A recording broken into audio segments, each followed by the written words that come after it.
On the night of the 21st of February, 1978, on a residential street in Mexico City, a group of workmen were digging through the hard asphalt of the road. They worked for the Mexico City Electric Company, and their job was to run cables across the street and through the whole neighborhood. At first, it seemed like just another day at work. But then, just over 2 meters into the earth, their diggers struck something. It was an enormous piece of stone. And as they excavated further around it, they saw that this stone was carved in ornate and intricate patterns. They quickly notified the archaeologists at Mexico's National Institute of History and Anthropology, and all construction work in the area was stopped. Flocks of archaeologists descended, and excavations began to discover what this remarkable stone was. The more they uncovered, the clearer the picture became. This was a carved stone disc, Grabbing another grace. over 3 meters in diameter. On its surface was the image of a woman, a goddess, naked and decapitated, Whoa. surrounded by snakes and skulls, and wearing a crown of feathers. This was a depiction of a god named Coyolxauhqui, who was worshipped by the ancient indigenous people of Mexico, who today we call the Aztecs. The discovery of this stone sparked an outburst of interest in what else might lie beneath the surface of Mexico City. The President of Mexico issued a decree ordering the entire city block to be demolished and excavated. In all, 13 buildings in the neighborhood were torn down, and the more they uncovered, the more excited the archaeologists became. They found that the stone disc had been placed at the base of an enormous set of stairs, which led up to a platform on which the ruins of a great pyramid once sat. This was the main temple of a city that had once stood beneath the streets of Mexico City and had been completely erased by time. This city was called Tenochtitlan, and it was once the heart of a powerful empire. The excavations in Mexico City would go on for another 4 years, and every day its people would come and watch as the ruins of a buried civilization rose out of the familiar streets. As they watched, many of them must have wondered, who were these people who once lived on the land beneath our feet? How had they built such phenomenal constructions of such incredible craftsmanship? And how could such a large and advanced society simply disappear beneath the earth?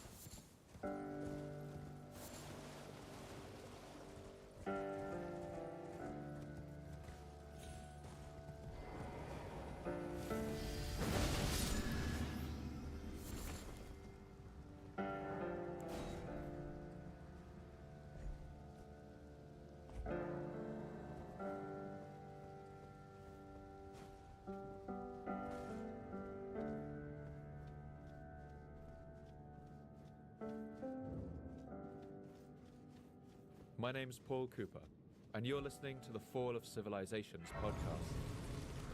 Each episode, I look at a civilization of the past that rose to glory and then collapsed into the ashes of history. I want to ask, what did they have in common? What led to their fall? And what did it feel like to be a person alive at the time who witnessed the end of their world? In this episode, I want to look at one of history's most incredible stories. That's the rise and the dramatic fall of the Aztec Empire. I want to explore how the Aztecs overcame the odds to create one of the America's largest indigenous empires. I want to explore how they reacted to one of the most astonishing and terrifying encounters that any society has ever experienced. And I want to tell the story of what happened to cause the dramatic and final end of their age. Ah! Man, that's never happened to me before. So cool.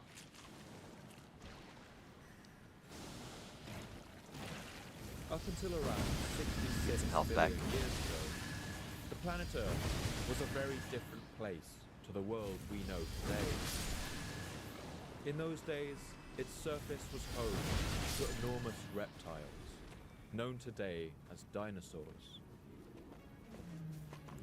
If we could walk across the continent in those days, we would see a landscape covered with ferns and swamps, dotted with enormous primeval pine forests. Small winged pterodactyls flitted in the air, and enormous dinosaurs like the horned triceratops traveled over the plains. In the forest, fearsome packs of velociraptors hunted for their prey, and huge carnivores like the Tyrannosaurus lumbered among the trees. But it's in the sky that perhaps the most impressive of these creatures could be seen. Quetzalcoatlus was the largest flying animal ever known. It had wingspans of over 15 meters, larger than a modern fighter plane. Because of their enormous size, they rarely landed, and spent most of their lives soaring in the warm upcurrents rising off the sea, making migratory journeys back and forth across the Atlantic Ocean, which was then only about half the distance across. And then one day, a new star appeared in the sky. It would have been dim at first, but as the days went by, it got brighter. Only a day or two would have passed before this light would look like a second sun. Then, a blinding flash would have lit the skies of the entire Western Hemisphere. In less than the time it takes to blink, an asteroid measuring 11 kilometers across, or about the size of Mount Everest, impacted the Earth's surface, right on the coast of southern Mexico. The energy released was around 100 million megatons, or the equivalent of the entire world's nuclear arsenal being detonated all at once, about 15,000 times over. The Earth's surface around the impact would have rippled like water under a magnitude 10 earthquake. The asteroid itself was instantly vaporized and sublimed into a core of superheated plasma over 10,000 degrees centigrade, or twice the surface temperature of the sun.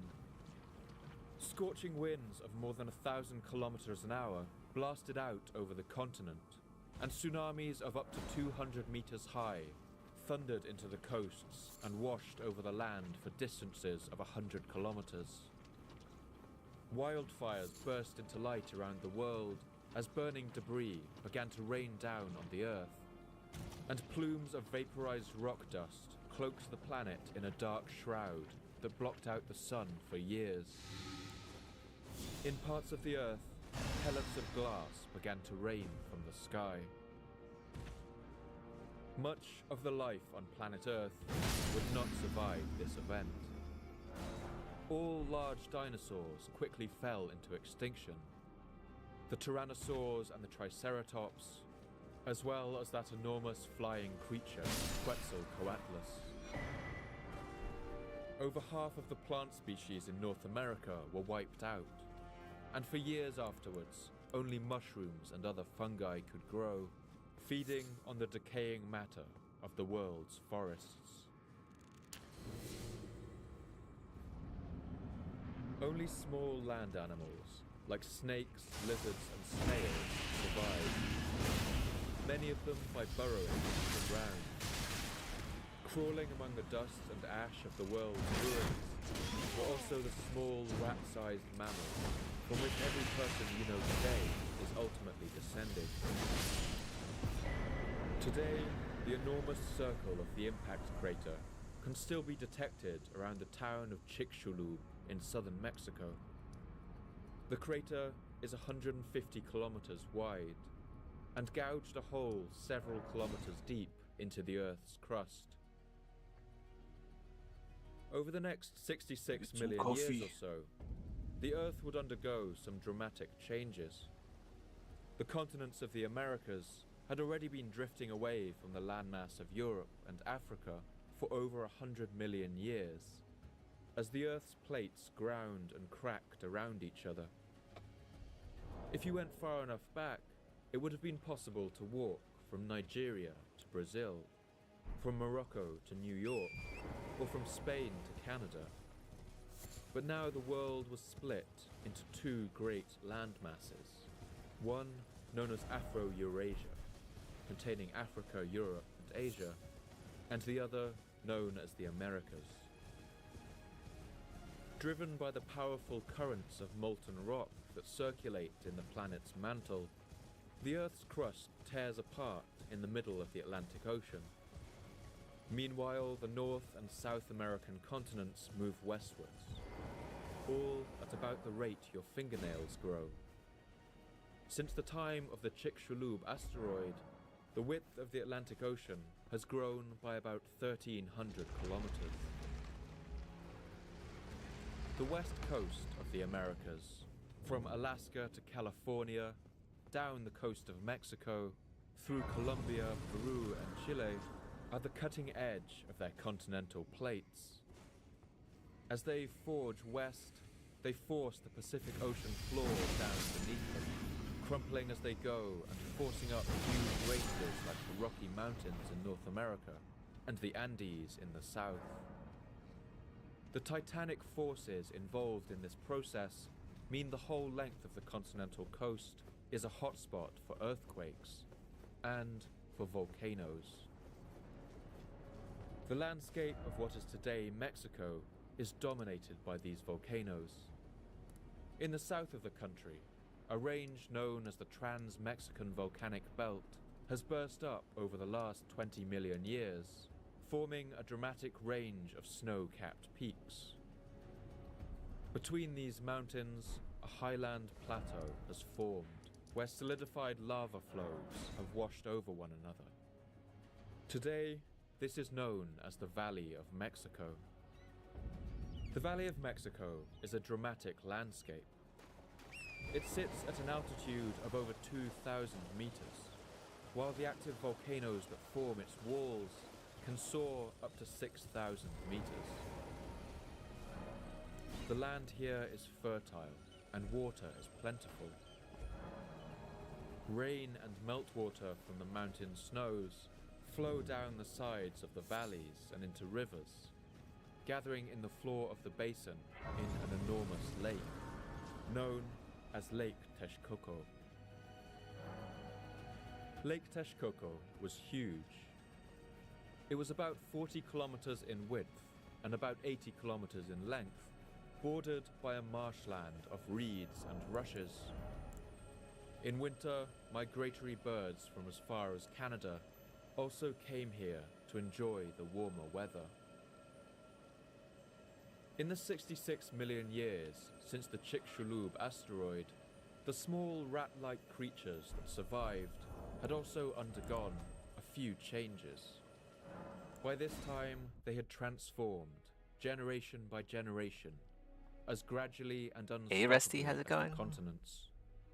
They had now diverged into the huge variety of mammals. I'm making that sure we all know of my today. have Horses similar evolved in North loadouts. America about 3.5 million years ago, and in times of low sea levels, I need they to test crossed out over the into damage eastern on Russia, the Zethras spreading character as from well. there across Asia and the rest of the Afro-Eurasian landmass. Other animals crossed in the other direction. Giant Columbian mammoths, creatures weighing over 10 tons, walked from Asia into the Americas and spread down as far as southern Mexico. The last time these sea levels dropped was during the last ice age that began around 33,000 years ago. During this time, a land bridge emerged between the continents of Asia and the Americas, and humans used this bridge to follow where the mammoths had gone before, crossing from Asia into the Americas. I've come They prepared. traveled south from there, Just shut up. setting up Stone Age No cultures spoilers. wherever they went, and they arrived in the Valley of Mexico, probably around 12,000 years But seriously, ago. no spoilers. Around this I will time, find the you horse in went real life extinct in America if you spoil due the to a DLC. combination of changing climate, collapsing ecosystems, and possibly human hunting for food.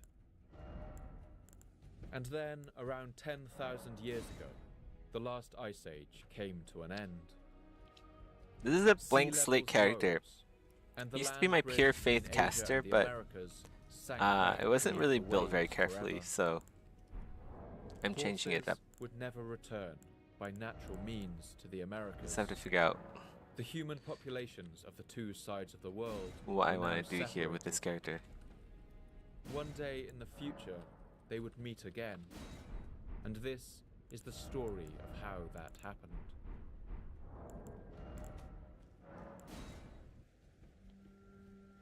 You have to pay me The to actually earliest learn humans about in the Souls Valley lore. of Mexico were hunter-gatherers. It's not that bad. They found vast It's just herds copy of paste mammoths essentially. roaming the pine From forests real life. bordering Lake Texcoco, and over the next millennia hunted them to extinction.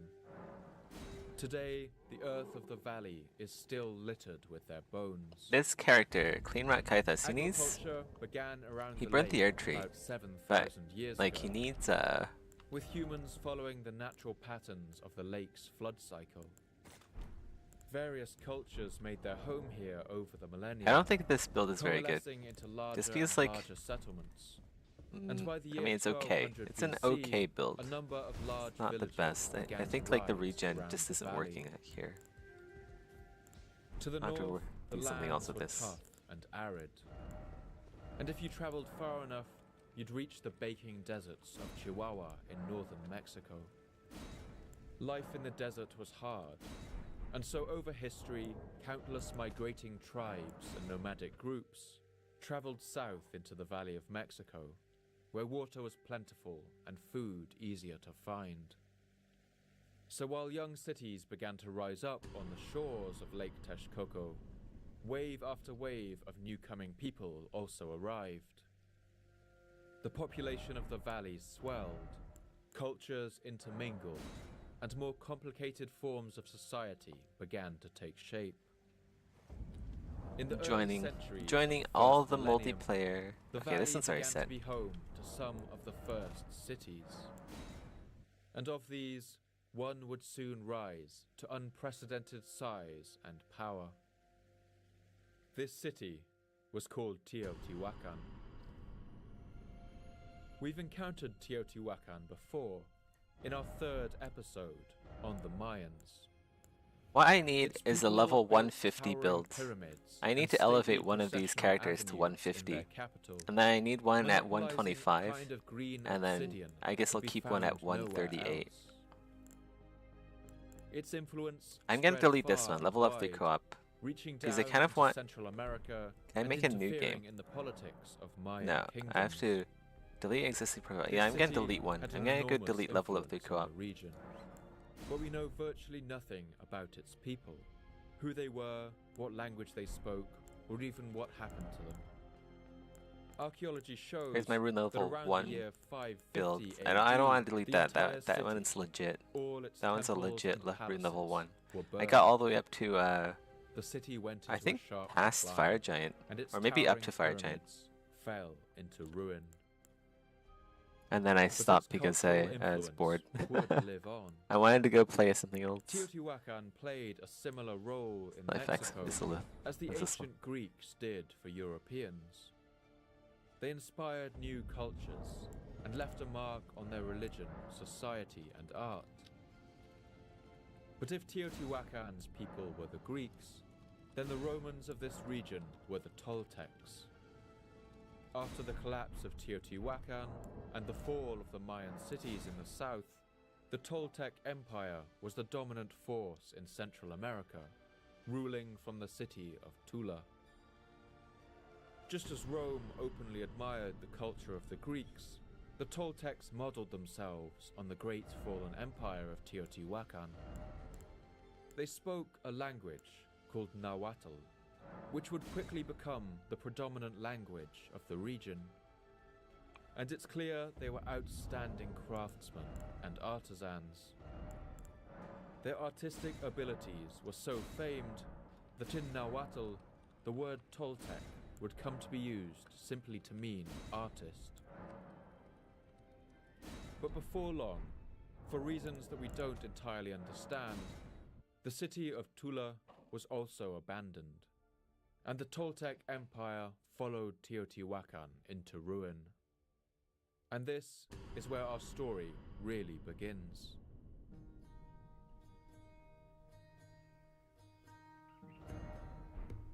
I think it's worth taking a moment here to talk about the sources Last that one. we have about life Last in the one to time do. of the Aztecs.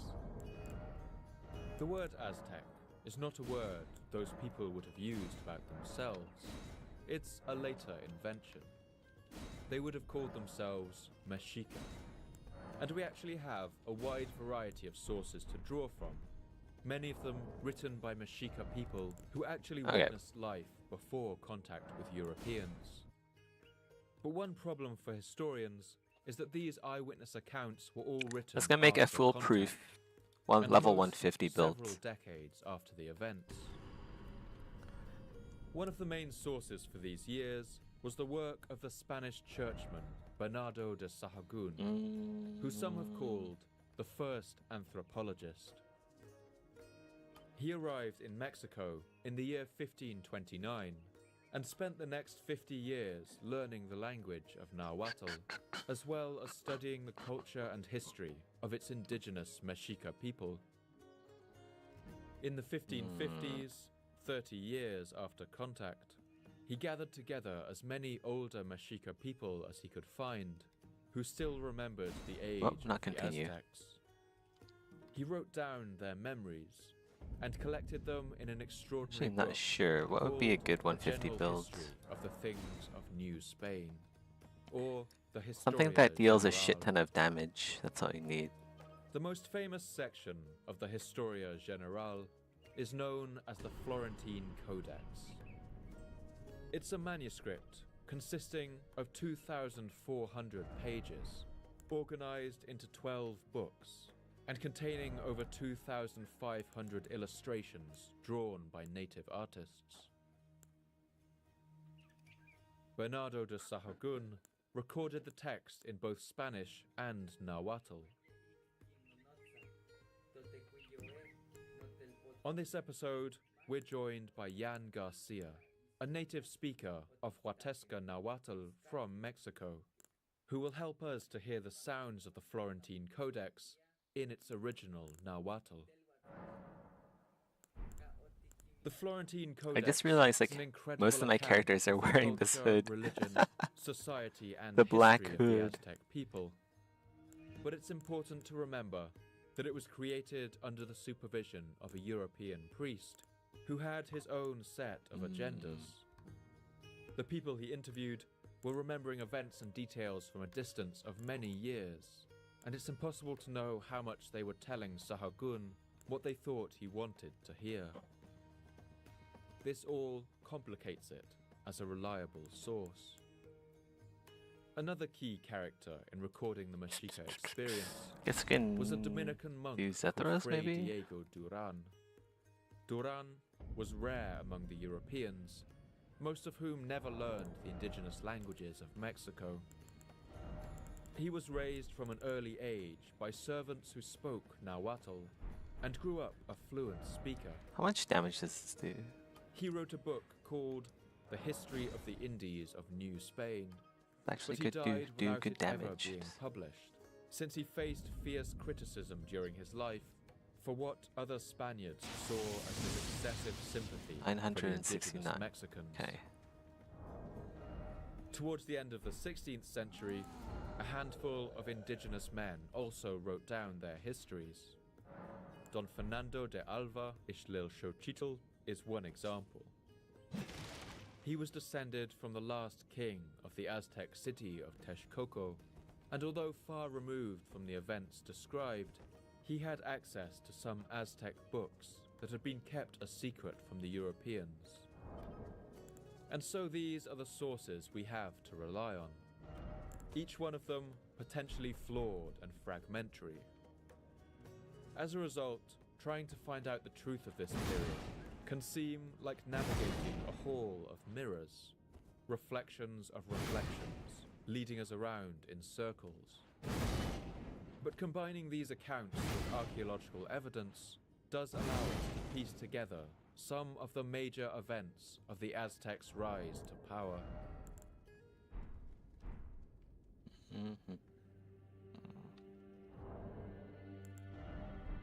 Our story begins around the year 1300 AD. And by this time, the Valley of Mexico looked like a very different place. The vast ruins of Teotihuacan and Toltec civilization could be seen all around, crumbling into the earth. The dozens of small villages around the lake had by this time grown into powerful city-states in their own right. Each one had a set of tall pyramid-shaped temples at their hearts. A thick traffic of canoes, I feel like I should elevate some of them my holding up to 30 people, glass cannon crisscrossed the mage lake, from level bringing 90 trade and goods to maybe the 150. markets Like of mages each are of so much these more cities. powerful at higher levels because they really And do the need the political stat investment. situation had changed too. Like level 90, if I In the had an vacuum left extra by the 60 Toltecs, levels, a people known as the I can have Tepecs 60 had grown points to exert in vigor and power also over like the 10 other left over cities of the for valley. They ruled from mind. the city of Azcapotzalco, which rose on the western bank of the lake. This early form of empire had grown to an impressive size. At this point, at least 40 other cities paid tribute to them and sent soldiers to fight in their armies. It was at this time, around 1300 AD, that a new band of migrants arrived in the valley. These were what the people here called Chichimecas, a word that in Nahuatl means barbarian or savage, and it was usually applied to the groups of wandering nomads who often arrived in the valley from the northern deserts. This group claimed to have come from a land which they had been forced to flee, but which no one else had ever heard of. They called this mysterious place Aztlan. They said they had been wandering in the deserts for many years, searching for a new place to call home. They called themselves the Mexica, but today we call them by a name derived from their mythical homeland, Aztlan. These were the people who would one day be called the Aztecs. We can imagine how these weary desert travelers must have felt when they crested the hills and saw the wide green valley of Mexico stretch out before them. They would have seen the cities scattered out around the lake, glittering like jewels, and they must have thought that surely, somewhere in this bountiful place, they could find a place to call home. But they were soon to be disappointed. The steady flow of people migrating south into the valley had increased the population density. Virtually all of the land in the valley had already been claimed by one city or another, and wherever they went, the city dwellers sent them away. Part of the reason for this is that the Mexica seem to have been a rough bunch. They didn't wear the embroidered clothes of the city dwellers, or have any of their sophisticated manners, and their years of fighting to survive in the wilderness had made them tough. They worshipped a fierce god, a warlike deity known as Huitzilopochtli, whose name meant hummingbird of the south. Making sure all of my teleports are While none also of the valley's city dwellers would let shared the among Mexica my settle down every in their character that I lands, have. they did see one obvious use for them. Several cities offered to give the Mexica food in exchange for their services as mercenaries. And so this nomadic people wandered about the valley, agreeing to fight for whoever would pay the most, and dying in other people's wars. But they must have still yearned for a real place that they could call home.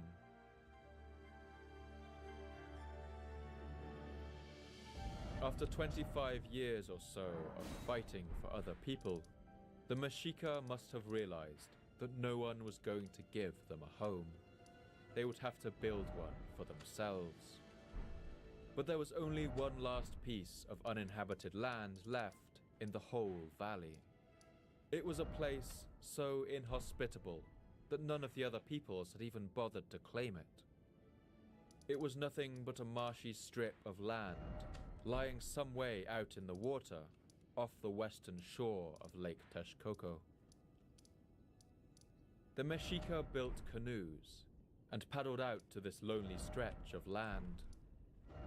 There, they managed to build a number of small huts. Did I and a kill simple Malekith altar on this made build? of reeds to their god Huitzilopochtli. It I was feel like I haven't an killed incredibly Malekith yet humble start, on this guy. but it was theirs. And although they were not to know it then, this swampy village would One way grow to find in out. the space of only 200 years to become one of the world's greatest cities. I haven't. The Okay. Mexica named this settlement I should go after kill one Malekith of on their this guy. legendary This guy should be kings one of my who had endgame led builds. them wandering through the desert. A man who had been named Tenoch.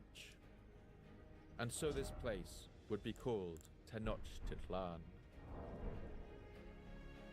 The city of Tenochtitlan expanded gradually at first. From those original few huts, the Whoops. Mexica Wrong soon button. used up all the space on their island.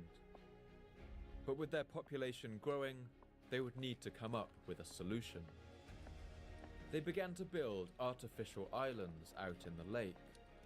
They would paddle out into the water on canoes and drive tall stakes into the shallow lake bed, then What's that guy pile called? earth in around them until the ground rose out of the water. Just writing notes to myself. Over the years, these new islands spread out from the center in a chaotic pattern, connected by bridges and canals. Oh, I just realized I don't even The have island ZBrush open yet. city of Tenochtitlan You gotta get that began to ZBrush grow. going. If you return to see Tenochtitlan a century later, in the early decades of the 1400s, the city would have been unrecognizable. It would have looked something like Venice. The city was now joined to the mainland by 3 great causeways, branching out to the north, south, and west. These were broken in the middle by wooden drawbridges, which were raised at night for security. To the east, the great expanse of the lake stretched out, although on a clear day, it was possible to just about see the other shore and the city of Texcoco that rose there. Tenochtitlan was surrounded by island gardens called chinampas. The Mexica built these by weaving together sticks and reeds to make underwater fences, which were then filled in with fertile earth. They used these island gardens to grow all kinds of crops, from maize, beans, and squashes to tomatoes, chili peppers, and all kinds of decorative flowers. The farmers paddled between these gardens in their canoes, carrying sprouted plants and tools, and bringing back the crops in baskets. Since a number of mountain springs fed into Lake Texcoco, its water had an unusually high salt content, and so the production of salt was another key industry of the area. One 16th century Spanish observer named Pedro Martir describes seeing the Mexica engage in this practice. They take the lake water, which is salty. This guy's and burned lead the Erd through tree, so ditches this into is depressions another where they thicken it. endgame character. Clean Once Rot thickened, Kythos, they okay. boil it and then form it into Clean balls or Rot. loaves, which they take to markets or fairs to exchange for other things. Only the subjects of the Aztec king have access to this salt, and never those who disobey his commands. As well as farming, the Mexica would have fished and hunted. Migratory Yeah, this birds is gonna be like another geese endgame character. were particularly abundant in the winter months, It's gonna make as the the Spanish visitor Ortiz de Montellano move recalls. that. Get all the waypoints There are exactly great the same. multitudes of birds on the Mexican lagoon. There are so many that in many parts it looked like a solid lake made of birds. This happens in winter, and the Indians harvest many of them. The Mexica also supplemented their diet with other sources of protein. Among these were several species of insect, including one they called the Ashiyacatl. I don't have Halictree roots on this guy. Let's go do that. Another Spanish writer, Hernando Fernandez, writing in the 16th century, describes how the Aztecs prepared this food. We have The drainage Ashiyacatl channel. That's is the a small farthest fly, one. which in certain Let's go get Halictree seasons is roots. collected We with can help nets people out from with a lake Melania. in such great This character. quantities that great numbers of them are cut up and mixed together to form little balls, which are sold in the markets throughout the year. The Indians cook them in salty water, wrapped up in maize husks, and prepared in this way they comprise a good food, abundant and agreeable. Other sources of food include fish eggs, eaten as a kind of caviar, and even the eggs of the Ashiyacatl fly itself, which were laid in enormous numbers on the mudflats and reed beds of the Yeah, lake. this guy already has +10 In somber, Nahuatl, so definitely these endgame. eggs are known as character. awaupli, which loosely translates to wheat of the water. The Mexica ground these eggs into a paste, baked them into cakes, and flattened them out in tortillas. Both the Ashiyacatl fly and its eggs were made up of 60% pure protein, making them an exceptional dietary source. As a snack, the Mexica also liked one species of aquatic worms they called oquilishtac, aquatic worm. which they toasted with salt. Sounds pretty tasty. With this abundance of available food and ingenious farming techniques, a population boom took place in Tenochtitlan. Okay, that's done It there. grew in the space of only a century, until it housed at least 200,000 people, larger than either London or Paris at the time. In fact, it was likely larger than any city in Europe. It soon covered a rough square of around 3 kilometers on each side, and this rapid growth had a transformative effect on the Mexica people. The rough bunch of Mexica warriors who had first arrived in the valley would have now been unrecognizable. They were a sophisticated and settled people. They successfully absorbed the old cultural traditions of the Toltecs and Teotihuacan, adopting their culture of pyramid building and stone carving. They welcomed craftsmen and learned people from all the other cities of the valley, absorbing their customs and developing astonishing skills of engineering. In 1418, the Mexica began the construction of a vast series of stone aqueducts, stretching for 4 kilometers across the lake over a series of artificial islands. These brought clean, fresh water right into the heart of the city. The Mexica also built an enormous dam that helped protect the city from seasonal flooding. Okay, that's already marked. Tenochtitlan was divided into a number of key districts. In the north was Quepopan, or the place where the flowers bloom, and in the west, Moyotlan, the place of the gnats.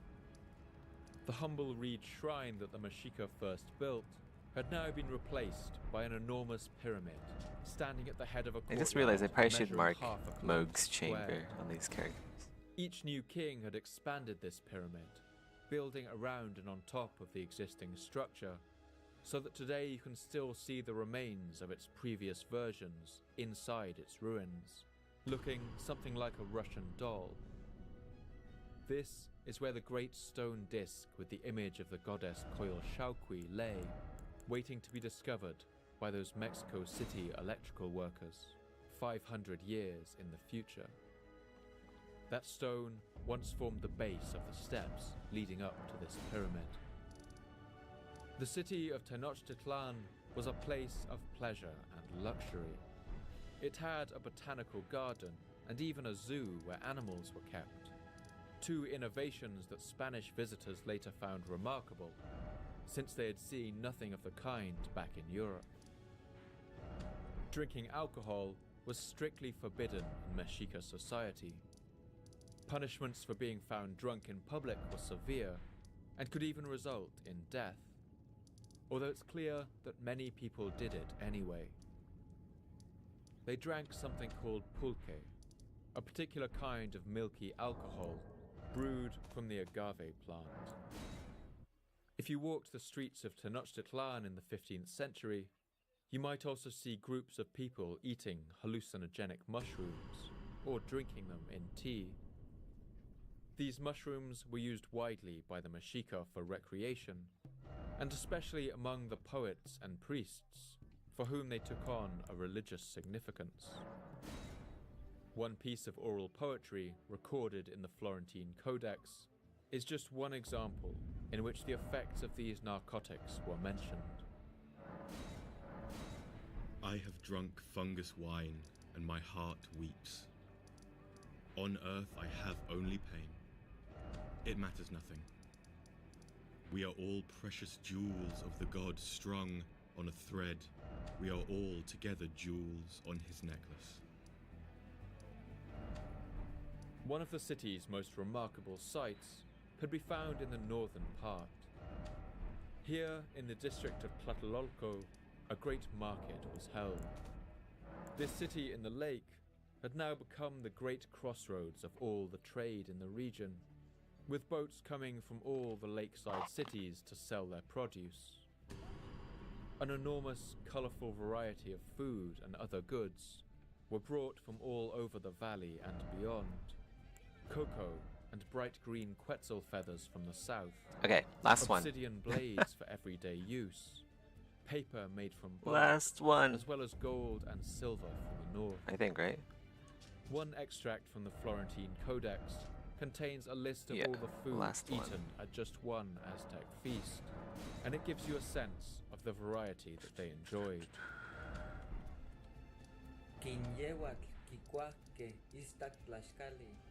They ate white tortillas, grains of maize, turkey eggs, turkeys, and all the fruits. Custard apple, mame, yellow sapote, black sapote, sweet potato, manioc, white sweet potato, jicama, plum, jobo, guava, avocado, acacia, American cherry, and tuna. All right. Clothes and textiles Some theory crafting were also now. sold in the great market of Tlatelolco, woven in all the different colorful patterns that the Aztecs made. Strongest weapon for the They gave DLC. them all the different kinds of precious cloaks they carried, like those mentioned here: the sun-covered style, the blue-knotted style, the style covered with jars, the one with painted eagles, the style with serpent faces, the style with wind jewels, the style with turkey blood, or with whirlpools, the style with smoking mirrors.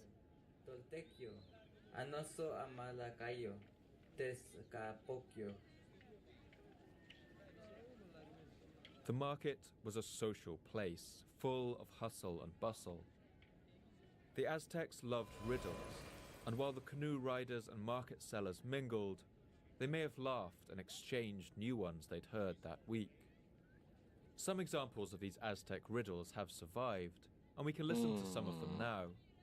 I'll leave a small gap between the riddle and their How much answer, damage does my glass cannon do? and try to figure it out for yourself. I'm pretty sure it does like almost 1,000 damage, even with like the What thing? the basic 10 stones with something on their backs. Night Shard spell. They are the nails on our fingers. What thing? What thing? White stone from which green feathers are born. It is an onion. What thing? What thing? A warrior in a house made of pine branches. The eye with all its lashes. But amid the booming life of this city, there was also a darker side to Tenochtitlan, which would have been immediately apparent to anyone who visited it.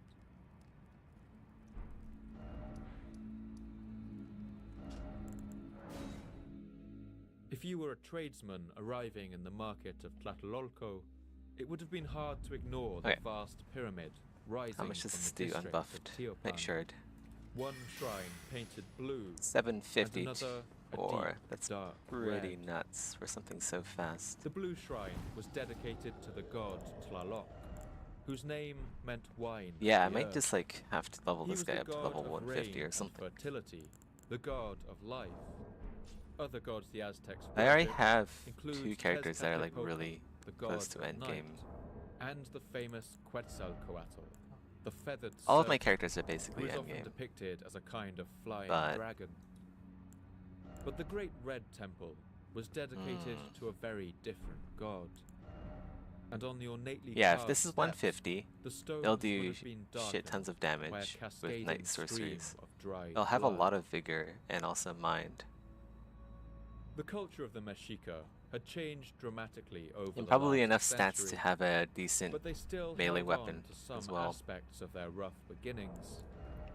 Among these was the continued reverence for the fearsome hummingbird god, Huitzilopochtli, the god of the sun, And these aren't even the maxed god out yet. of war and sacrifice. Night comets are The definitely Aztecs believed that Huitzilopochtli a took the strong form build. of the sun and every day chased his siblings, the moon and stars, across the sky. They believed that if he ran out of the energy he needed to continue this chase, the world would end.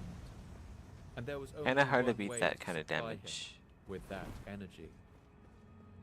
In the Aztec view, every living being had a fragment of the sun lodged in their heart. They believed At the this is why same the body time- gave off Oops. warmth and life.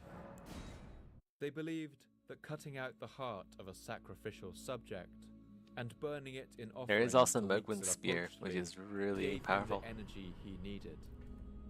For the purpose of these I might do sacrifices, Mogwin's spear the because Aztecs bred with several enough animals, poise, no one could get including close to you. dogs, eagles, It's jaguars, just, like, not and deer. Gonna happen.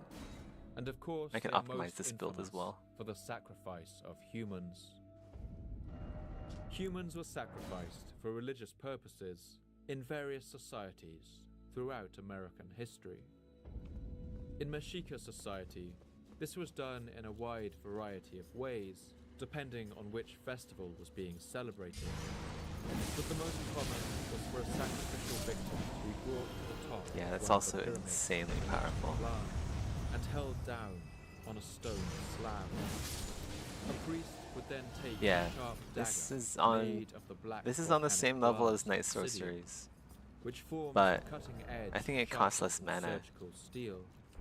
The only They would issue is that plunge you have to this be dagger close to into the victim's enemies. chest, So I need like a cut long through the range diaphragm, punish and as remove well. the heart. Human hearts are powered by their own sets of self-driving muscles, and so would continue to beat for as long as a supply of blood remained inside them, sometimes for as much as 10 minutes after being removed from the body. These still pulsating hearts were placed in a bowl and burned, allowing their energy to return to the sun. Meanwhile, the lifeless body left behind on Earth was thrown down the steps of the pyramid, where they were dismembered and fed to the animals in the city zoo. Some ceremonies also involved elements of cannibalism. It's impossible to know the full extent of this grisly practice before contact with Europeans. A number of factors complicate this question. The first is that the practice of human sacrifice was used by the Spanish as part of their justification for the colonization of the Americas. For this reason, they were inclined to exaggerate the number of people killed. The Mexica themselves may have also exaggerated the numbers in their Mogwin historical spear. A documents, shield could go since well boasting here. a large amount of sacrificial victims reflected well on their power and status, So and maybe may have also Haligtree served a crest? propaganda purpose It has in some gold on it. frightening I don't their even know if I enemies. have that shield on this character though. For instance, It's a rare the shield. I Mexica don't. claim to have sacrificed I over think I only have it on 80,000 like people one or two in the year characters, 1487 if that. for the dedication of just one temple. While we have found some Yeah, I don't have it here. traces of sacrificial burial grounds around some Aztec Golden Great temples, Shield could look really we've good. never found any Distinguished evidence shield, of the maybe? kinds of mass graves that this kind of slaughter would produce. And so we're left guessing as to how many people exactly may have died. And another factor complicates matters when comparing the Aztecs to other comparable societies from history. That's the fact that sacrifice victims were usually prisoners of war, captured during battle with rival states. Warfare in the Aztec world was a highly ritualized affair.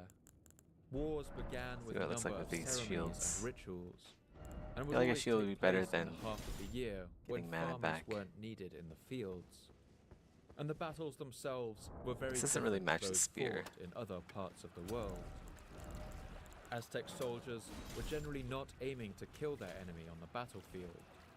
Their main goal was to capture the enemy soldiers and bring them back to Tenochtitlan to be sacrificed. The incentives to capture rather than kill your opponents were huge. All lower-class boys were trained as soldiers from an early age, but they would not be considered a true man until they had captured their first enemy for sacrifice. After taking 2 prisoners, he would rise through the ranks. This could be pretty cool. He would be allowed to wear sandals into battle and would be rewarded with a feathered cloak. Setup. At 4 captives, the warrior would be promoted to the rank of Jaguar warrior and would be given an actual jaguar skin to wear into battle. Jaguar warriors held a similar position to European knights, and a commoner who rose to this rank had now entered the nobility. Radon helm. I am wearing like the noob helm though. This was the only way any commoner could rise in social status. If a Jaguar warrior truly excelled, kind of looks like Warhammer now. More, he would be promoted. Let's alter the garment back warrior. to the normal elite of the appearance, Mexica, and would go into battle wearing a beaked helmet and resplendent feathers. They were the most feared of all the Aztec warriors. Because of these incentives to capture rather than kill, some historians have argued that human sacrifice in Mexico actually did little more than change the location of the violence of war. While a European battle at any point in history might see tens of thousands of soldiers killed, all the violence usually took place out of sight of most of the population. Meanwhile, an Aztec battle would see relatively few casualties, but all the killing would be done where everyone in the city could see it. I think everyone should make up their own minds on how they feel about this. We shouldn't try to minimize the day-to-day horror that this practice would have involved. But it's also important to remember that sacrifice is not something that makes the Aztecs particularly exceptional. Long-range when looked at arcane. In a wider historical perspective. It does a lot of strong direct damage. Question to answer is how the average Mexica person of the time felt about it all. Dragon breaths. It's likely that reactions to the practice were extremely varied and complex.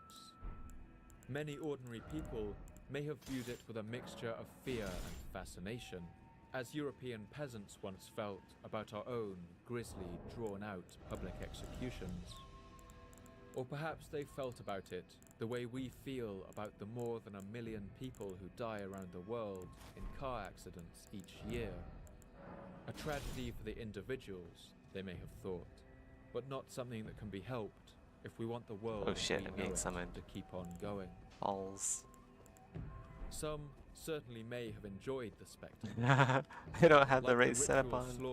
Gladiators and unarmed prisoners in the Roman Colosseum. They don't really need the mana regen for a hunter. And would have reminded anyone I haven't played this character in a long time though, so of their own lives. And I'm a bit rusty. The sight would have served a purpose in terrifying people into obeying their king. And of course, they would probably have got a guilty rush of pleasure, as they thought, I'm glad that's not me up there. While all of these questions are still a matter for lively debate, one thing is for sure. The practice of human sacrifice was about to increase sharply. And part of the reason for that is a dramatic change in the political landscape in the Valley of Mexico. As the year 1400 passed by, the world of the valley. Yeah, was about Mogwin's to spear, erupt man. It's into just war. it's on the And same one level king as would night soon rise sorceries. to power in Tenochtitlan, But it who costs would less embody mana. the warlike It's like a spirit of the huge Mexica AoE. like no Just other. He would I don't know, turn this man. booming I island don't city know. into the hub of a powerful empire and a military force that would eventually dominate the whole valley and beyond. And I his will name need was Itzcoatl. higher poise. This has to be like a poise tank machine. Little is known So let's get about like the early life of wow, I still don't have Itzcoatl. His that one name dude meant obsidian serpent, with the and it would armor. prove fitting to his character. You gotta go get Itzcoatl bull was goats a on this noble character. in the I don't know why I don't court have of bull the Mexican goats. king Chimalpopoca. Chimalpopoca was his nephew and had come to the throne at the age of 20. This young king had a kind Patches should give me heart, the bull goats but he quest. lacked a certain degree of strength and experience. At this time, the Do I have the Tepeneck bull people goats? still ruled the Valley of Mexico, I don't have bull and goats. Tenochtitlan, like the rest of the valley, was under their thumb. But I have the And quest for good for. reason. The Tepenecks had a powerful army. Oh, supplied with did I fighting miss men out on by bull over goats on this 40 character? cities. That would suck. And their capital city of Azcapotzalco controlled Wait. the shore of the lake, right where the three great causeways of Tenochtitlan met the land. The heck? And any time the aqueduct broke, its people needed the Tepenecks' permission to bring in new materials to rebuild it. And so Tenochtitlan Wait, didn't what the cause heck? any trouble. They paid a regular tribute to the Tepenecks and agreed to send soldiers to What fight in their step wars. of the quest am I on here? Part of why the Tepenecks have been so successful in the last century was down to the astonishingly long reign of their current king. Banner. His name Old Knight Istvan, okay. Tezozomok. And if the Aztec record Let's go is do that correct, then. then by the year 1420, he was already over 100 years old. Old Knight Istvan is like way over King here. Tezozomok had ruled in Azcapotzalco I don't know why the marker is missing. for over 50 years. As the historian Fernando Ixtlilxochitl Wait, Old recalls, Knight Istvan. Do I already have his armor? I don't? He was so old that they carried him about like Do a I? child. I do swathed have in his armor. What the feathers heck? and soft skins. They always took him out into the sun to warm him up, and at night I have to he talk to slept Tenneth? between two great braziers, and he I have never to talk to withdrew Tenneth. from their glow. He was very temperate in his eating and drinking, and for this reason he lived so long. But the Tepenecks and their old king Hold on, I were wanna not loved. actually save this this lore for actual like work. So I have something to listen to. Okay, got that. Let's just grab all the armor. I'm gonna turn this guy into an endgame build. Endgame Mogwin spear build.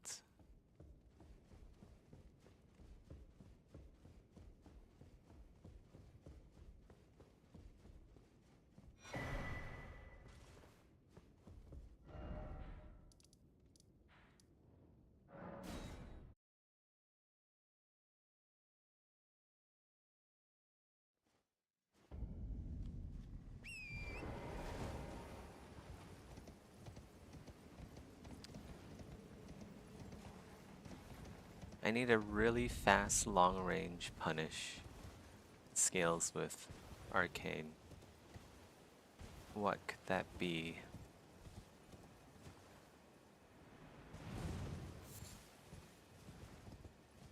I just don't have anything fast on the same level as sorceries. Arcane. I guess I could use the Albinarch staff.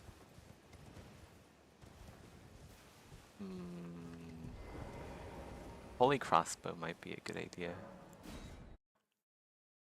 Not sure.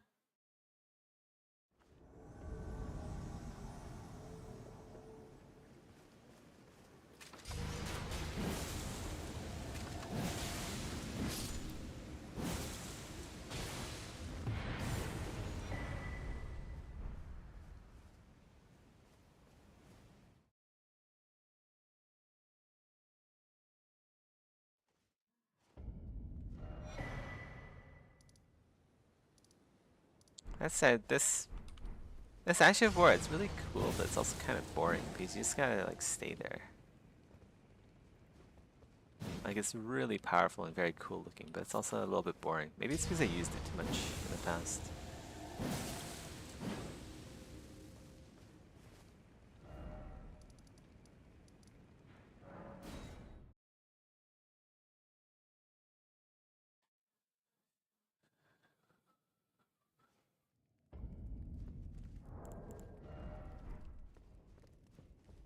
I see here is your...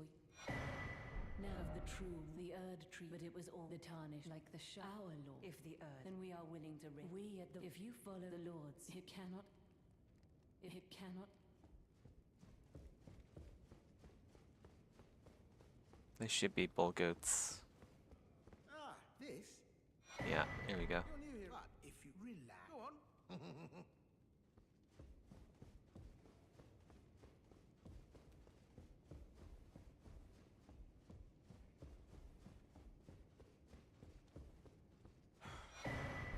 It's just as my noble brother said. No, what an easy... No, what an easy... Look at you. I knew you'd take this. As if you should... Got some more armor here.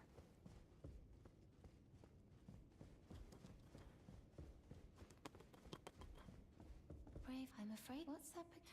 Goodness. Oh, how dreadful. Oh, I ought to be brave, Tarnish. This, please forgive. Do understand, Lady. I am told that my mother, but people, that you are not my secret. Now I shall please keep them.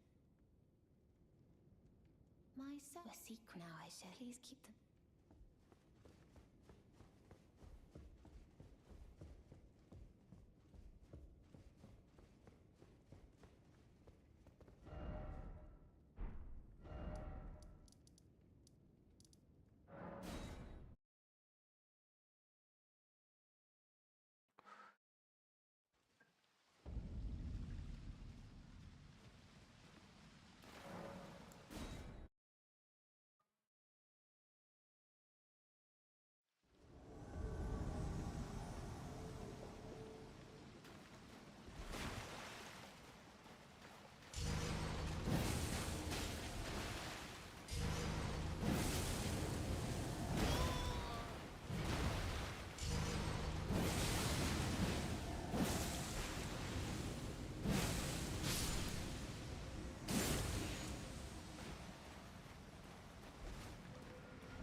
Yeah, for this build to really work, you need like a shit ton of damage resist. Damage resist and poise.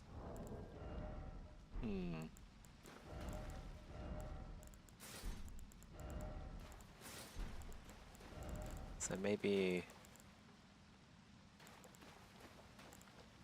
Crucible Knight's armor could look good here.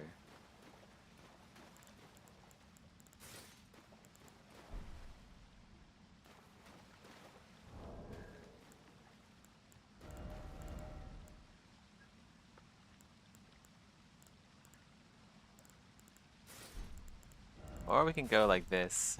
Silver tier. It can look like a giant, giant walking abomination.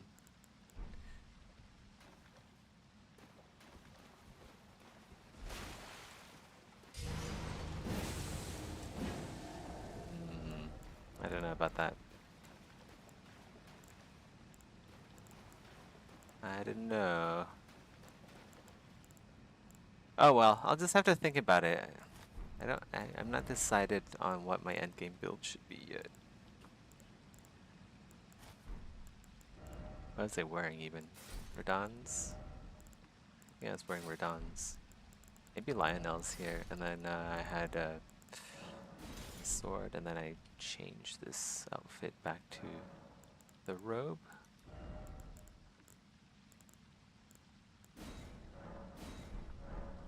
That should be medium load. Yeah.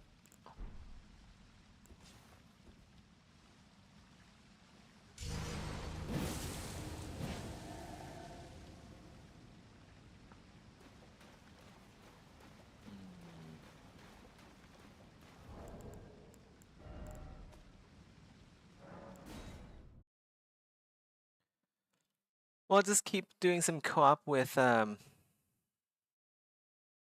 Giza's wheel build.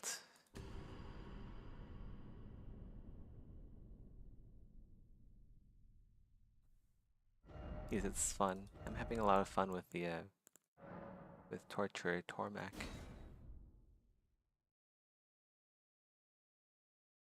It's not the strongest build in the world, but it's very versatile. And it's strong enough. So who knows? I could like do with like a cosmetic upgrade though.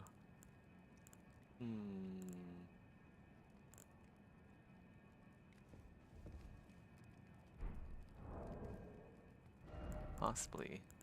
I need like gold colored armor.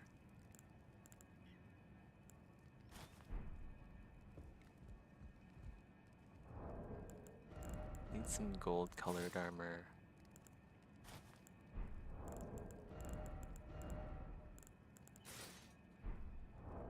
Or maybe undead.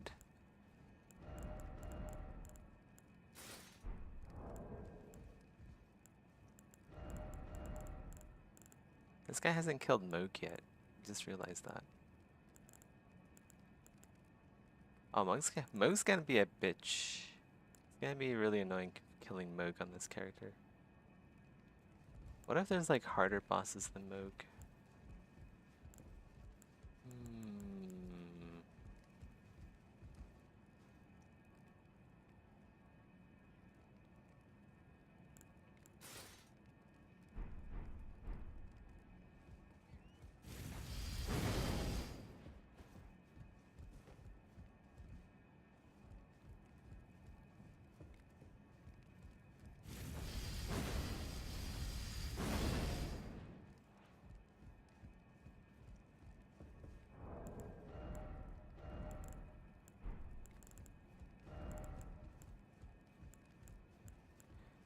Holy crossbow.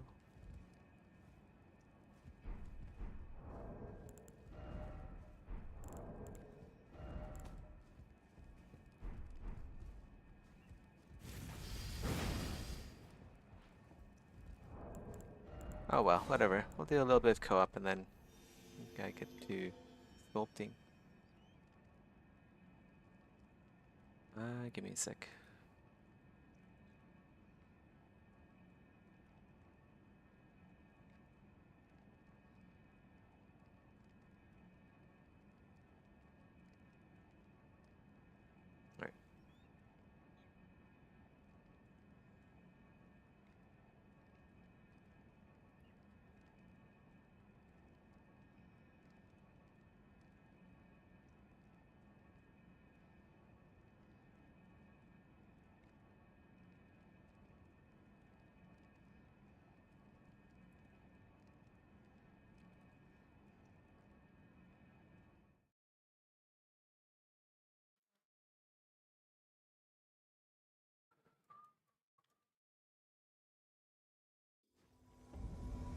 You know what? Let's just go start doing some retopo, actually.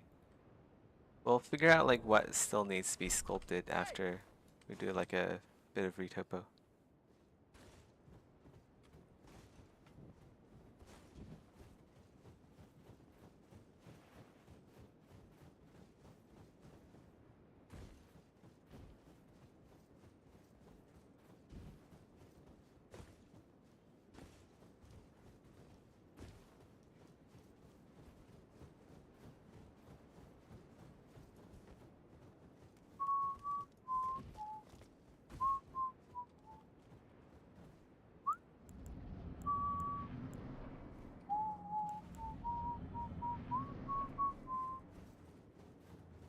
Oh yeah, I realized like crossbow plus shield is actually very viable. A crossbow, like a status crossbow build with shield crash is pretty powerful.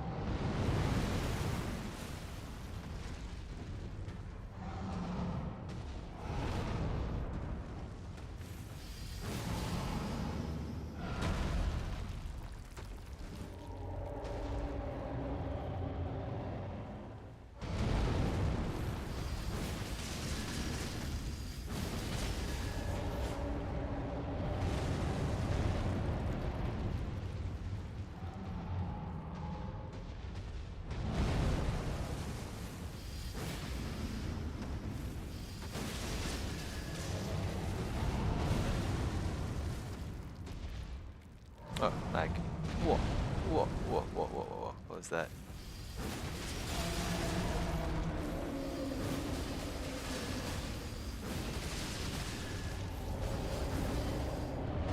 Ah!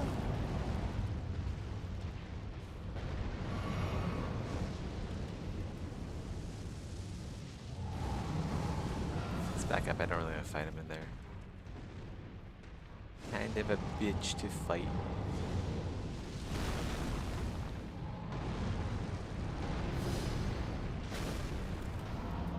Well, I guess we're fighting in there.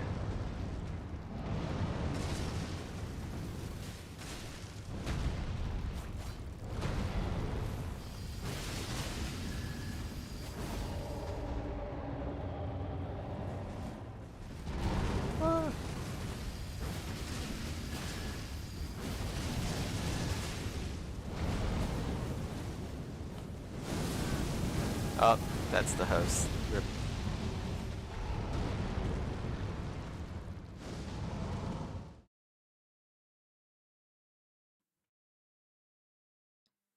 Hmm.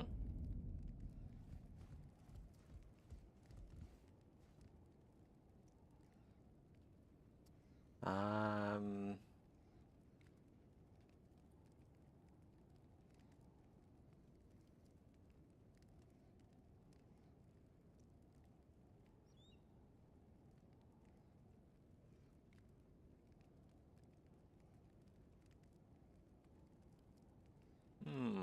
Tree sentinels. You know what? This outfit looks pretty damn good already. Like, considering what's in the game. Godric Nighthelm might work here.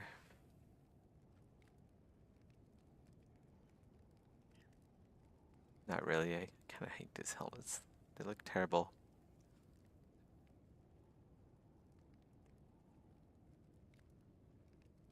Marionette Soldier Bird Helm.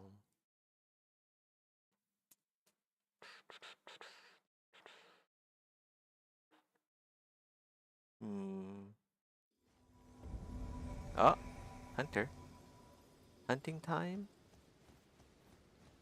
Is it hunting time? Or is the host gonna die before I get there? Oh, host is dead. Okay.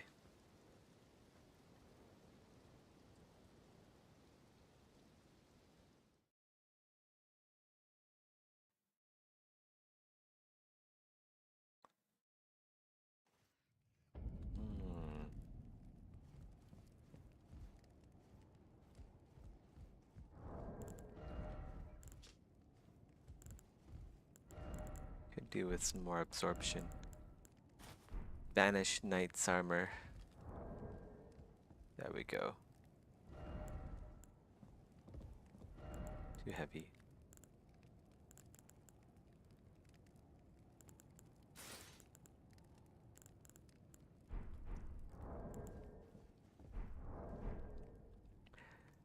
Yeah, let's just go do some retopo.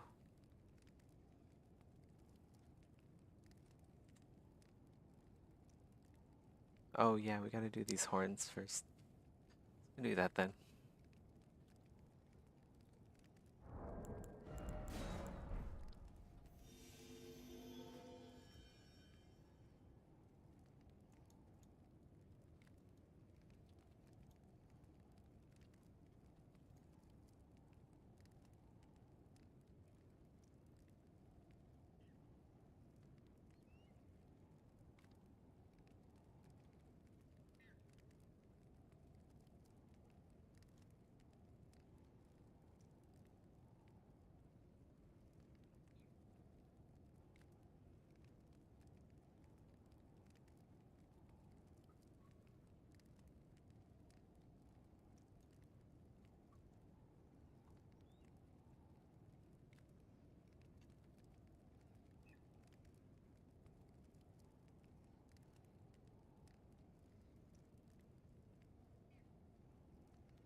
Oh, mommy's home.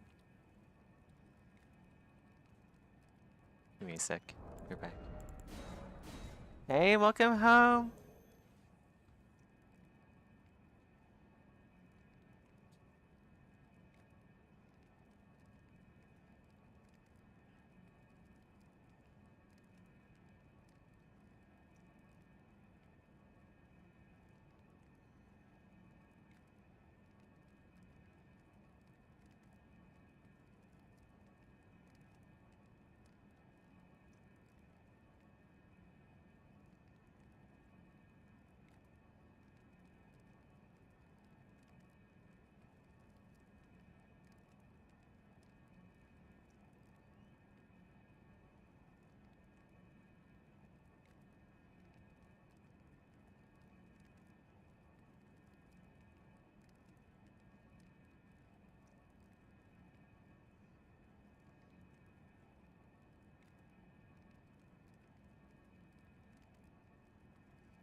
Okay, I'm back. Sorry about that. AFK for a little while.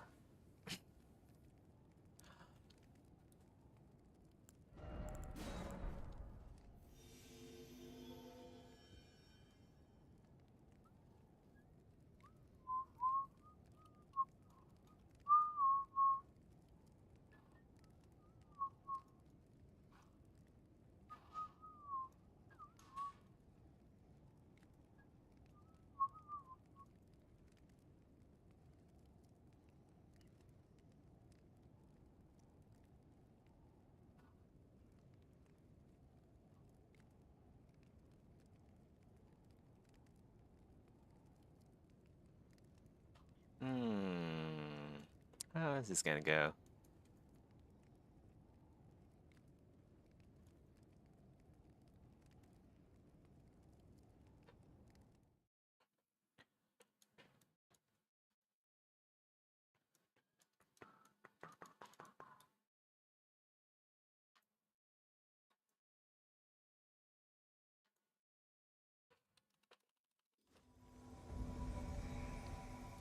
Again? Alright. I actually don't mind fighting Fire Giant on this build. It's actually pretty fun. It's like slicing up a massive meatball with my pizza cutter.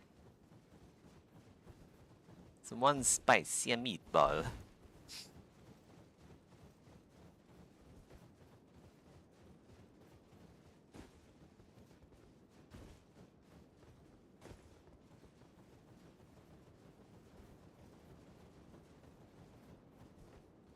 Eh?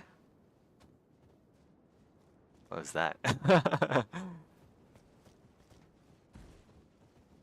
That is a lot of lag.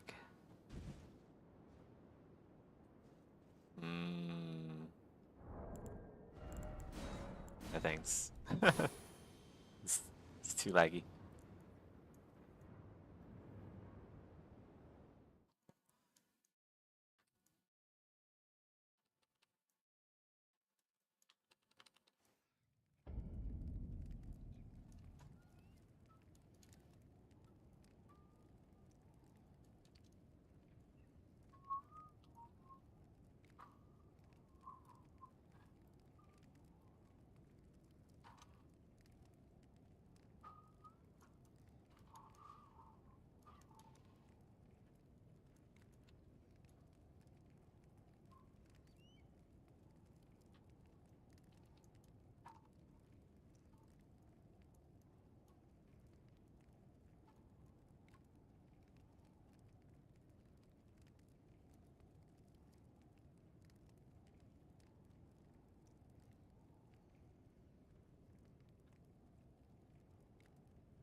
Loved by the other people in the valley.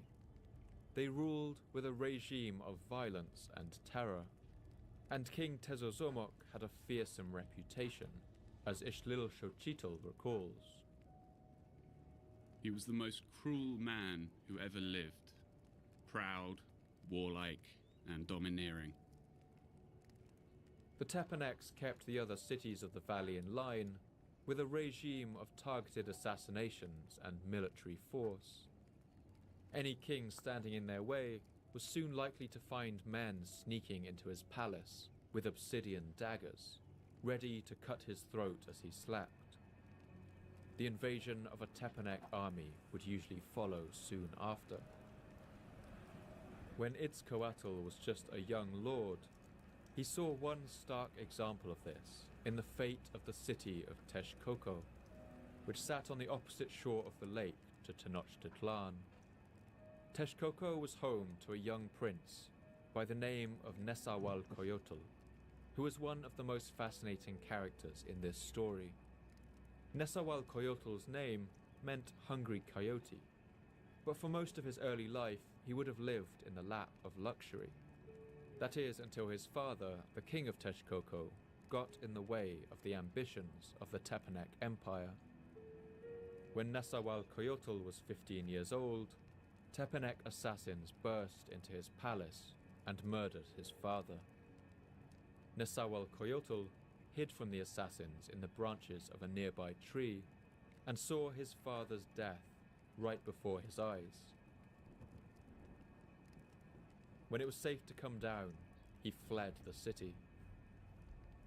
A Tepanek army soon marched on Texcoco. The Tepaneks demanded that the weak young king of Tenochtitlan, Chimalpopoca, also send troops to help in their war, and so the armies of Tenochtitlan helped the Tepaneks to burn down the city. The young prince Nezahualcoyotl, still grieving for his father and his slaughtered people, was forced to flee the only place he had ever called home. For 4 years, Nezahualcoyotl hid in the mountains, disguised as a commoner. He must have been terrified that assassins would find him, and that he would soon meet the same fate as his father. But Chimalpopoca, the young king of Tenochtitlan, seems to have felt a pang of regret about the part that he played in the destruction of Texcoco.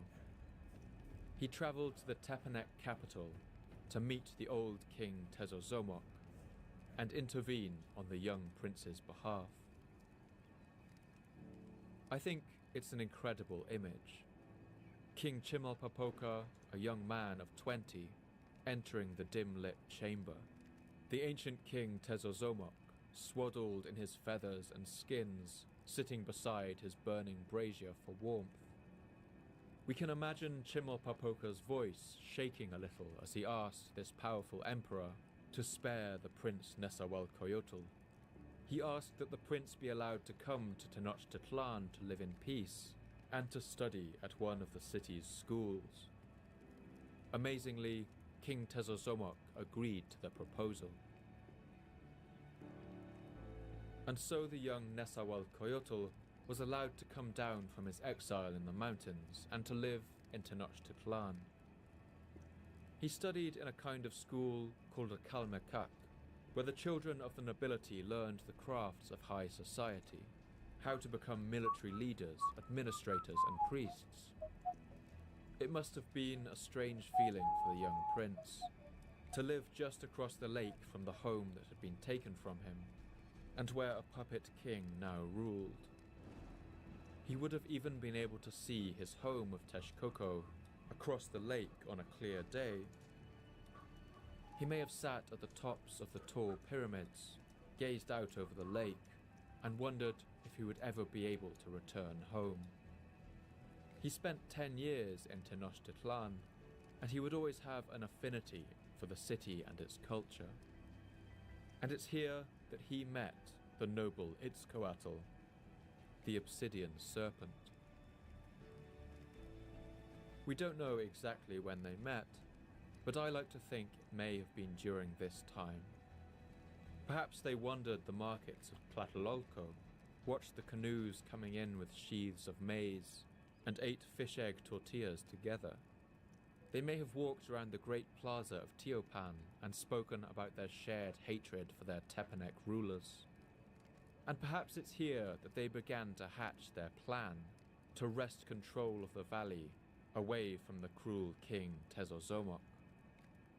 They couldn't have known it then, but the chance they were hoping for was just around the corner.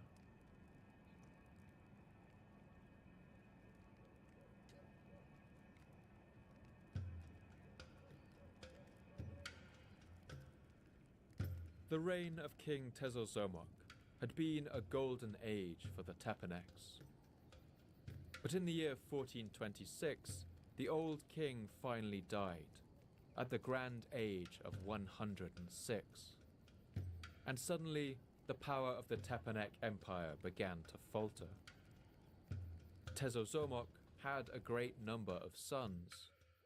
Upon his death, one son named Tayatzin took the Tepanek throne, but one of his brothers, a man called Mashtla, fancied his chances. Mashtla toppled his brother from the throne and seized the crown for himself. A full-blown succession crisis erupted, and civil war broke out across the Tepanek lands.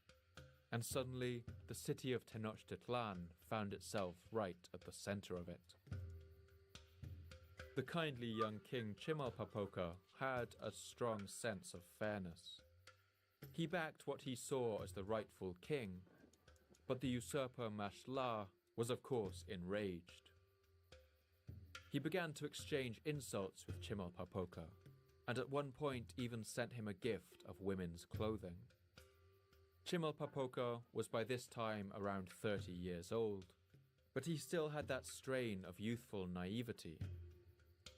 In the year 1427, he was lying asleep in his palace when a band of trained killers grab some loot. over its walls.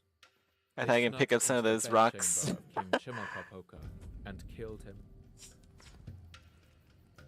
The Tepanek usurper, King Volcanic Mashla, rocks are pretty must nice have been delighted to have. when he heard the news. But he didn't realize that he had scored something of an own goal. The death of the kindly King Chimalpopoca made way for another, much stronger king to rise in Tenochtitlan. Now was the turn of Itzcoatl, and he would spell the end of the Tepanek Empire. Itzcoatl partnered with the exiled prince Nezahualcoyotl, and together the two of them went from city to city around the valley, gathering people to their cause. And everywhere they went, they found people who had had enough of the Tepanek's rule. The Aztec chronicles record that they gathered an army of up to 100,000 men.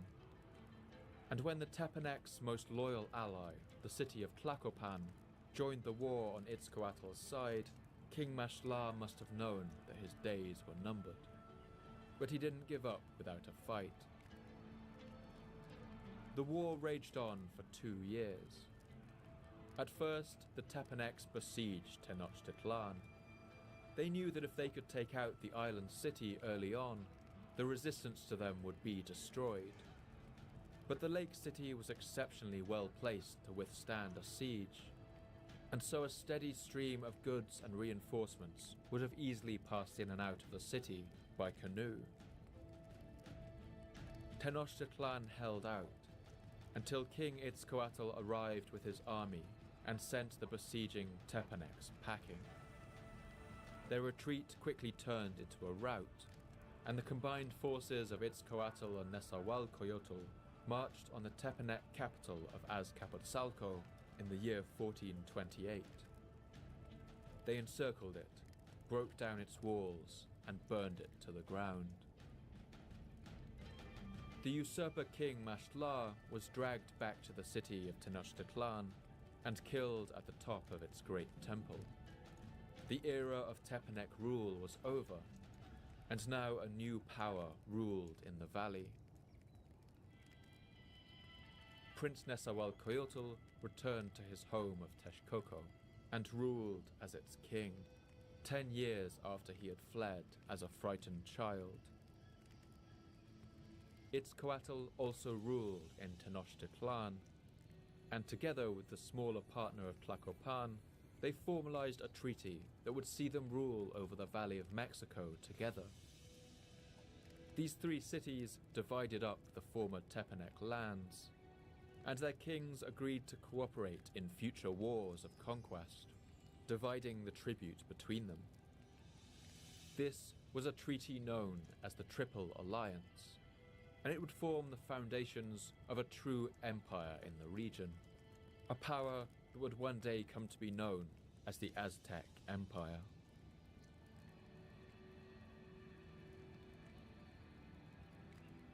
Writing in the 1840s, the historian W.H. Prescott wrote that he believed there were 2 sides to the Aztec character, and he thought these 2 sides actually came from different sources.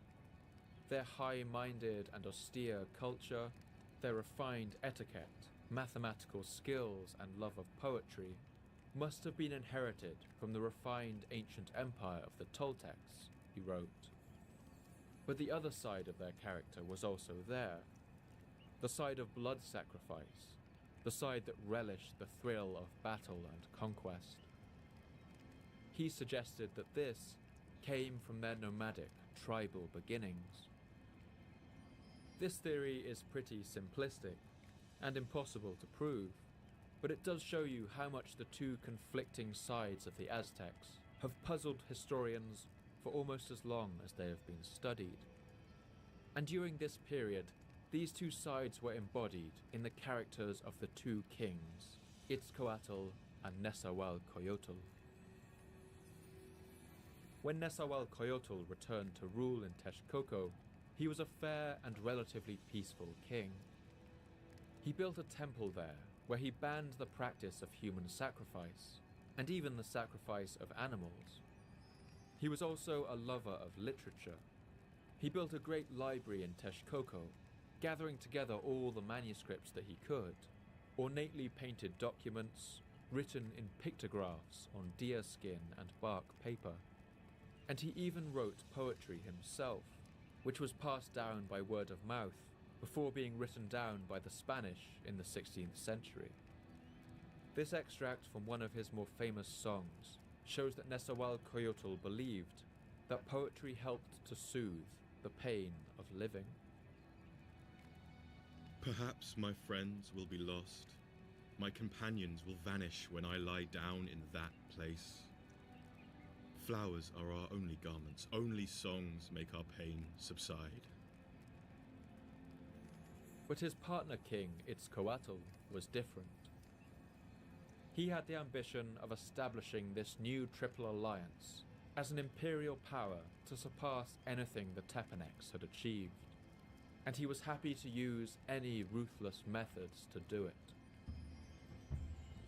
Helping him in this task was a shadowy figure known only to history as Tlacaelel.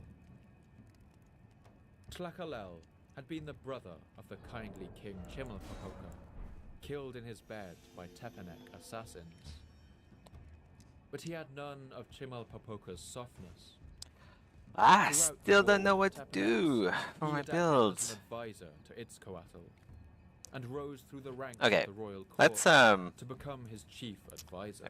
This is what I want in a He would build. hold this position through the reign of 3 subsequent kings, and some have claimed AoE? throughout this time Okay, Tlacaelel so was the true ruler of the strong Aztec Empire. single Although he was target. offered the crown multiple times, he always refused it, Strong preferring to AoE. remain in the shadows. So I need the single power target. I behind need the AoE. throne.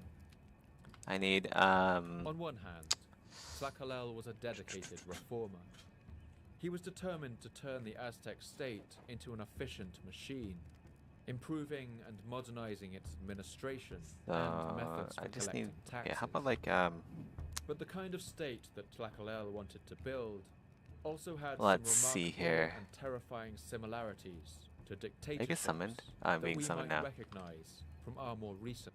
I need like something that's really strong with arcane.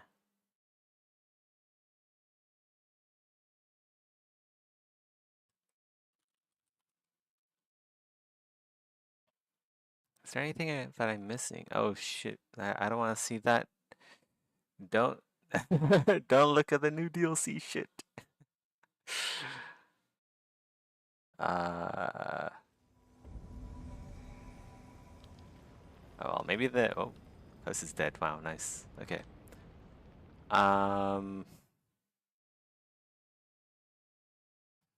Ashes of War, maybe.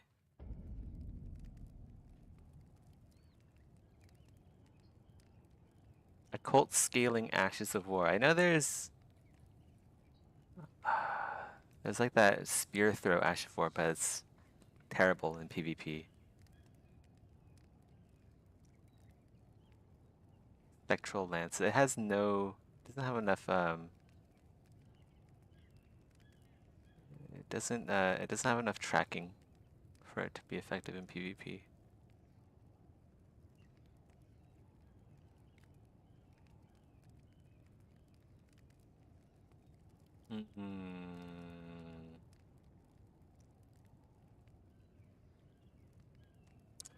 Or we could go and play with the family head build. So that'd be a dex build. primary dex build. Oh, maybe. Maybe.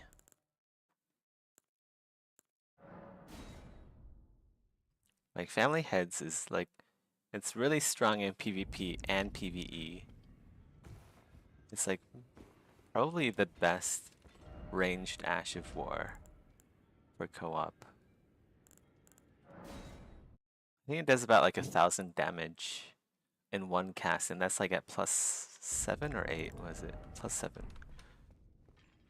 So 1,000 damage for 19 FP isn't too bad. Isn't too shabby.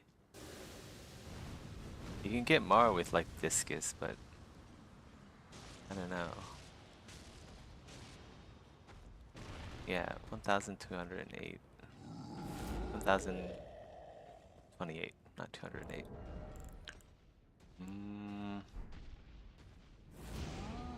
Okay, Dex builds are actually quite good. So I can do like Dex. But the Ash of War scales with Int, I think.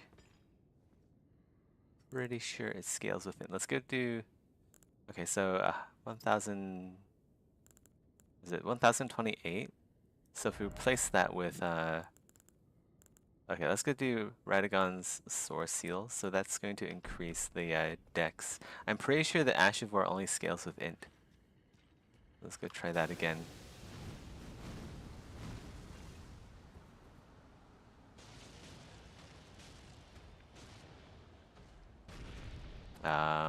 The last one didn't hit fast enough. Gotta go do that again. I'm pretty sure it's still 1,028.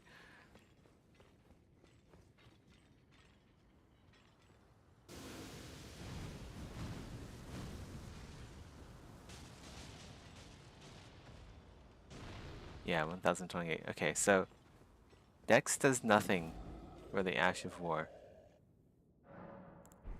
But if I have Stargazer's Heirloom instead, so this is +5 int, should make the Ash of War scale higher.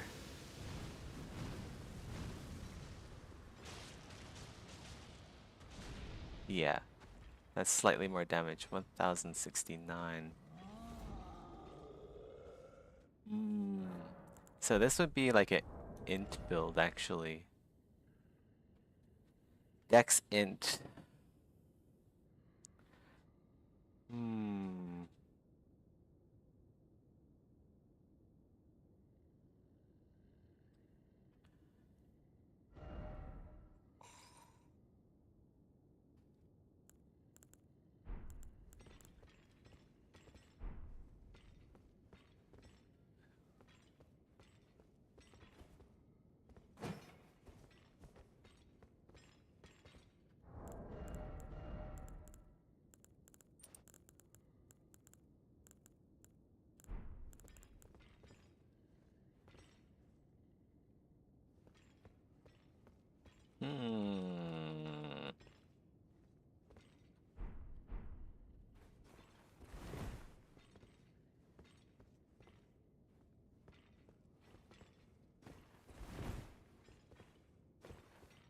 But this doesn't go through walls like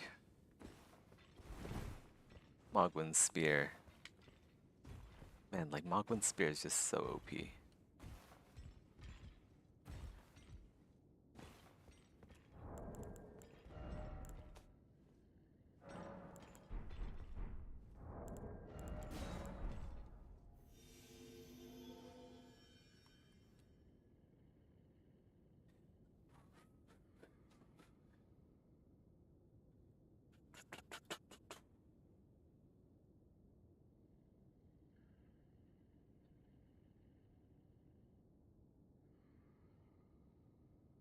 Magic Ashes of War. What is like...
Light great swords, huh? Okay, I'll look at this. Great katanas, throwing weapons. Man, reverse hand swords. There's gonna be like a lot of new stuff. Maybe I shouldn't think too hard about like making an epic build for the DLC. I need something to deal with players who are really good with the greatsword, because this shit is scary. Like, I think like, oh, you know what? Maybe, crossbow shield bash. But I need like something stronger than a crossbow sometimes. Well, most of the time.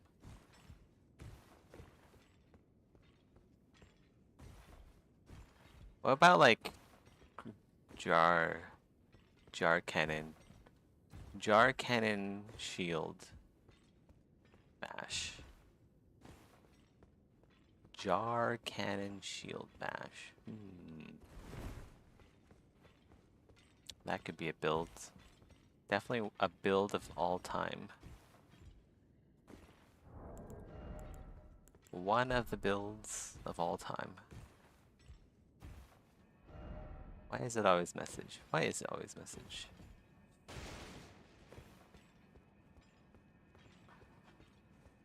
But then there's no AoE on that build.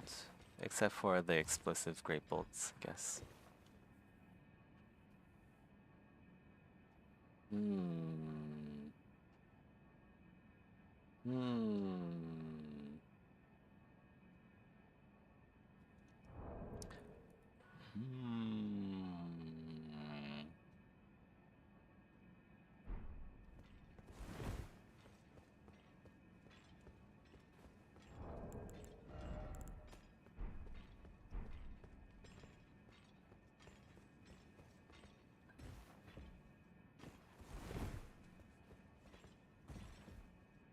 Oh. Getting summoned. Crossbow. Great shields.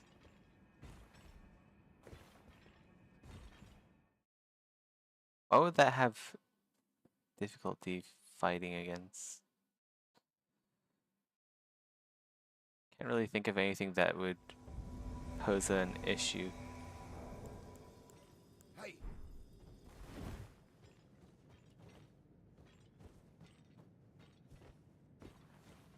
Hey.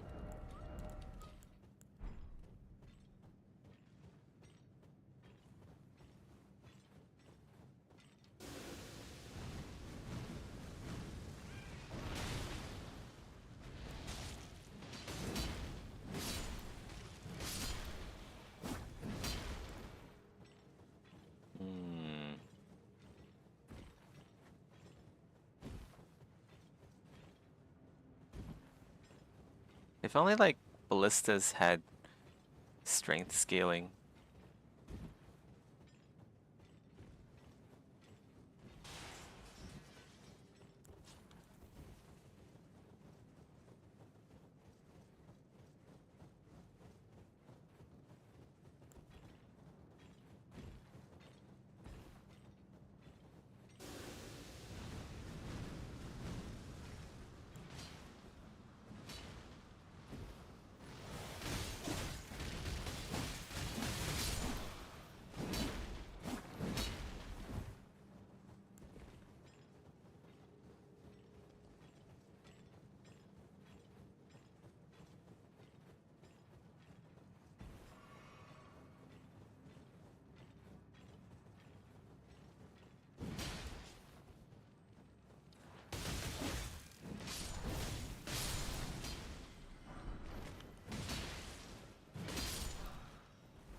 Saved by the lag.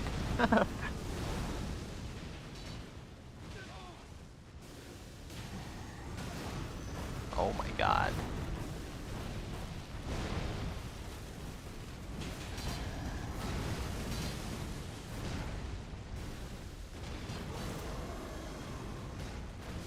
Oh my god, rip.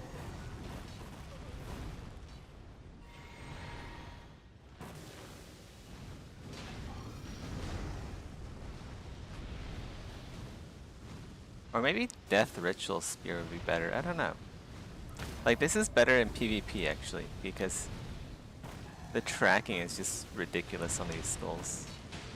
They'll literally loop around in spirals to get the target.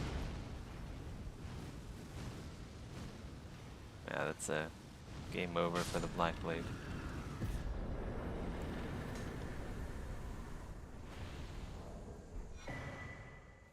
Also, no one uses this weapon. No one uses it. I've never seen anyone else use this weapon before.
Oh, I can't one-hand shoot with a hand ballista. I have to two-hand this to actually fire it. So it has to be like a crossbow, I guess. Crossbow and then... yeah. Crossbow with shield crash. Like usually when you shoot someone in PvP with a pulley crossbow, it pisses them off and they just bum rush you. And that's where the shield crash will come in handy.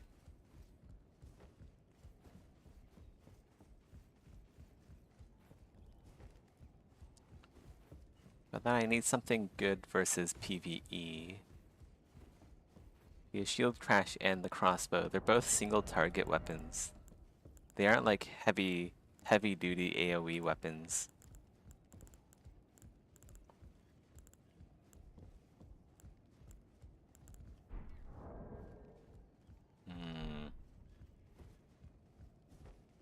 I guess I could have...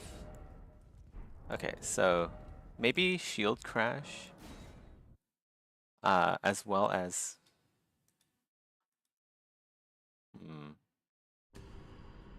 so poly crossbow plus Mogwin's sacred spear could work with shield crash. Because then I have long range. I have shield crash for everyone and then I don't know. I'm just gonna keep playing this character and then get some work done. No fucking clue. There's so many weapons and so many combinations.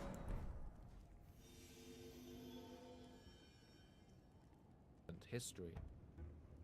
First of all, Tlacaelel understood the importance of controlling information.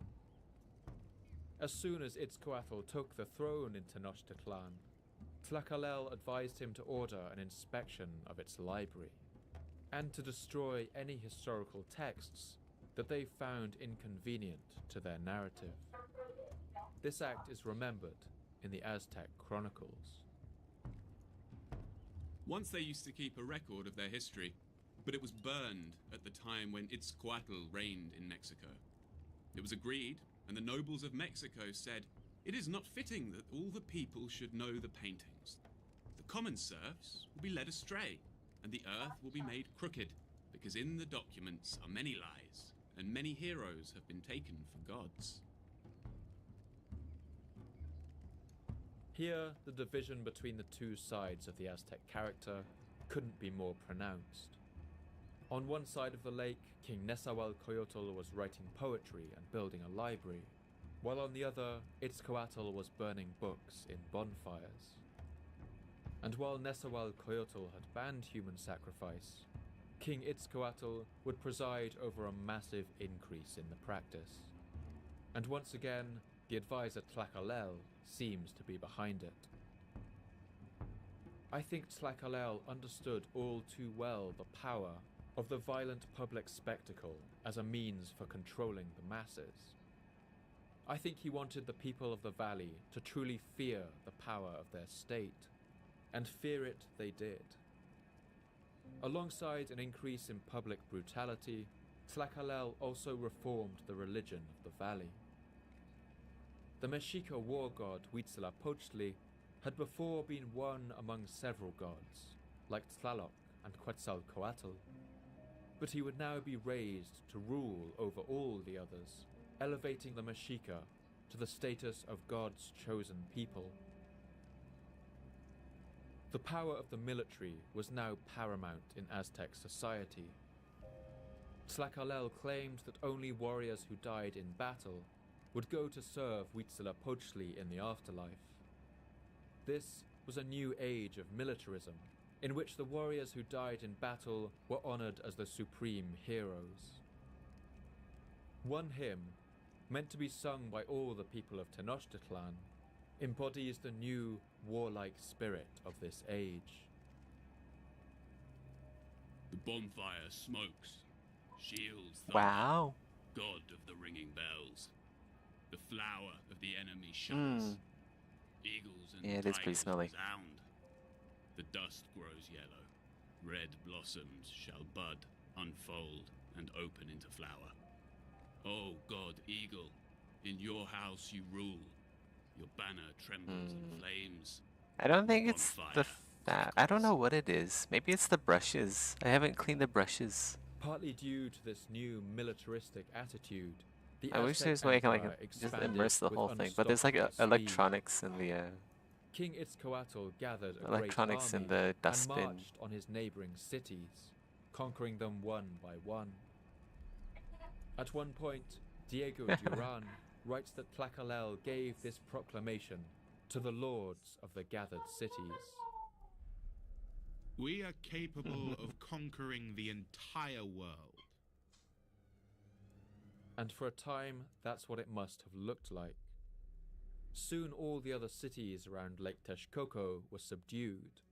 Other states, alarmed by the rapid expansion of the Aztecs, gave in to all their demands without a fight and paid regular tribute.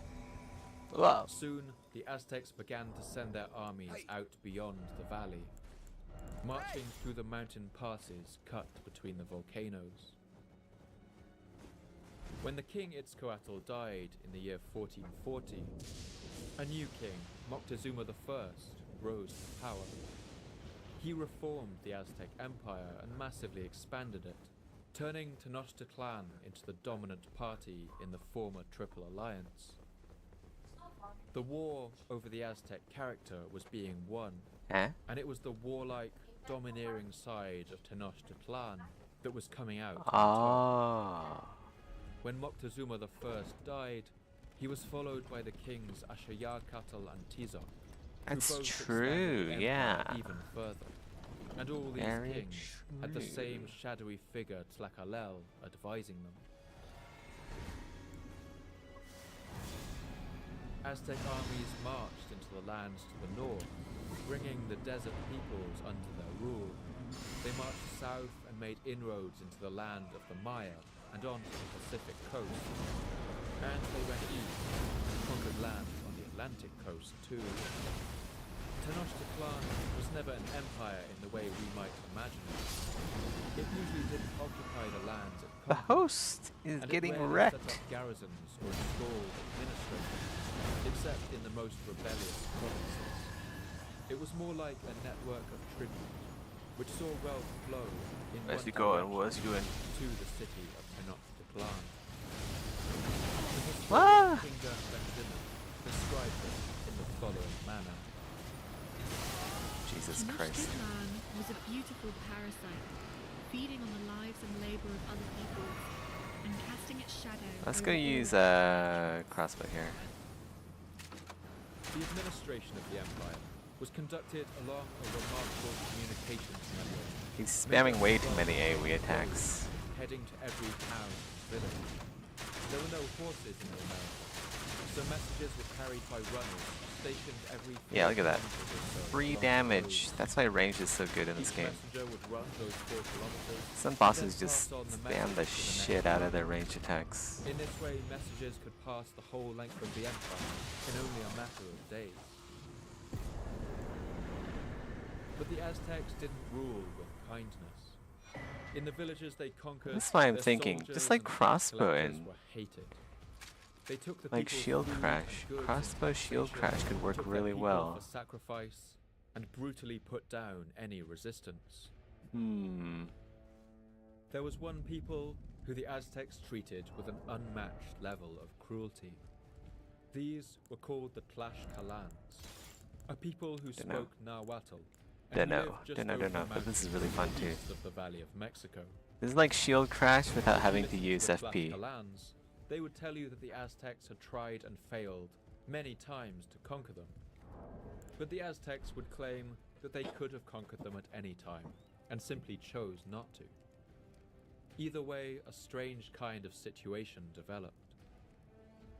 The Tlaxcalans remained independent, but they were at a constant state of war with the Aztec Empire. The Aztecs surrounded and blockaded them, stopping any luxury goods, such as salt or fine textiles, entering their lands. And the Tlaxcalans were also forced to compete each year in an event known as the Flower Wars. The name Flower War is a curious pairing of words, and the Nahuatl language is particularly fond of these kinds of pairs. In English, we do this too. We talk about our bread and butter, our heart and soul, or sticks and stones. These are pairs of words that together mean something else, and this was a big feature of Nahuatl. If they wanted to say that someone gave a speech, the Mexica would say he gave his word and breath. They described your village as your water and hill. When someone died, they passed into cold and silence. And if you did something in secret, you were doing it in clouds and mist. Their word for poetry was flower and song. In Nahuatl, flower meant poetic and beautiful. In Aztec poems, warriors are often said to die what they call a flowery death, that is, a noble, poetic death.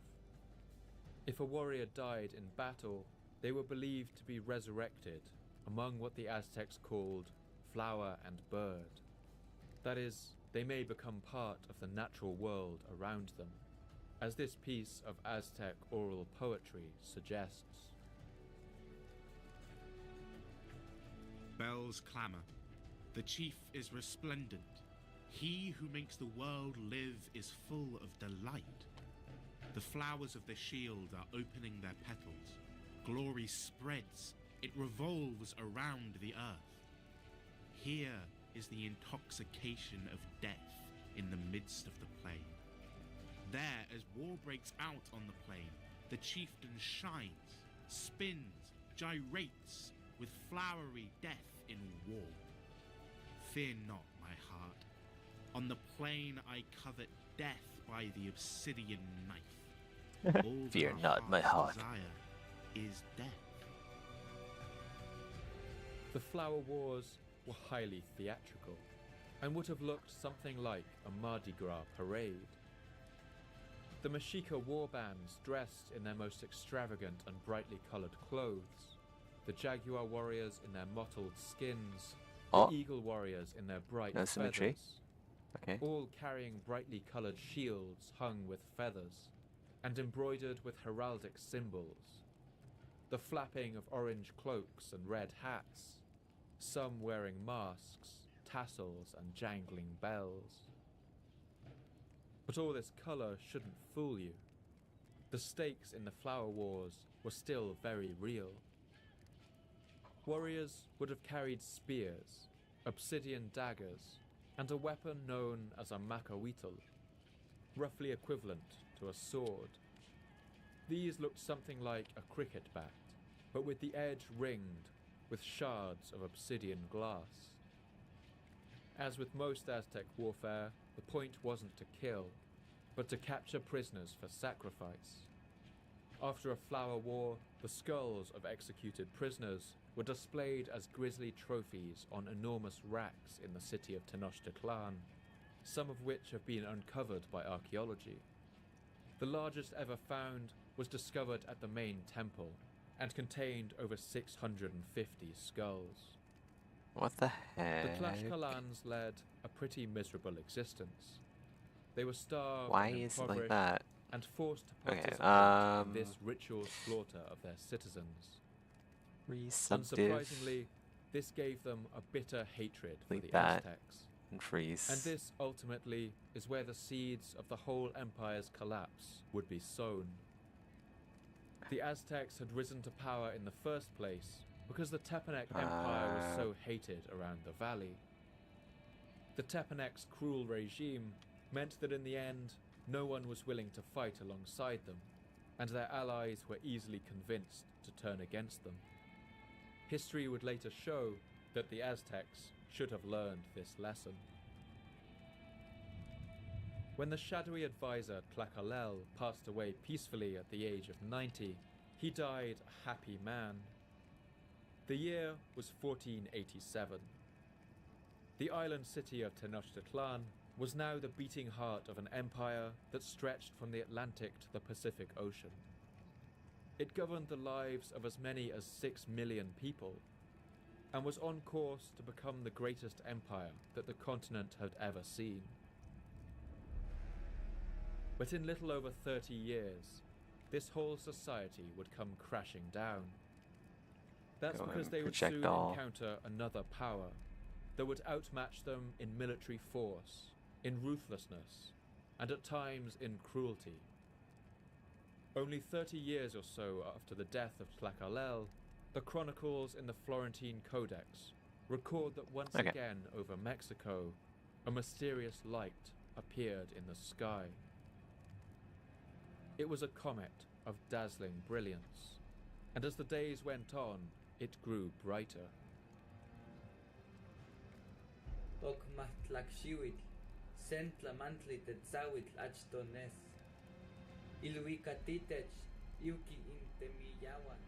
Ten years before the arrival of the Spaniards, an omen first appeared in the sky, like a flame or tongue of fire, like the light of dawn. It appeared to be throwing off sparks and seemed to pierce the sky. It was wide at the bottom and narrow at the top. It looked as though it reached the very middle of the sky, its very heart and center. It showed itself off to the east.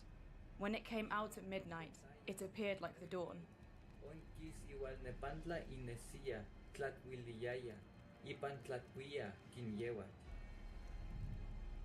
Although no one could have guessed it, this light in the sky was a harbinger of the end of the Aztec age.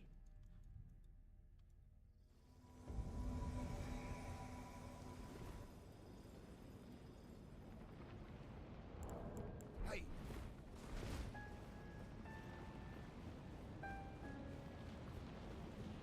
As we saw earlier, during the low sea levels of the last ice age, A land bridge existed from Asia that Stone Age humans used to cross into the Americas. But as sea levels rose from about 16,000 years ago, that bridge was swallowed up by waves. Humanity was now separated into two vast populations, one on each of the world's two great land masses. And although neither of them knew it, the separation of the continents was a starting pistol in a race for their very survival. At some point in the future, these two populations would meet, and the developments they made during the intervening 16,000 years would determine which of them would survive that encounter. For a number of reasons, the people who settled in the smaller lands, the continents of the Americas, were at an inherent disadvantage. Oh, we got invaded too. There are a lot of factors at play. This is a hotly contested subject that people feel understandably emotional about. But for me, the most obvious and first point to make is that the people of the Americas had simply arrived in their lands later than others. Whoa. We evolved as a species in Africa between 300 and 200,000 years ago. And in the last 60,000 years, began to migrate out of Africa and on to the rest of the world. We reached southern Asia by about 50,000 years ago, China by 40,000 years ago, and most of Europe by 30,000 years ago. This means that humans had already settled in virtually the whole Afro-Eurasian landmass for tens of thousands of years before they ever set foot in the Americas. All that time, they spent growing their populations and steadily making the incredibly slow transition from hunter-gatherers to part-time farmers, and then from part-time to full-time farmers. Their settlements grew until the early cradles of civilization, You're like frostbitten. the Indus Valley, Egypt, Can't tell. burst into the light of history around 7,000 years ago. Can't tell if he's frostbitten or not. As we saw in the last episode, Jesus. a cradle of civilization takes a long time to form. And part of the reason for this is that virtually every food we eat today didn't exist until we came along and created it. Far from the bountiful Garden of Eden, the Earth originally didn't provide that much to eat for its human inhabitants, and what little there was would have tasted pretty bad. From wheat and barley to bananas, peas and oranges, each delicious food we know today began with an ancestor who was much more unpalatable, much less nutritious, and much more difficult to digest. Okay, there we go. There's a frostbite. The banana is just one of countless examples. It began in Southeast Asia as an unrecognizable wild species with bluish-green skin and many large, Crossbow hard time. seeds. They're virtually inedible to humans, but over millennia, desperate hunter-gatherers would have picked the ones that were most bearable to eat and taken them home. The seeds from these would have grown near to their settlements, and later these early humans would begin to cultivate them in a more purposeful way, picking only the juiciest of their new crop to create the next generation. Incredibly slowly, so slowly that no one would have noticed the difference over their lifetime, the plant began to change. Its seeds got smaller, its flesh got sweeter and creamier, and its skin turned that deep yellow we all know today. We owe so much to the work of those thousands of nameless generations who tirelessly domesticated these plants. It took many thousands of years for the people of Mesopotamia to change wild mountain grasses into the nutritious wheat and barley that we know today. This process began as early as 10,000 BC, and from there these cereals spread to the rest of Afro-Eurasia. Peas and pulses like lentils were another of the earliest domesticated crops. Wild peas were even eaten by Neanderthals, as the 46,000-year-old remains from the Shanidar cave in Kurdistan seem to show. But modern peas were first domesticated in Iraq as early as 11,000 years ago. This was nothing short of an agricultural revolution that fueled the growth of early societies. As the quality of these foods improved, they offered greater nutrition to our diets, higher calories and more protein, and it became possible to support larger populations. But the people of the Americas were much newer to their lands.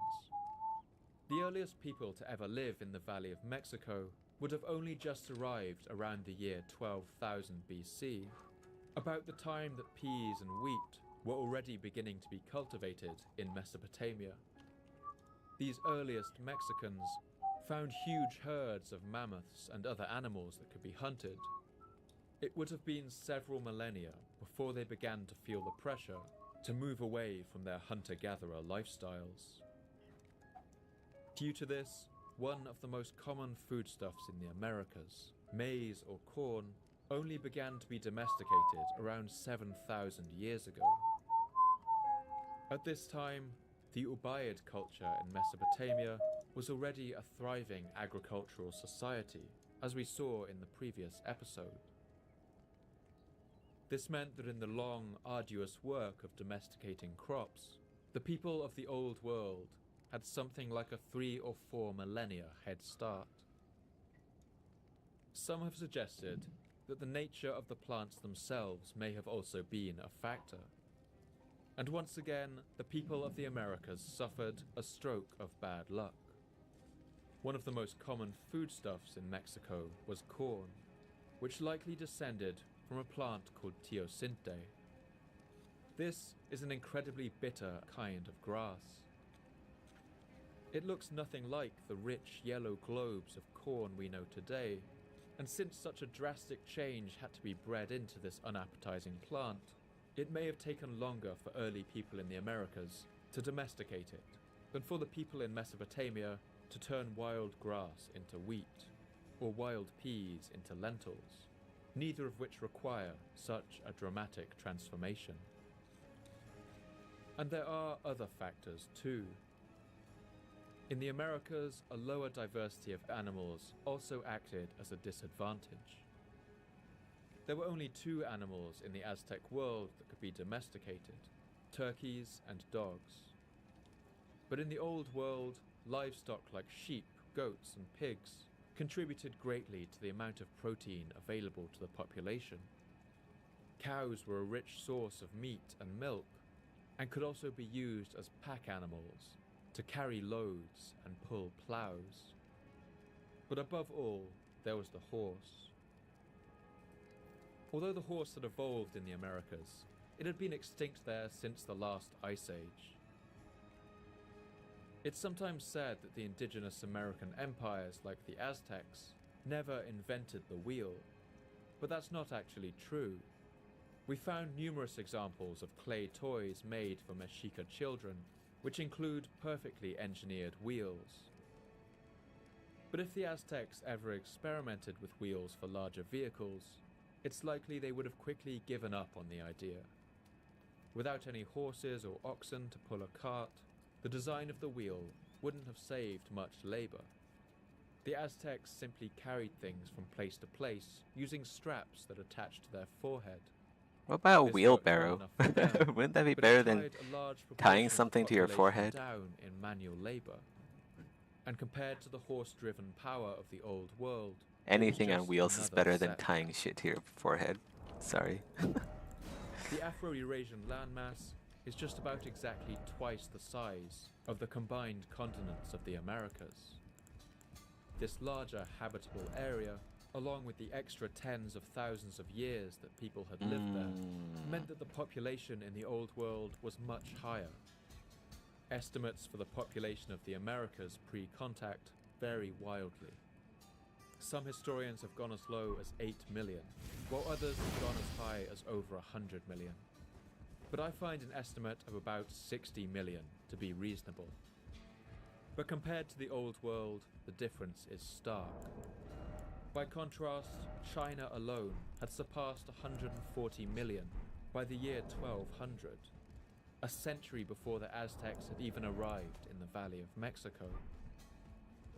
This larger population meant simply that there were more human brains put to work on the business of inventing new things, and vast trade networks like the Silk Road meant that if something was invented in China or India, it would only be a matter of years before it would be available in Europe.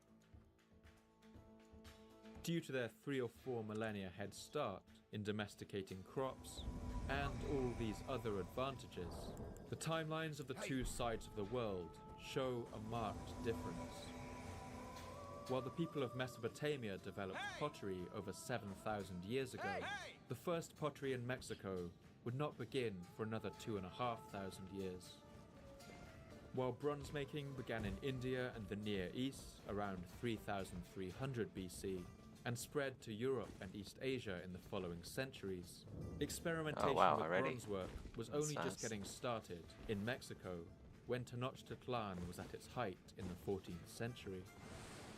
High carbon steel was invented in South India in the 6th century BC and exported around the Old World. It would never be invented in the Americas. By the 5th century AD, Mexico's first empire of Teotihuacan had only just reached. Oh my god, that was died from the silver tears. Holy shit. Death by PvE. Egyptian, Assyrian, Babylonian, Persian, Greek, and Roman empires. When Teotihuacan fell around the year 550, China's Chen dynasty had invented matches, and Indian engineers had invented the spinning wheel. When the Toltec Empire fell in the Maybe this Mexico, is the best build I've come up with. I just can't think of anything. The Chinese had already invented gunpowder better. And a magnetic compass for use at sea.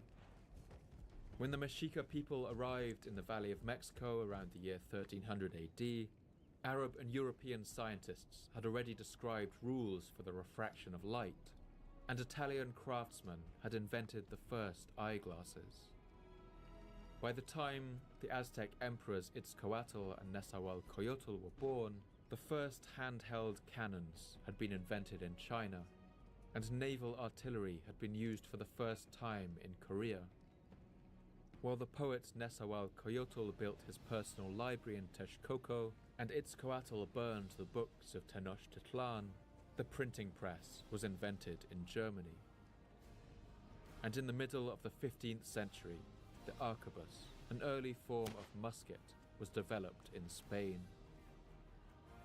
All the people of the Americas were incredibly ingenious and inventive, and the Aztecs were no exception, but they could never make up that 3 or 4 millennia head start.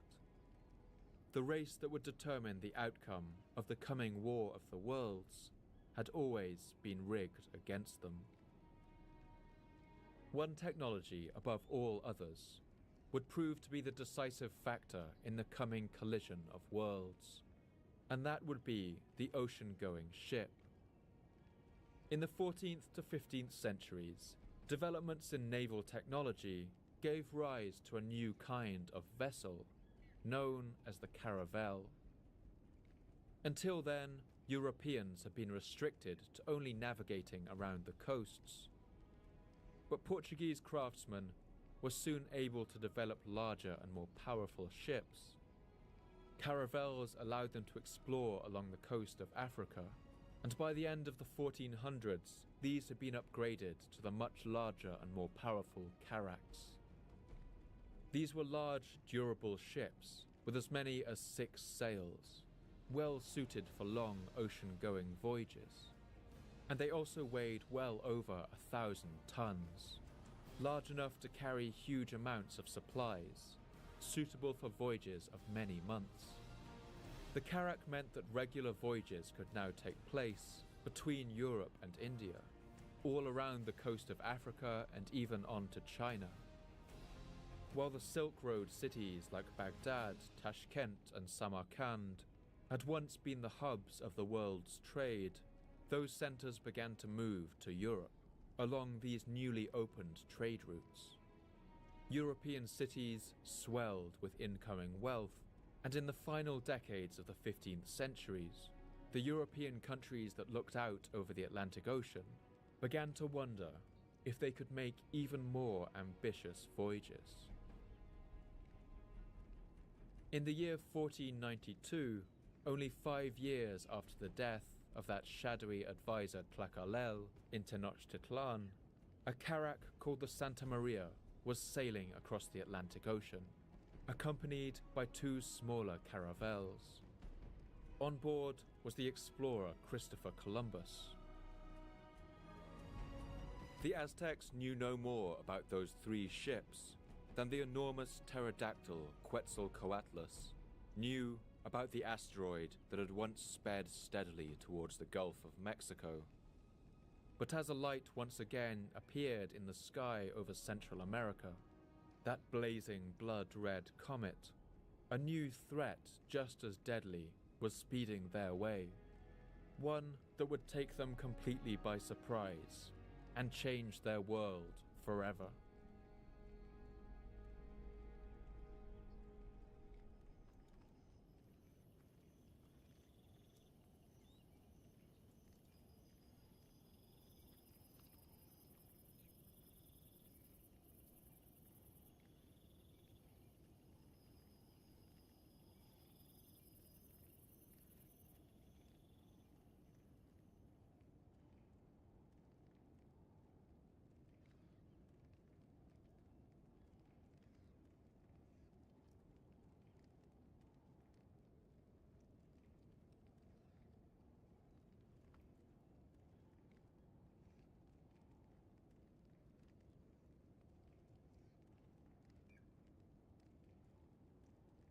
Is that the first part over? I'm gonna take a short break here. Give me a sec.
Okay, I'm back.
Bong.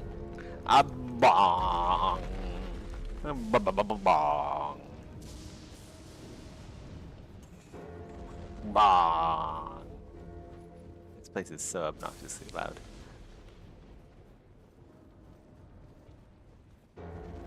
Like I would rank that Grace back there 0 out of 10 just for how loud it is.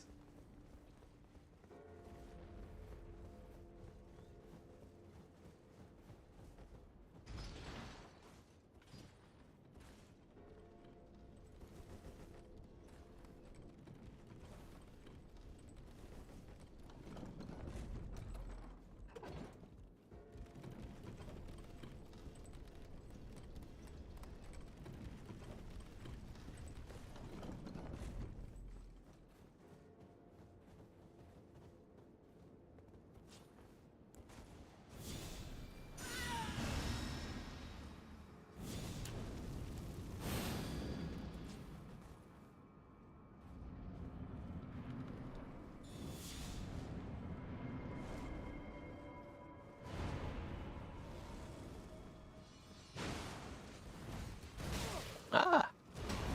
Wah! Wah! Wah! Wah! Wah! Oh my god! How much health was that? Not enough, apparently. Jesus.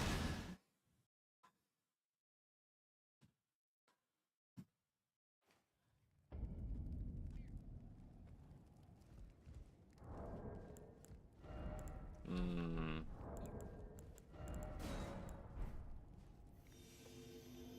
Hmm.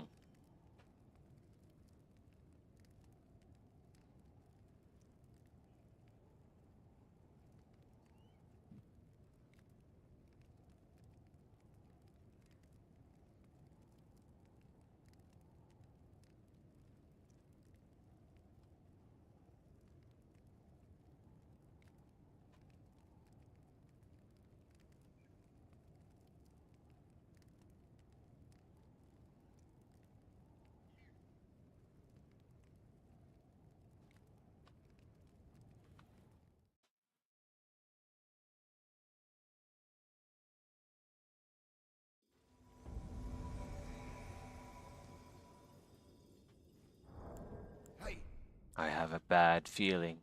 It's Moonvale. Mr. Moonvale. Just one summon, huh? This calls for crossbow time. Oh shoot, I don't have enough bolts. That's not good.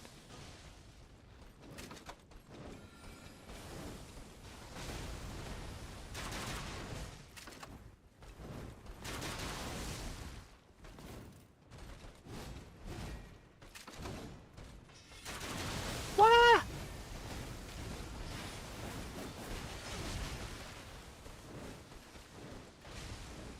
Yeah, we're not gonna make this. The host does pathetic damage for a mage.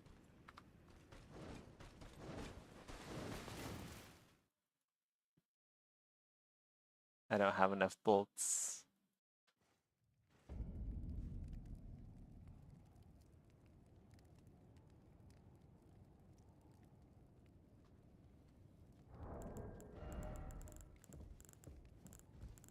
I should just like craft all my bolts just so I don't run out.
Over 5,000 years ago, a man climbed up through the Tisenjoch Pass in the Ötztal Alps on the border of what is now Italy and Austria. As he climbed, he was shot in the back with an arrow and bled to death. And then it began to snow, and he was frozen, preserved for 5,000 years. That man was Ötzi the Iceman. And today we know that only hours before he was killed, he ate a last meal of wild goat, deer, and einkorn wheat, as I recreate the last meal of Ötzi the Iceman, this time on Tasting History.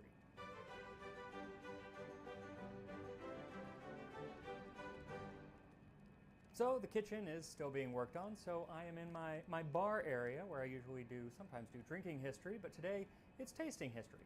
And actually, it's not really tasting history, it's tasting prehistory, because Ötzi was around before there was any form of writing. There may have been some writing in the Sumer area and Egypt, but where Ötzi was, in Central Europe, no writing. He lived during a time before the pyramids, before Stonehenge, but not before farming.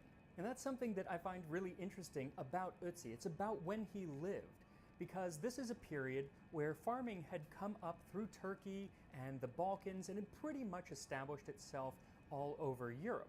But there are still little pockets of the hunter-gatherer lifestyle that are still eking out a living in Europe. And his last meal has ingredients from both of these worlds, and they come together in his last meal. And I find it fascinating that we even know what his last meal was, because researchers have been able to study his stomach and digestive tract and see what it was that he was eating in the hours and even days before he died. And just a couple hours before that fateful arrow hit him in the back, he had a meal of red deer and ibex, which is a wild mountain goat that would have been hunted.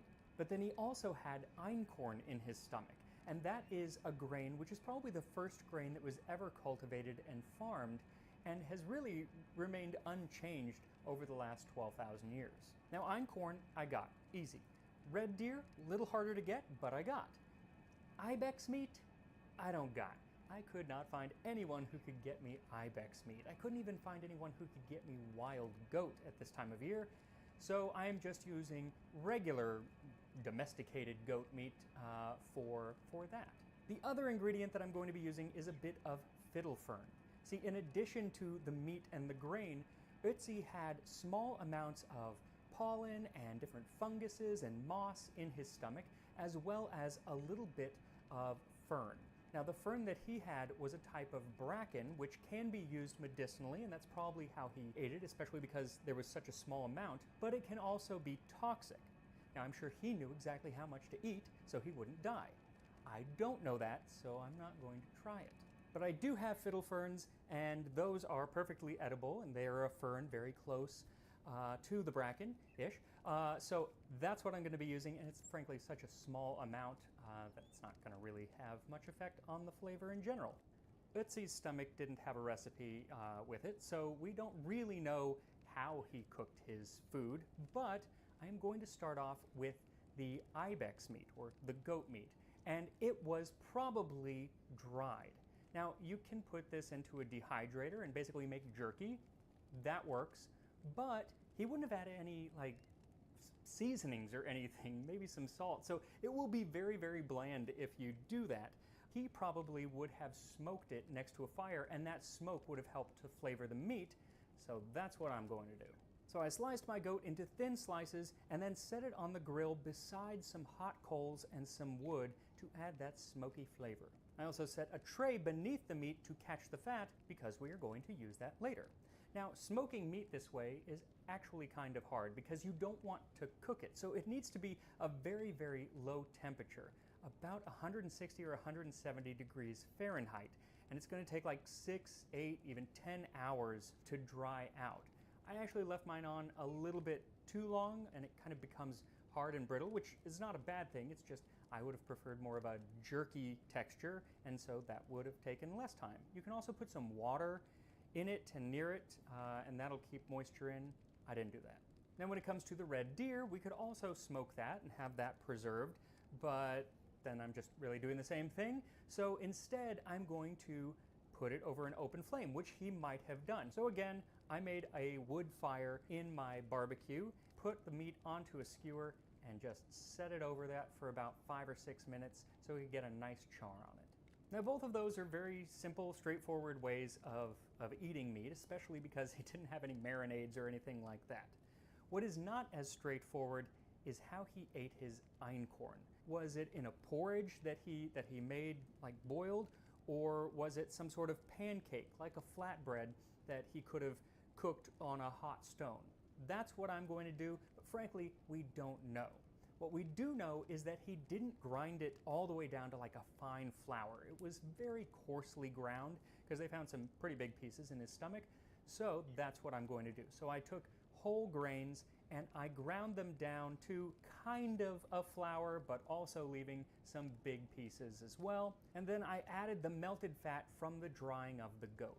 Now, of the 300 grams of food that was in Ötzi's stomach, half of it was ibex fat. Unfortunately, my goat just didn't give off that much fat. I'm pretty sure it was about a tablespoon, so I also had to add some water just to make the einkorn come together to be able to form some sort of pancake. Here too is where I decided to rinse some fiddle ferns and chop them up very fine and add them in to hopefully add some flavor to what could be a very bland pancake. So to cook it similarly to the way that Ötzi would have, I took a clay comal and set it right next to the fire until it got nice and hot so it sizzled when I added water to it, and then I formed a cake out of some of the batter and set it on. I cooked it for about 3 minutes on one side and then flipped it and cooked it for another 3 minutes. Now again, this is just one possible way that Ötzi might have prepared his last meal. You can only tell so much from stomach contents. What's amazing is how much they can tell from stomach contents and from his digestive tract. Other things that they found in there and on his person have led researchers to basically recreate the final hours leading up to Ötzi's last meal. On September 19, 1991, 2 German tourists were hiking in the Ötztal Alps at the Austria-Italy border when they came across a body. At first they believed that it was a deceased hiker, but then they realized it was definitely older, so maybe it was a lost World War I soldier. But then researchers quickly realized that it was much older than that. It was the body of a man who had lived between 3,359 and 3,001.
105 BC, over 5,000 years ago.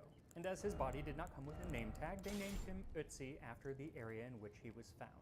Now, what is so remarkable about Ötzi is how well kept he was. He and many of the artifacts that were found with him, the belongings that he had, they were all mummified naturally by the ice and the snow.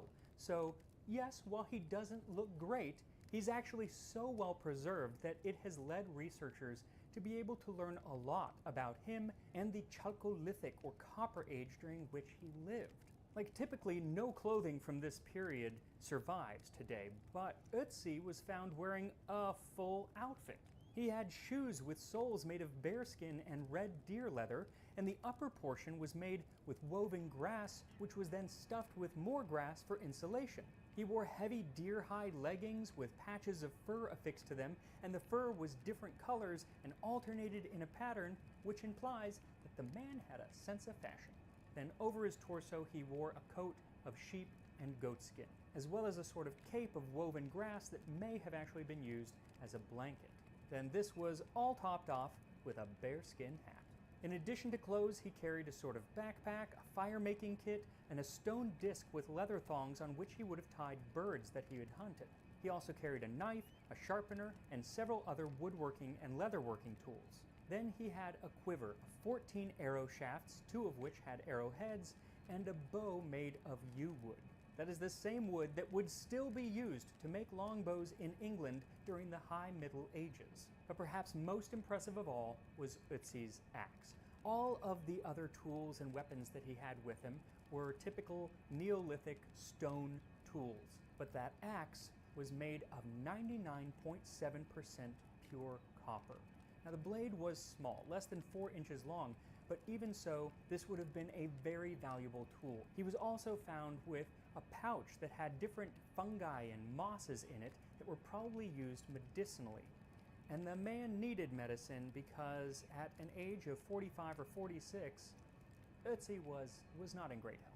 Tests show that he suffered from heart disease, he had worn down teeth, gum disease, previously broken ribs, gallstone, frostbite on his toes, and an intestinal parasite called whipworm, which can cause severe abdominal pain.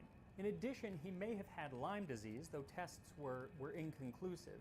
But what is definite is that he had a lot of bone and joint issues, so he would have had severe pain in his ankles, his knees, his lumbar, and his shoulders. And the man was in his 40s, and I'm in my 40s, and I gotta say, it kind of checks out. What's curious is that in addition to all of these ailments, Ötzi had 61 tattoos, which were likely thought to be ways of treating the pain. Then he also had 3 other injuries that he probably sustained very close to the time that he died. One was a severe head wound that probably would have caused bad brain damage. Another was a cut on his right hand between his thumb and his index finger that went all the way down to the bone. Some scientists think that that happened within 24 hours of his death. Others say it could have happened up to a week or more, but either way, it was still healing. Then there is a third injury that went completely unnoticed for 10 years. It wasn't until 2001 that scientists discovered an arrowhead lodged in Ötzi's shoulder, and it would have been shot in there only minutes before he died. And this discovery is what led researchers to determine that Ötzi the Iceman was murdered. Now, there are just too many unknowns to definitively say what happened. Like, was he being chased by some villain, or was Ötzi the protagonist and just getting his comeuppance? Maybe he was someplace that he shouldn't have been. Maybe he was stealing something, like that axe, perhaps, or some food. Or maybe he was defending his friends and family by outside raiders. We just don't know. We also don't even know if he saw it coming, if he was running from someone, or he was taken completely by surprise. We don't even know if it was intentional. It could have been an accident. These are all questions that we will likely never know the answers to. But what's amazing is that researchers do have a lot of answers and have been able to put together some scenarios of what happened to Ötzi right before he died, and much of that information comes from what was found in his digestive tract. See, it wasn't only in his stomach that they found food, but all through his digestive tract at different levels of digestion. And it wasn't just food. There were other things like mosses and pollen and different liverworts that he probably ingested on accident. But they've allowed researchers to tell approximately where Ötzi was and when. Like, based on the pine and spruce pollen in his colon, they know he was in a high altitude forest around 8,200 feet about 33 hours before he died.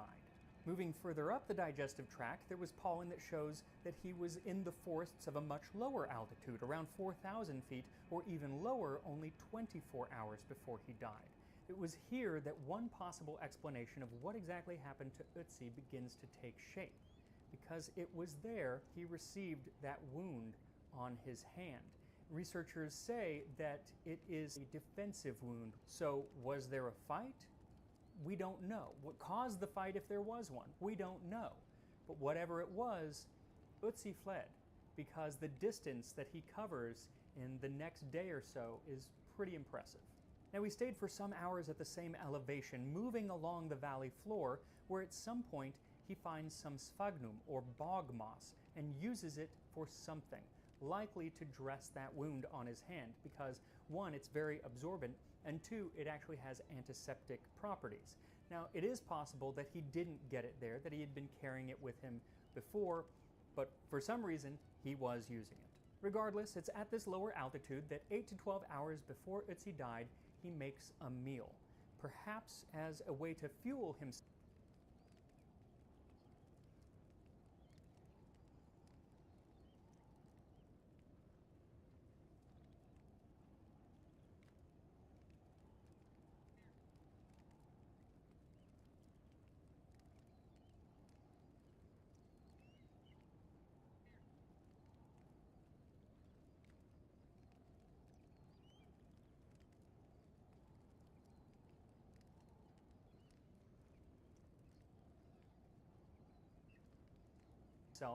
For a rather frantic ascent up into the mountains. Possibly being pursued, which would account for his speed, he climbed, and within just a few hours, he had reached nearly a 10,000-foot elevation.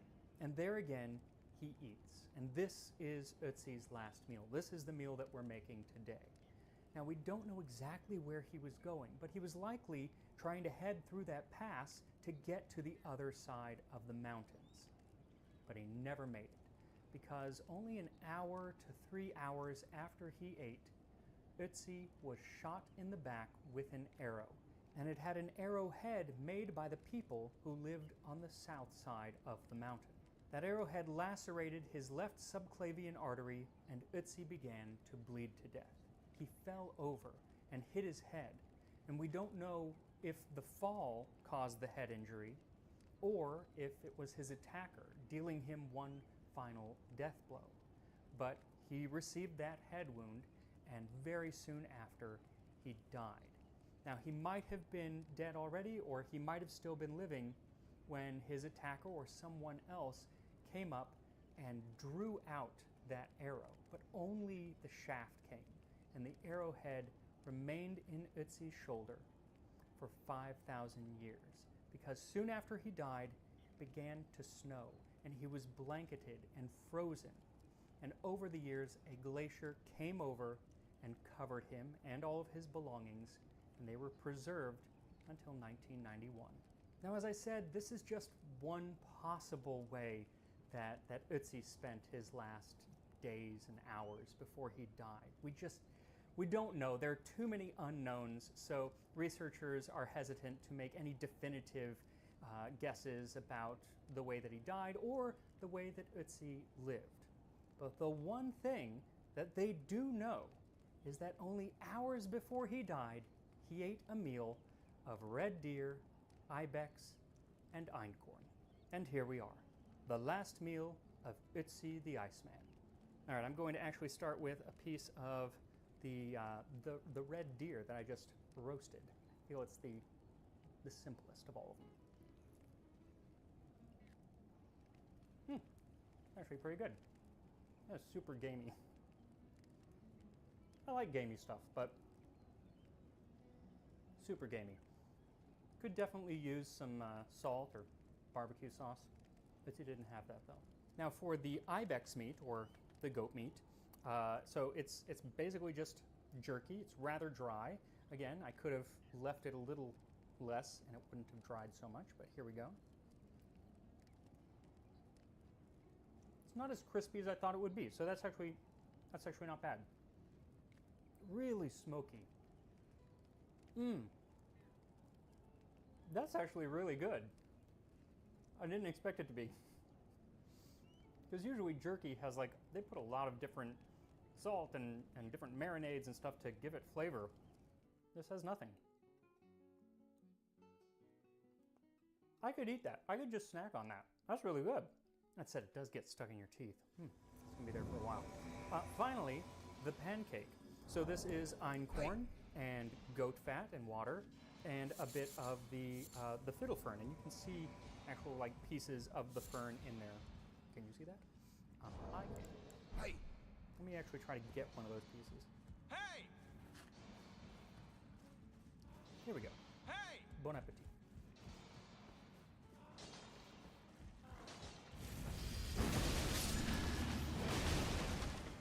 More flavorful than I expected. So I don't know that the fern adds much. You know, maybe it adds a little maybe, but there's not a lot. So mostly what you're getting is the flavor of the einkorn. It's actually pretty good. I think, you know, if it was just regular modern wheat, this would be bland. But the way that it is, it's kind of chewy. It kind of turns into more gumminess. But what it reminds me of, when I was a kid, one of the people that babysat me would give me these granola bars that were unflavored. They were the most bland things as a kid. That's what they remind me of. They were healthy. And actually it's kind of nice. It's kind of like granola bar, but without any sugar or any of the good stuff. But it's not bad. So I am very, very grateful that I live in now, where we have a lot more options when it comes to food, when it comes to how we prepare our food. But it is so amazing that people survived on this type of food for eons, for most of human history. I was gonna kick him down. It didn't work. We're still able to find the remnants in the stomach of an Iceman. I don't know, I find it fascinating. I've always wanted to do a video on Etsy, and I kind of put it off, but now, without a kitchen, I was like, well, I gotta cook outside. Hey, Etsy cooked outside, I can cook outside. And Etsy didn't have a Weber kettle grill, but I did, and that's what I did. Anyway, delicious, and I will see you next time on Tasting History.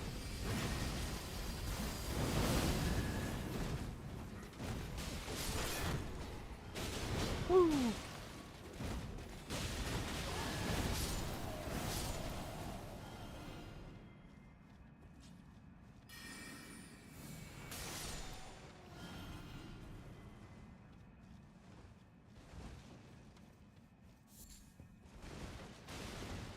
The damage.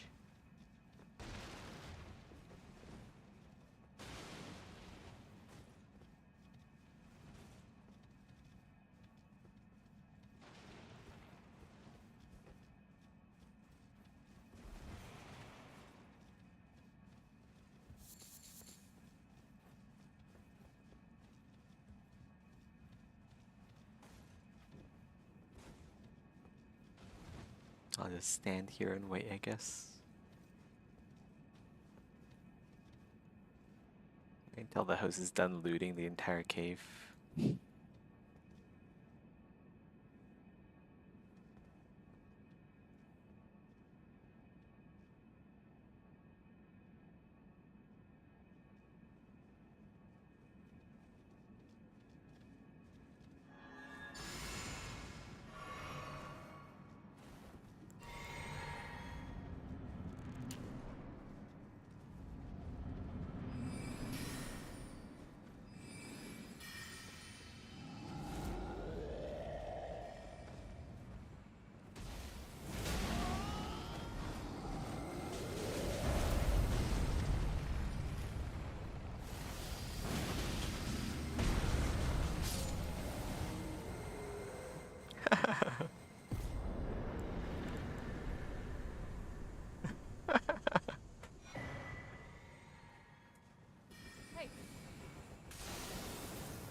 Mage is OP.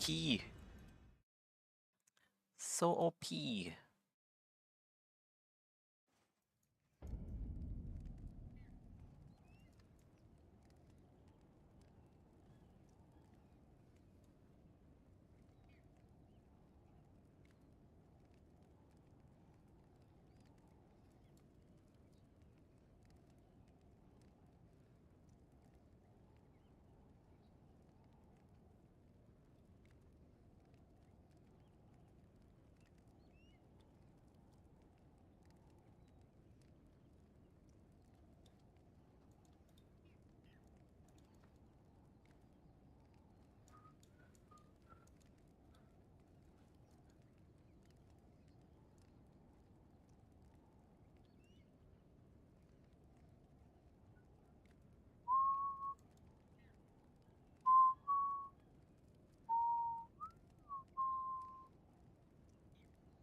We do this. Let's go for this. I'm feeling... Oh boy, you guys are in danger. Oh, the fire. Ooh. Well, how many runes is your friend worth? Only 500, not bad. Alright, let's let him kill the NPC there. I'm gonna put this down. I feel like that's gonna do immense damage to me. Is your enemy lagging? Is that what I'm seeing here? You can take one little enemy, correct? I'm leaving you in there with him. You must finish this.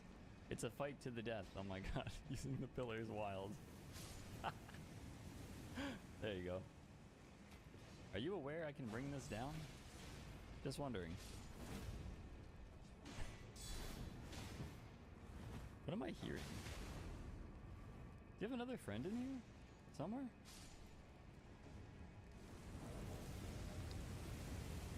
Alright, I thought I got summoned. Hey there. Oh, that went by the head. You see his little arrow? Thought I got summoned.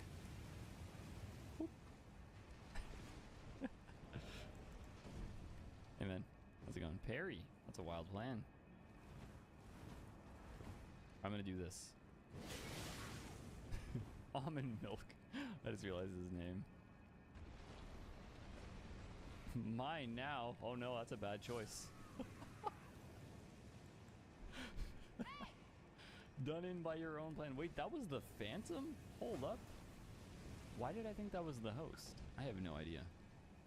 Wait, is the host just like relaxing up by the grace? That is a wild choice, my friend. That is not what I was trying to do. I was trying to do a fully charged R2. It's like so cool. Oh, did he quit out? Oh my god. Well, goodbye, man. I mean, you have to expect that when this guy has his 2 friends beating the level for him. That's wild. Hippo, you've embarrassed the family, Hippo. Shunned for the disconnect. I'll just sit and wait patiently.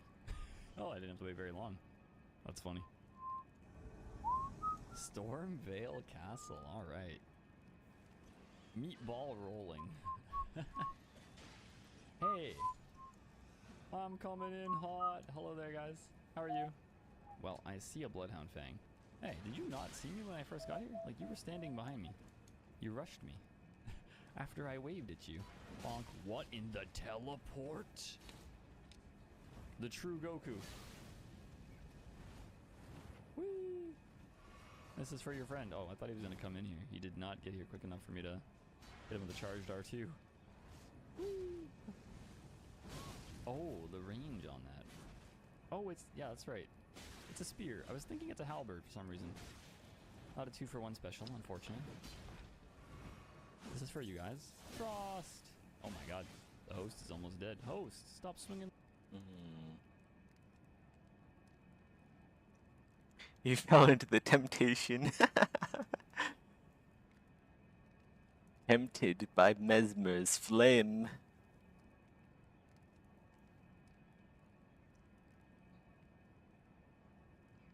According to Quaylag, like the first half of Vate's video isn't too spoilery, but the second half is. So I'm just not gonna watch the whole thing. I know there's like new content and stuff. That's basically it. I cannot decide on a build. It's like the hardest thing ever. Like, I have all of my characters prepped, but I don't know which one I should bring in first. Like, this is a fun build, but it's not like the strongest build I have.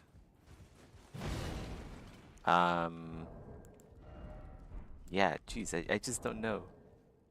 But right now, like, right this moment, I'm digging this build I have with Shield Crash and then like Giza's Wheel. And I can swap over to Pulley Crossbow if I need. It's like the boss is just spamming AoEs and I just can't even go in with a melee.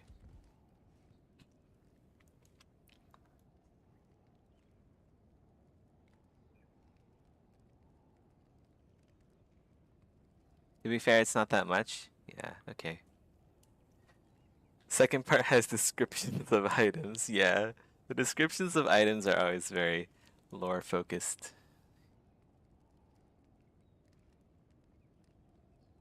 What are you going to go into the DLC with, Zura? What's your build? So I can copy it.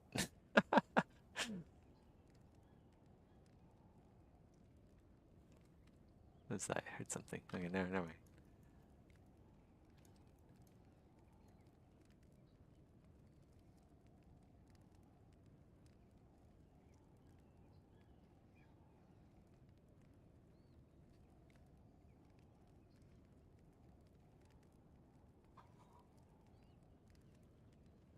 Ugh.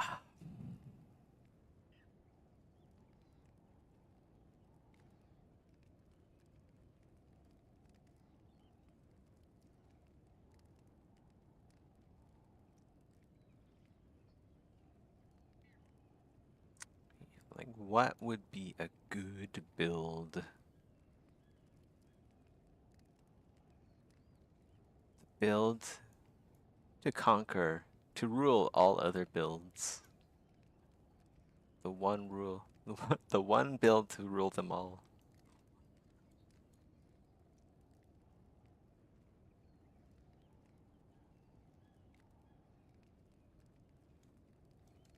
I am boring. I always play with the greatsword. Ah, so you're a guts main. To be fair, the greatsword is like really strong. It is a very great sword. You basically, unless you're running like something really fast and like status based, you can't really defeat the greatsword in melee. Just because it does so much damage and it does so much poise damage. If you get hit once, you're basically dead. At least in PvP.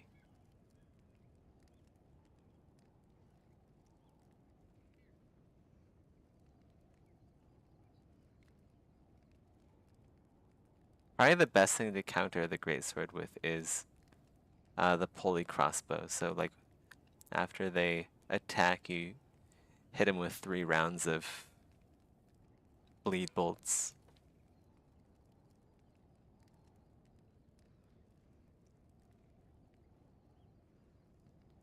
Or shield bash with fingerprint shield would probably work against the great sword.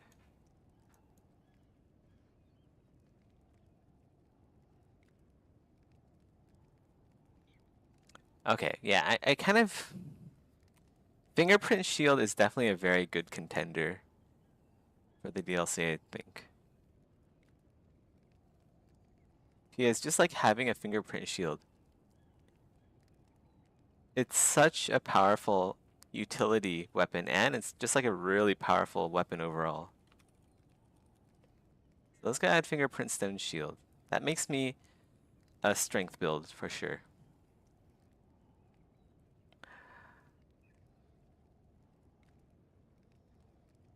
So, strength build. Fingerprint with shield bash. So that would be like my melee weapon. That means I need a ranged attack, and then I also need an AoE attack.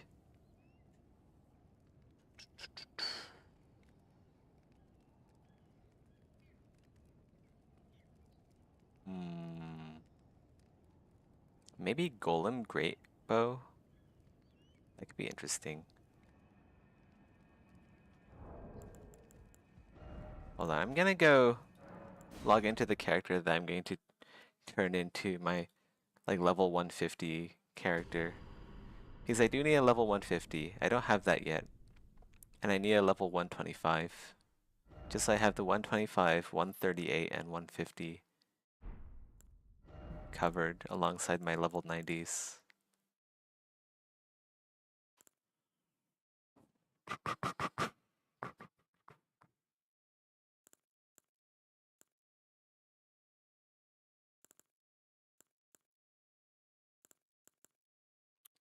I guess I'll turn this character. This is like my oldest character. This is the Falling Star Beastjaw character. So I just spam the Ash of War on this. It's really effective, honestly.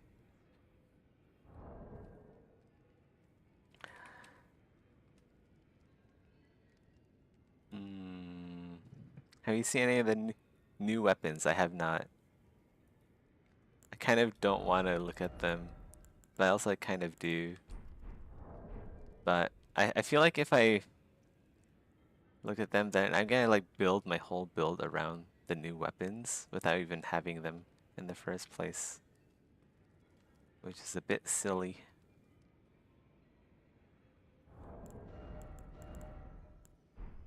Range.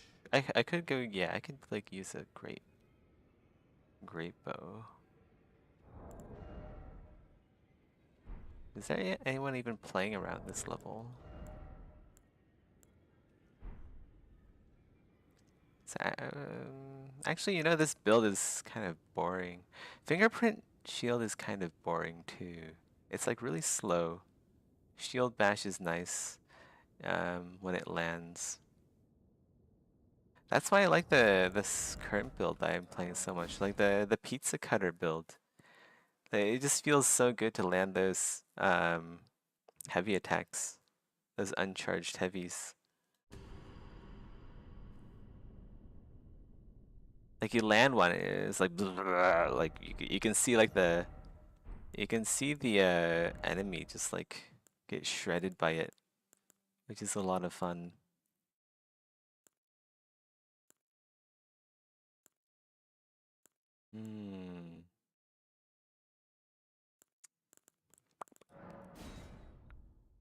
Another thing is I could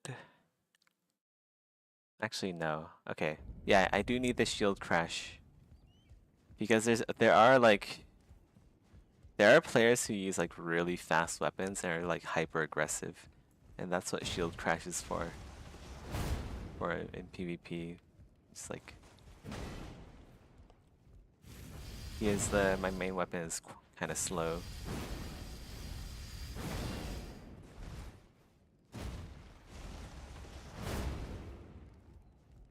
Also, this build is actually just really good. Maybe I should just keep playing this build. Maybe I should bring this build in the DLC. Because I do kind of have an answer for everything in this build. I think this build needs like better armor, or maybe I just need to get better at melee combat. Because I don't usually play melee, I usually play ranged. I do have 60 vigor. My defenses are okay. This is like medium tier defense. If I eat a crab, it does get pretty good. I guess this is as good as I can get. I'll have to upgrade these to max and then change out my armor for something better, I guess. If I'm bringing this one to level 150.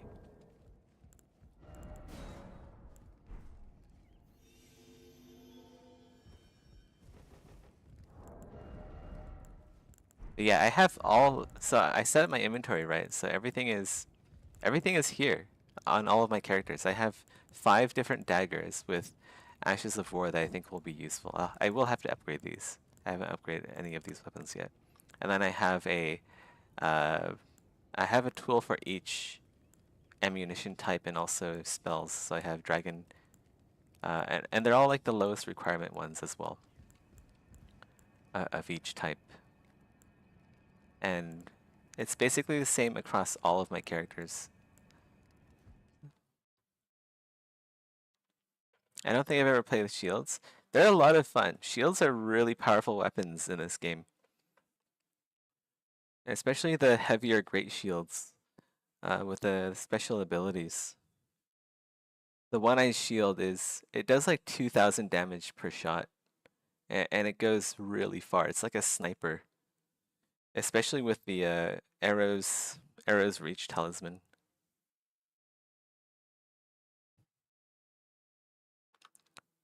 Shield counter is really strong too. Just if you're going through a dungeon and there's imps, as there usually is, you can just shield counter all the imps in the entire dungeon. Oh, we got a connection error.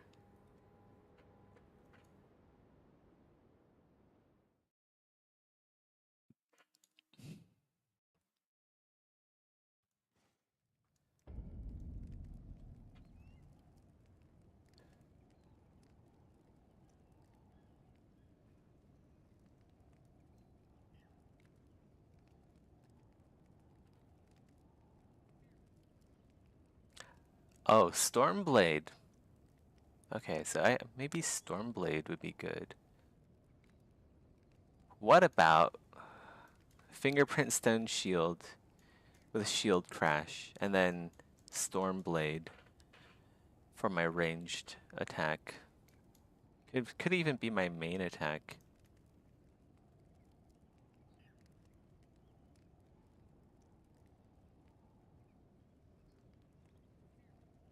In fact, just like a normal greatsword, not like the colossal greatsword, just like the claymore or something with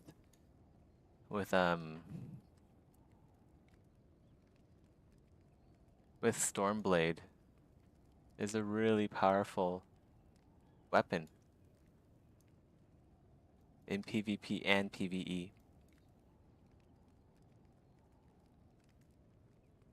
If someone closes the distance, right, they still get smacked by your claymore.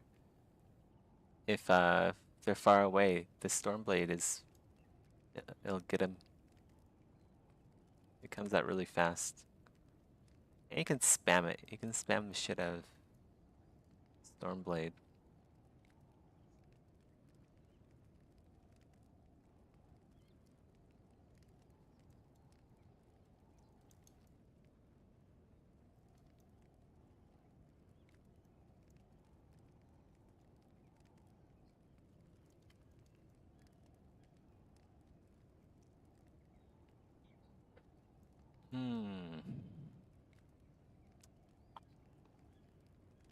But if I have Stormblade, I can't use Shield Crash without two-handing.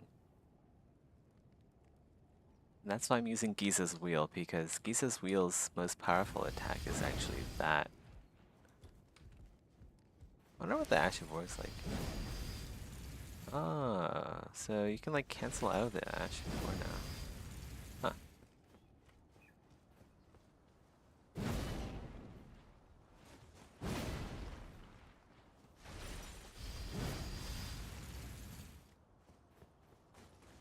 I don't really use the Ash on this.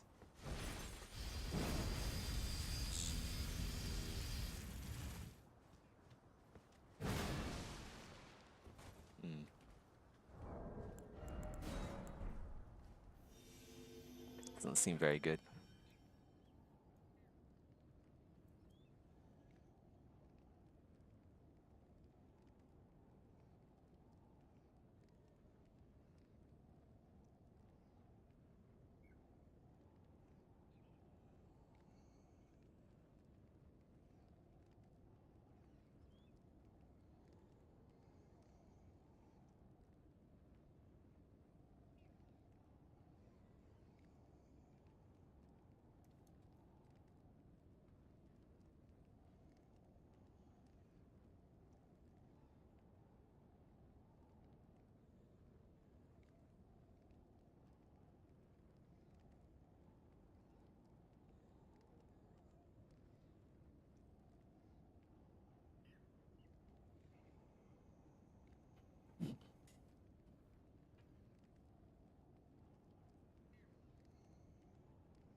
I still think the Family Heads weapon has a lot of potential. I actually want to go play that build a bit.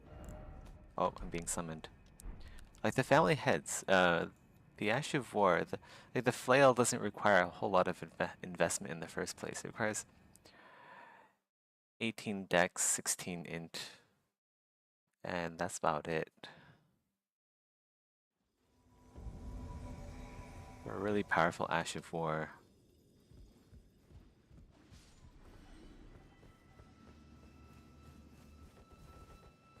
Oh, you know what? I just realized, like leveling int doesn't do a whole lot for the Ash of War anyway. So I could just like do a dex build. What's that? What the fuck? Wonky hitbox.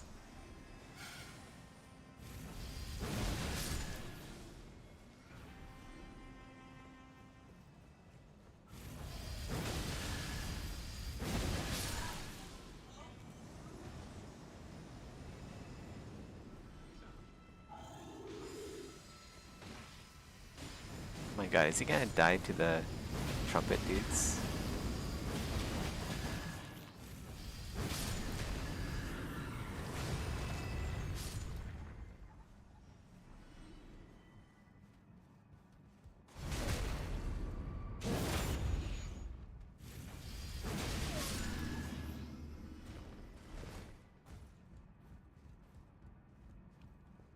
This guy's speed running.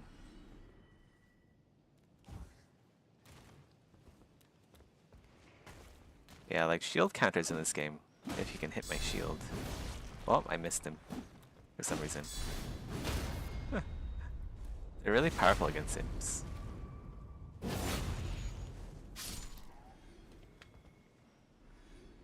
Imps and dogs. Where is this guy? He just literally just jumped all the way down here, huh? He's gonna get himself killed.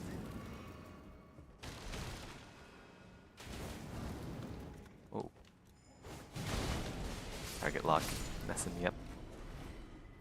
Ooh, yep. Right. Yeah, that's what I thought. What?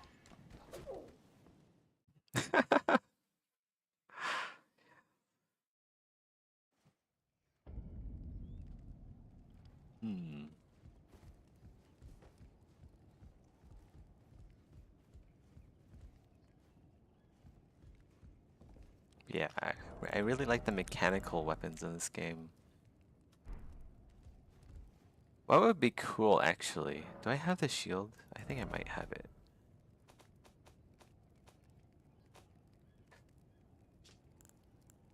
Would be the Visage shield and also Gisa's wheel.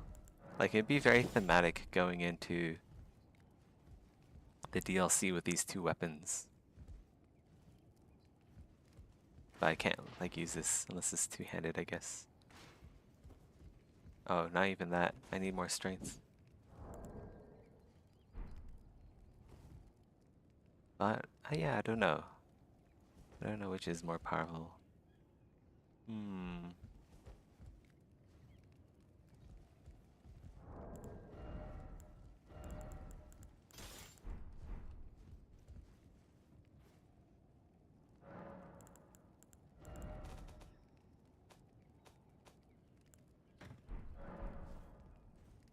Oh yeah, I was gonna go play with the other build.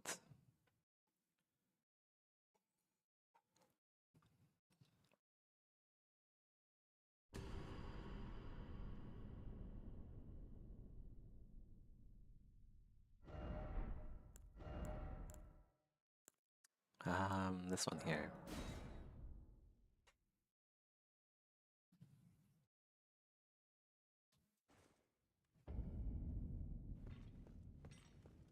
I'm just a really big fan of Familial Rancor.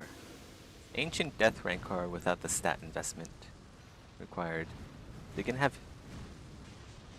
60 vigor without investing so much into it. And it staggers like hell.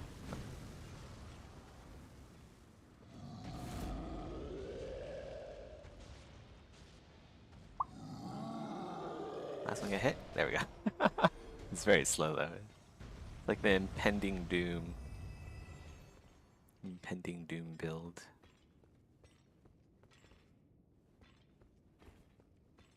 What was that? Was that 2 casts? I feel like that was just 2 casts. Maybe 3.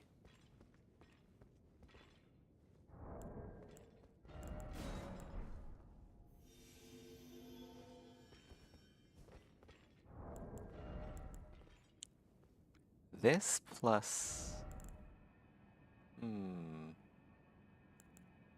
Shield. Yeah, this plus shield would be very good in dungeons, because then I have access to guard counters. I can't parry. Sakura is still yet to be beaten. I haven't played Sakura. There's no multiplayer, unfortunately, so... It seemed like a very fun game to me. Also, it's one of those games where you have to play as a protagonist with a backstory already built in, so... Not a big fan of games like that. It's like Geralt of Rivia, but Japanese.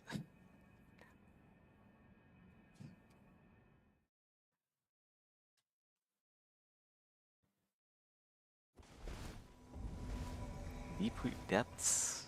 Alright. Knife only? Looks more like lag only. Jesus, this guy's teleporting everywhere.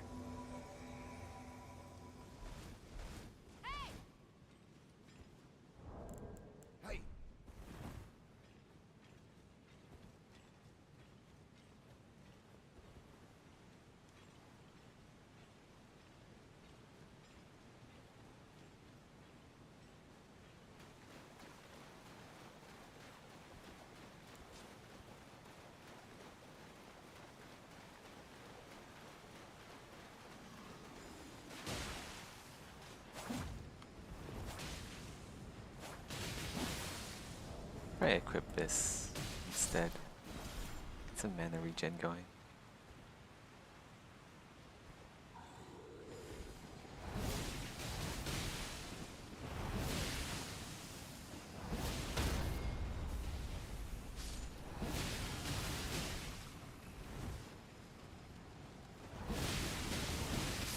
god. The lag. Cigarette smoke of death. Let's get out of here. This is a bit dangerous. A little bit too much smoke for my liking.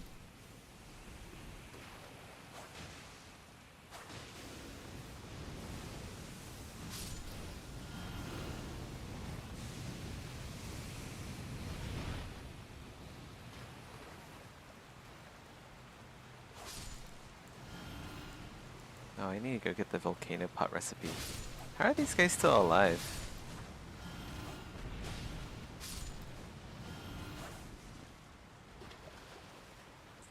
It's the lag keeping them alive.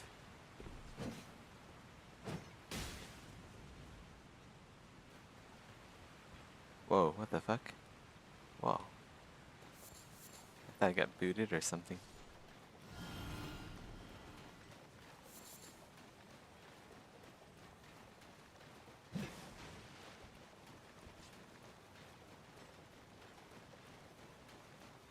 Witcher 3 is a hell of a game though.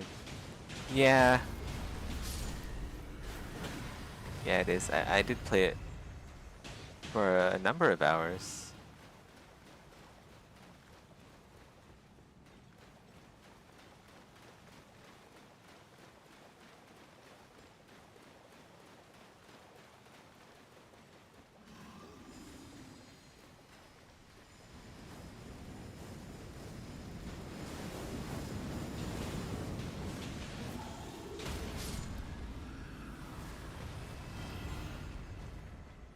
It's not really the game for me though.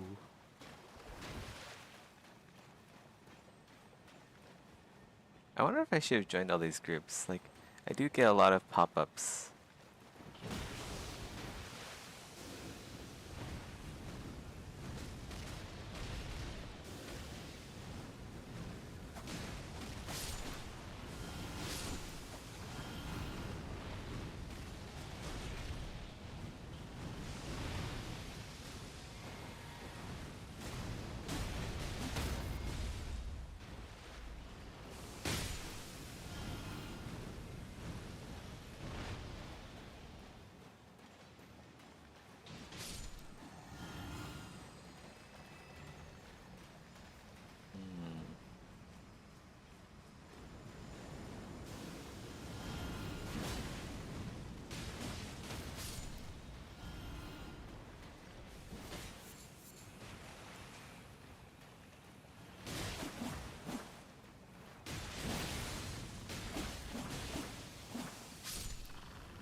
So many frogs.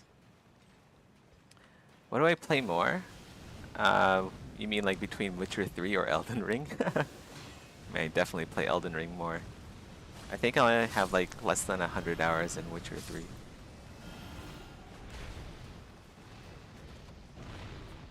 What do I play other than Elden Ring?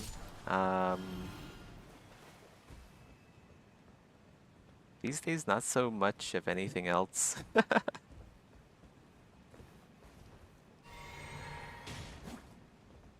I basically only play Elden Ring. Man, this guy is so laggy.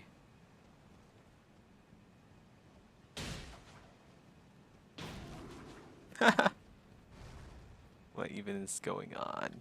How am I even still connected to this host with all this lag?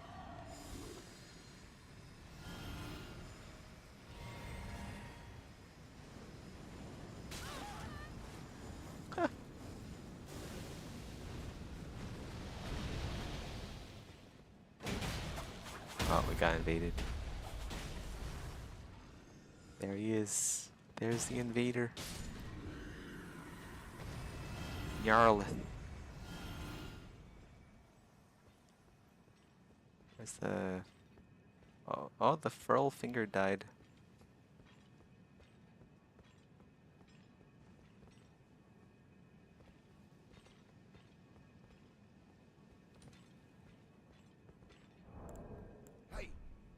Let's try and get up here. Whoa.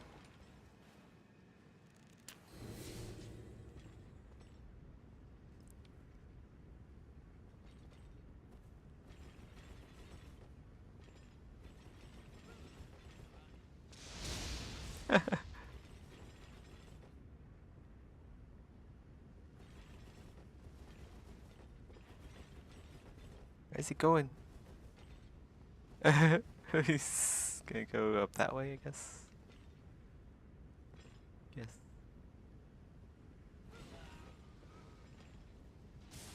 Gotta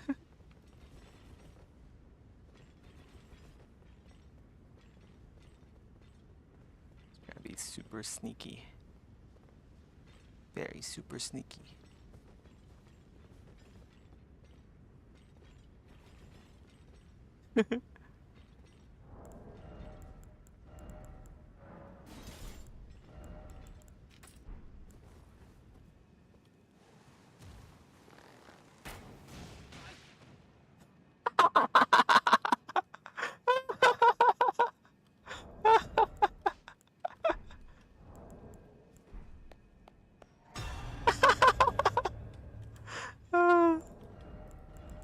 This is some funny shit.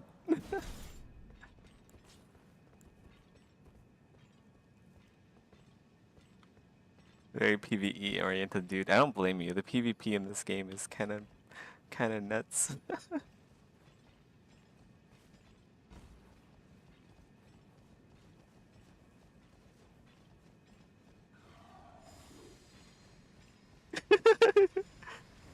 Uh-oh, that's gonna hit me. I'm gonna run. I'll let the host deal with it. Yeah, I know, right? I shot him with a golem great arrow.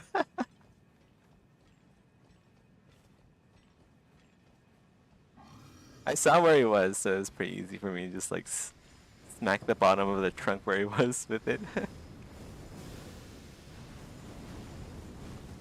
But he wasn't coming down, so I helped him go down.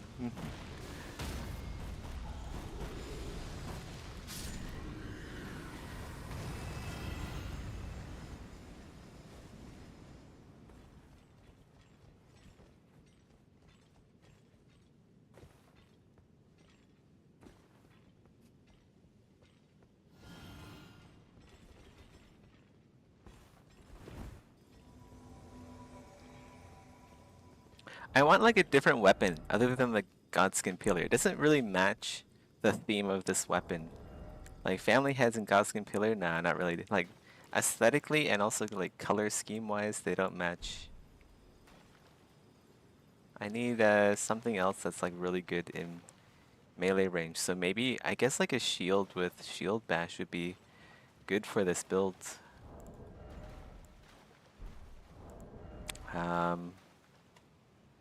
It'd have to be like a really light shield though. So maybe like a small shield. Maybe like the spiral horn shield with shield bash. But yeah, I don't know.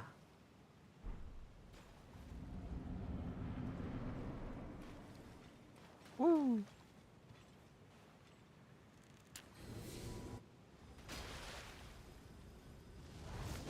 Oh, I got dual wielding meta Fia's champion here.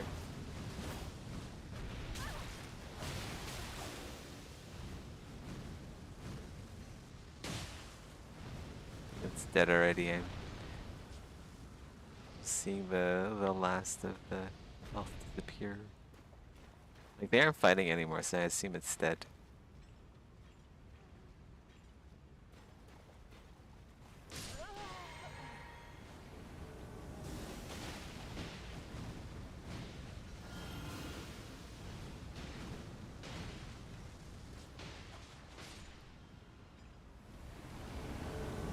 This is the most laggy, yet still functioning co-op I've ever played.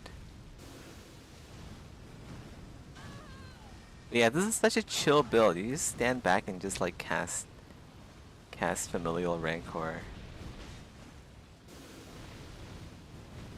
Like, this is my kind of build.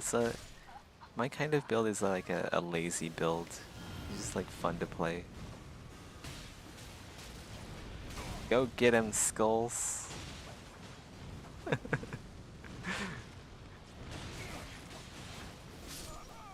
Like you played like PvP enough in this game, it's so sweaty.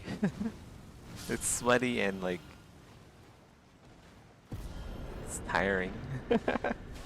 Sometimes you just want to spam Ashes of War.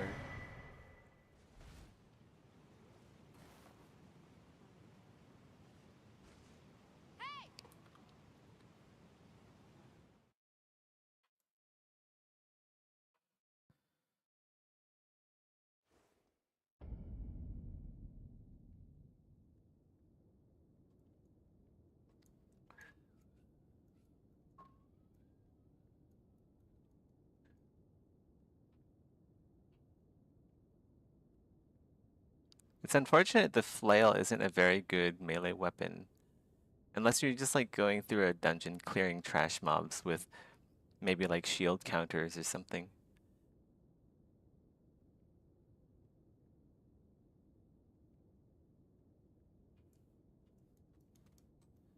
So it's going to be primarily basically just a staff that looks like a flail that can only cast one spell.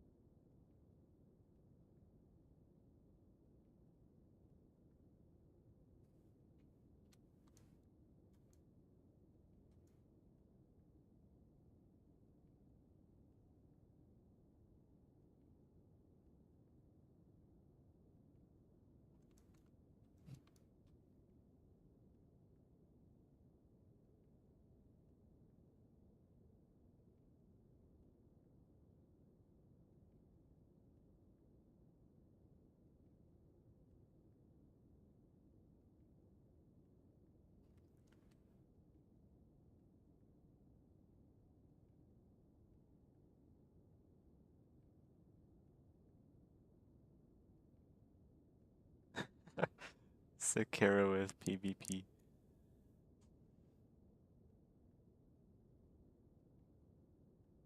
Could be pretty cool, actually.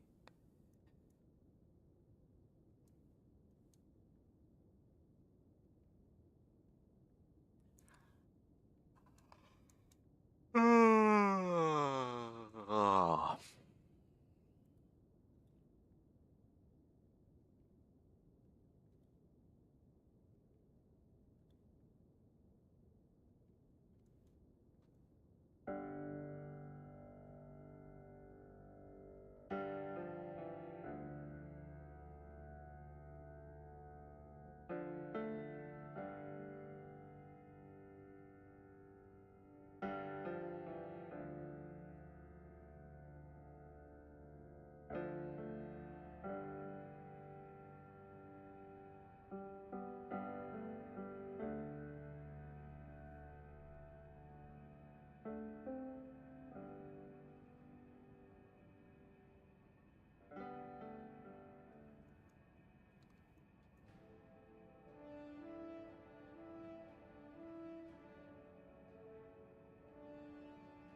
It's now finally time to introduce the two great actors in the drama that is about to unfold.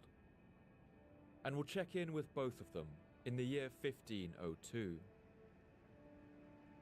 The first of these characters is the most wealthy and powerful man in the world, at least as far as he knows. He is the king of the Aztecs, a man named Moctezuma II. And the year 1502 was the year of his coronation. Like most Mexica of his time, Moctezuma had dark, wavy hair and was of average height. He had an aquiline nose and a large forehead. People who knew him recall that his voice was eloquent, courteous, and diplomatic, but he spoke with a kind of quiet force. Some say that he spoke so quietly that the movements of his lips could barely be seen. Moctezuma was 35 years old. He was the 9th king of Tenochtitlan, coming to power when the empire was at the height of its confidence. The people of the capital must have had high hopes that he would carry their young empire to even greater glory. A Mexica coronation was a drawn-out and splendid affair. Moctezuma first went into spiritual retreat for a few days, fasting and praying in the temples. Once that was done, there would have been a raucous ceremony, with music, dancing, festivals, feasts, and the arrival of visiting nobility from all over the Aztec lands. After the coronation, it was traditional to go to war and bring back captives to be sacrificed. For this purpose, Moctezuma crushed a number of rebellions across the empire and brought many captives back to Tenochtitlan. The blood would have run down the steps of the temple for days. Moctezuma would have overseen these sacrifices, wearing a headdress made of shimmering green quetzal feathers. And we can imagine the cheering of the crowds as the new emperor raised his hands, and all the lands of the Aztecs bowed down beneath him.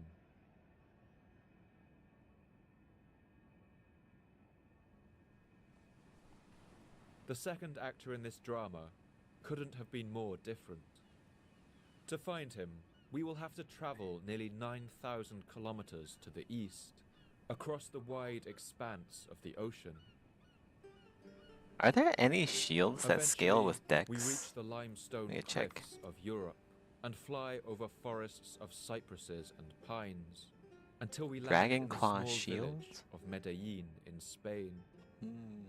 Medellin sits on the river Guadiana, dotted with conifers and olive trees, with the imposing shape of a 10th century castle sitting on a rocky outcrop over the village. Its houses are painted white with terracotta tiles, and in one of these houses, Buckler and Dragonclaw shield are the only ones that scale with decks. What about Int? Pale look about him. In Also fact, only as a D. child, he was so frail that his parents shields are expected definitely him a to strength die weapon. of sickness on several occasions. At the age of 14, he had been sent to study Latin with an uncle in the city of Salamanca. And his Let's get to cold infused. Career. But the boy hated his time there. Carrion Knight's 2 years, he returned shield. Home, much to the disappointment of his Silver parents. mirror shields. Now it's 1502. On the other side of the ocean, the Emperor Moctezuma is climbing that tall pyramid to be crowned. And this teenager is stuck in his small Spanish I just feel like this isn't going to be strong enough to keep... The monotony of his life makes him irritable. Like, this isn't going to be strong enough to keep a dedicated melee build off of me. So if I, like, use Shield Crash with the Carrion Knight's Cold Shield, it's not going to be enough for, like... Imagine, like, a super dedicated melee, pure melee invader with, like, the meta set up. They're going to be laughing at my Shield Crash on Carrion Knight's Shield. Like, you really need the fingerprint shield bleed infused to really make them scared and back off. But then I need like a strength scaling. I guess I could just get like the minimum. What is this? Like the minimum for family heads, but then it'd be kind of a waste.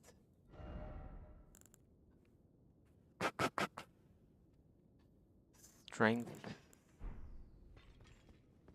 I need like a strength ranged attack. That isn't like a bow or crossbow. Let's see. Let's go do AR calculator. Weapon types.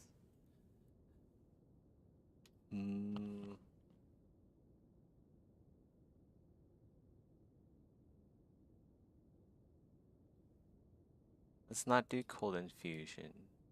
Let's select everything. And then we'll just do strength. Obviously giant, oh, I thought Giant's Crusher would be up here.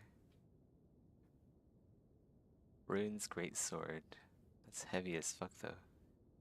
It would look really cool. Rune's Greatsword plus the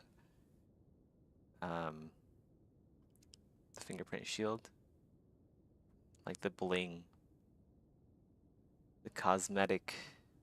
The drip.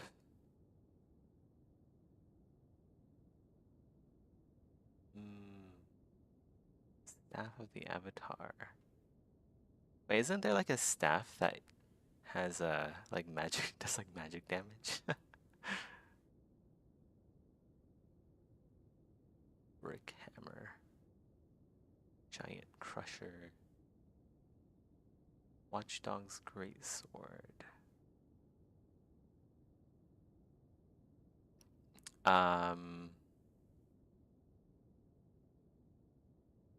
Wait. I need standard. I don't need none, otherwise Okay, this should be... Wait. I do need none, right? How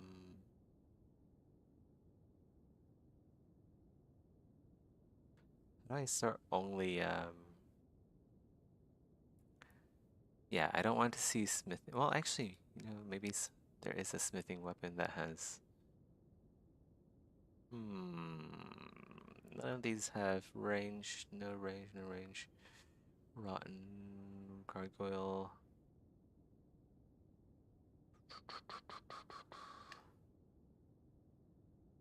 Yeah, nothing is on the same, like, annoyance level as the family heads.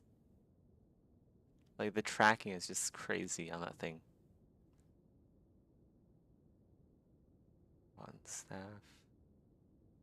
Star Scourge. Dragon Halberd.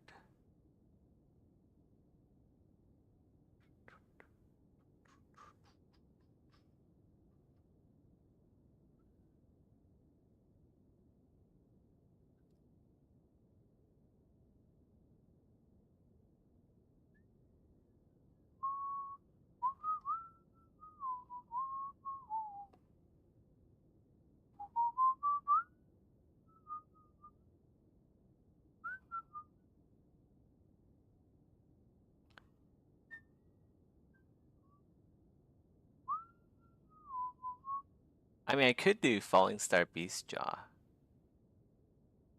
with... Does the Action Force scale with strength, though?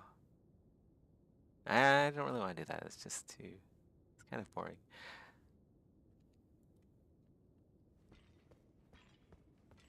Familial Rancor. This is just a lot of fun. But I definitely need something for when someone gets up close. This is not gonna cut it. God, Bloodskin Peeler.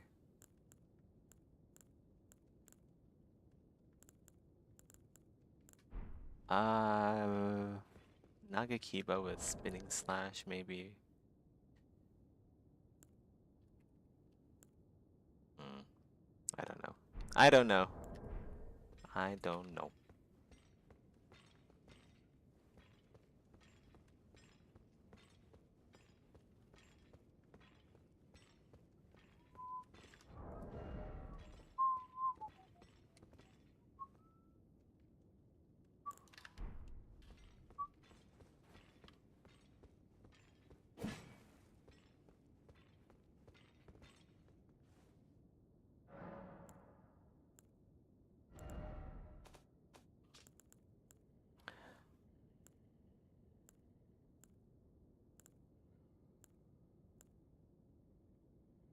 Golem's Halberd with Charge Forth could be a really fun build.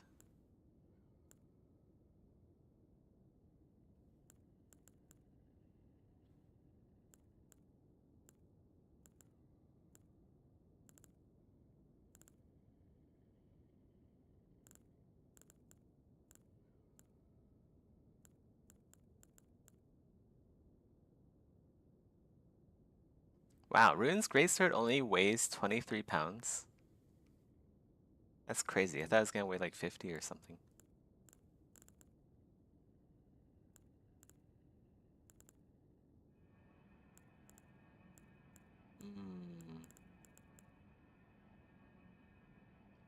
Death Ritual Spear.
play on keyboard? Yeah, I do.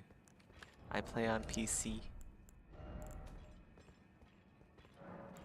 Man, I don't know what to bring into the... It's actually giving me, like, conniptions. I don't know what to bring into the DLC.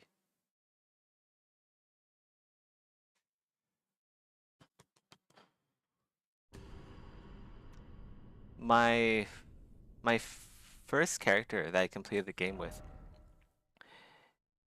he ran Mogwin's spear with the fingerprint shield. That was a really good combo. I wonder if I should just stick with that.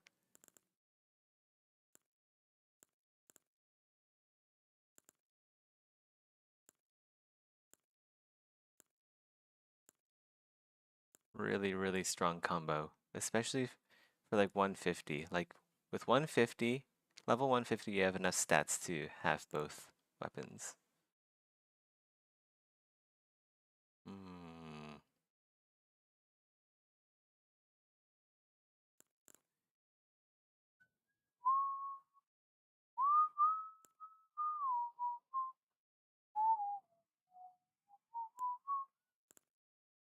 I truly don't know how you can.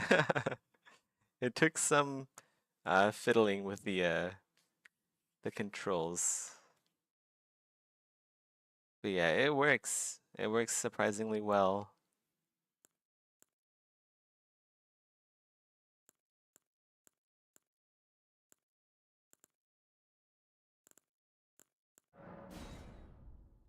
I'm just gonna keep playing this character for now, I guess. This character is just a lot of fun.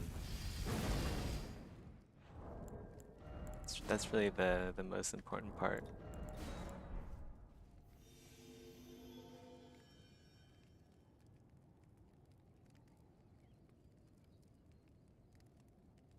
Your controller dead zone is freaking out? What's that? What's a controller dead zone?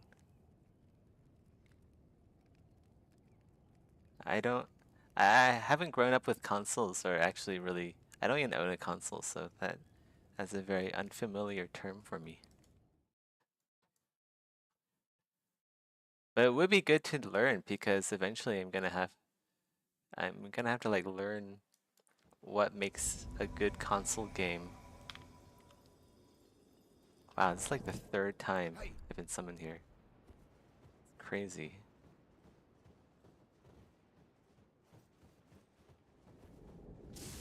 Not that I mind, but it would be nice to have some variety.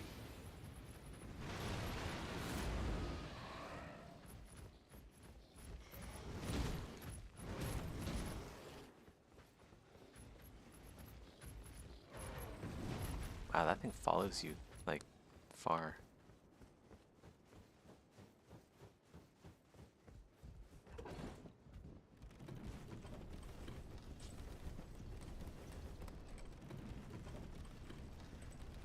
The camera rotation, okay.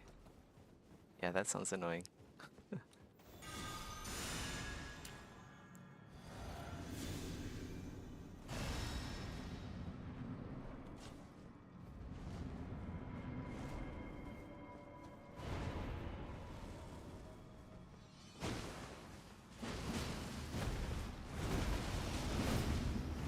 Wah, wah, wah.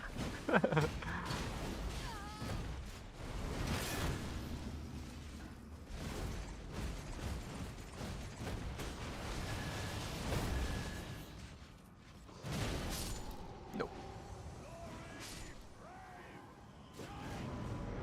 Okay, time for crossbow, just because this boss is really annoying in melee range. He always does that.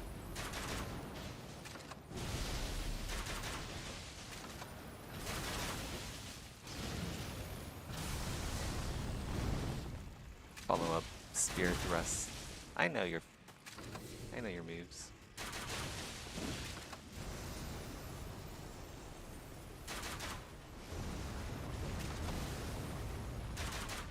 That's why he's annoying in melee range. You get one attack and you have to run away constantly. Like that, you see that? Like what are you supposed to do in melee range? You just get smacked around all the time.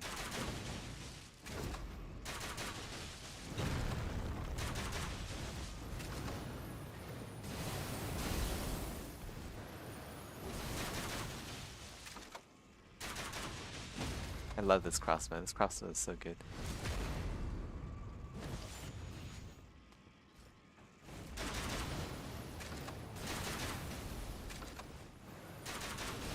Man, I might just like go crossbow and shield. Even though like crossbow doesn't scale with strength. Like crossbow plus fingerprint stone shield could be really good.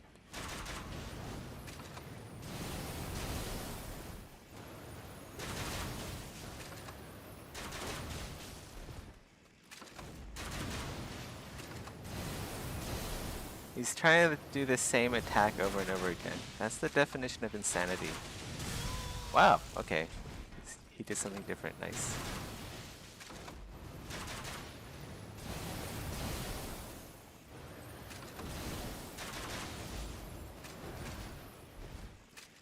Oh, I'm out.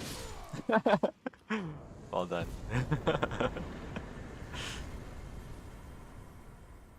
Walking around, it keeps pushing the camera. Oh my god. It keeps pushing the camera upwards. Ah, yeah, that's annoying.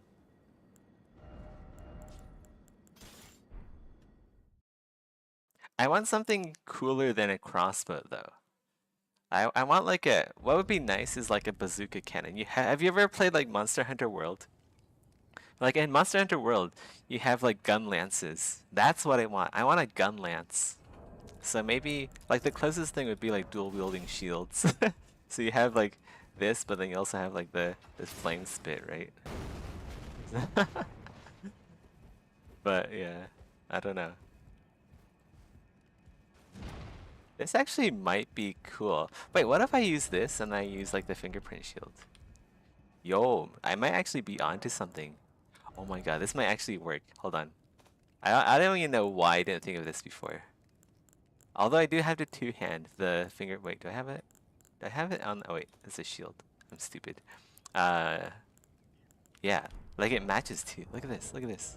I can do one-eyed shield plus this. So... So they come close, right? There's some noob invader coming close. And they want to melee fight me. Well, I have a shield crash. And I just like smash them, right? And then if they're far away and they're like fighting the host, I can like do that, and then like I can like, yeah. Or if there's like a really strong boss. And like the melee attacks on these things are really good too.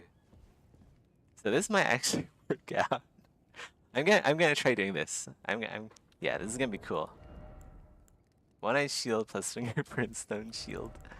And then we need like bull goats. Oh my god, it's a monster. Yeah, this could be cool. This could be the DLC build. Uber Chad, but it even looks good too. Holy shit. And then, honestly, this helmet already looks pretty good already. What if we do that? What the hell? I'm gonna need so much endurance for this. It's not even gonna be funny. But yeah, let's go make a build and like aim for that. I think this could be good. This could be good, guys. Where'd my original chest piece? Okay, let's get rid of that. Let's swap back to our normal build for now.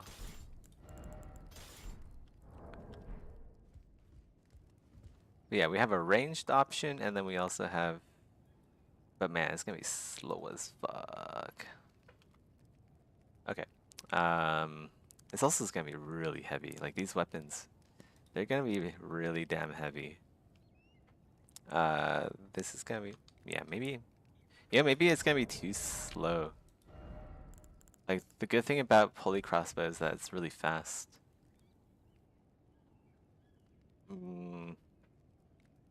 Like a really fast weapon with a really slow weapon complements well, whereas like one-eyed shield, this is gonna be mostly used in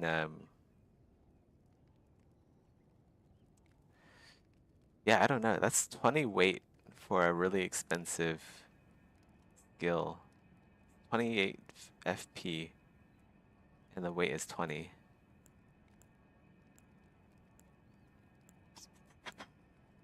But it looks cool. Could be cool. But then I have like two-hand it. I have to two-hand this stuff to use this stuff. Whereas if I go pulley crossbow, I don't have to two-hand.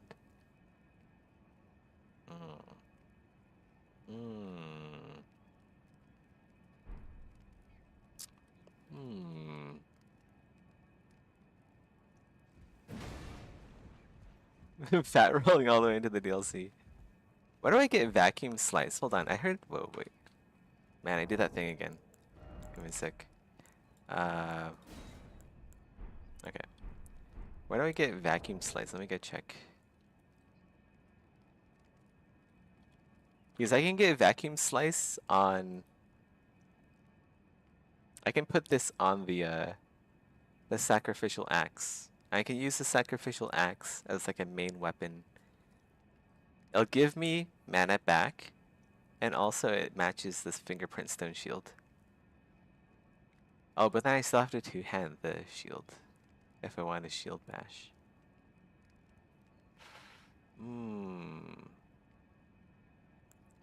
The quality skill, strength and dex.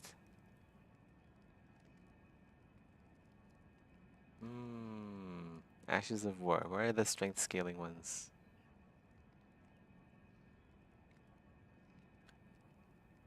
War Cry, maybe?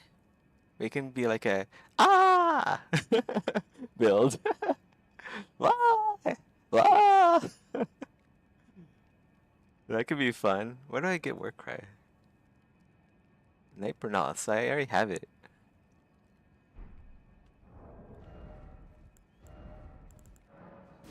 But then I have to two-hand it again. I mean, maybe. I can do this and then also this. And then I should be able to just like put it on because I already have it. Ashes of War. War Cry. Yeah. Heavy. Okay. So, this is Shield Bash. Two-hand. Wait, that's not it. It's not this one. It's, Barbaric Roar? Is this it? It's one of the roars. It shoots a projectile. No, that's not it. Troll's Roar? Maybe it's one of these. It's not Braggart's Roar. Oh, give me a sec. Cheche wants off the bed.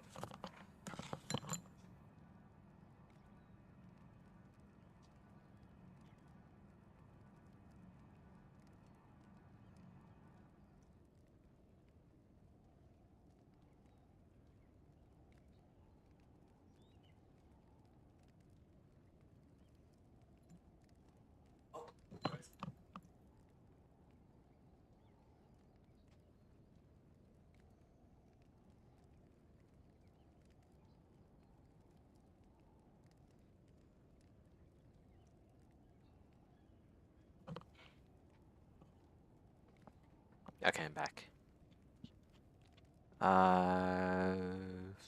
Where is it? It's not a cult. Barbaric Roar.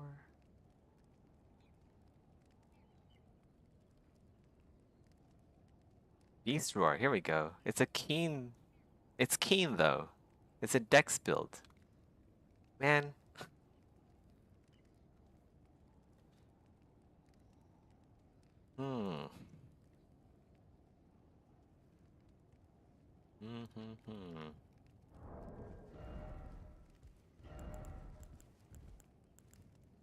Maybe Serpent Hunter. What about like Serpent Hunter and then it's like sheath sword spear poke all the way, right? And then surprise shield crash.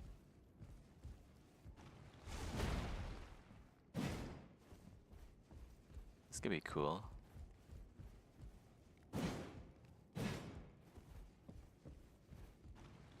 Looks good, that's for sure.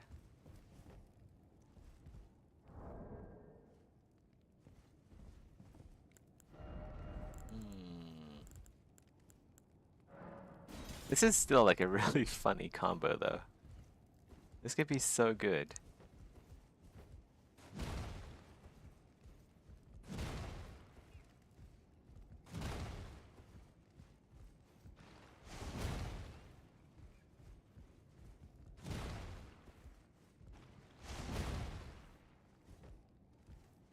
This could actually be poggers.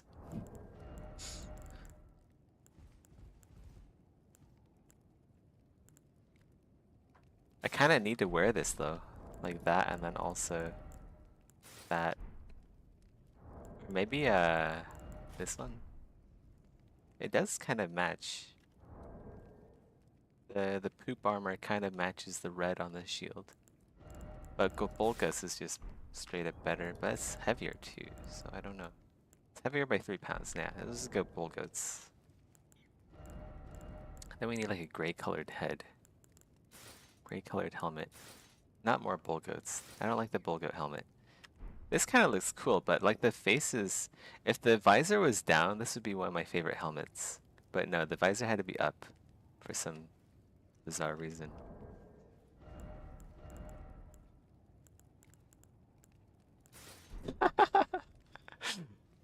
There we go.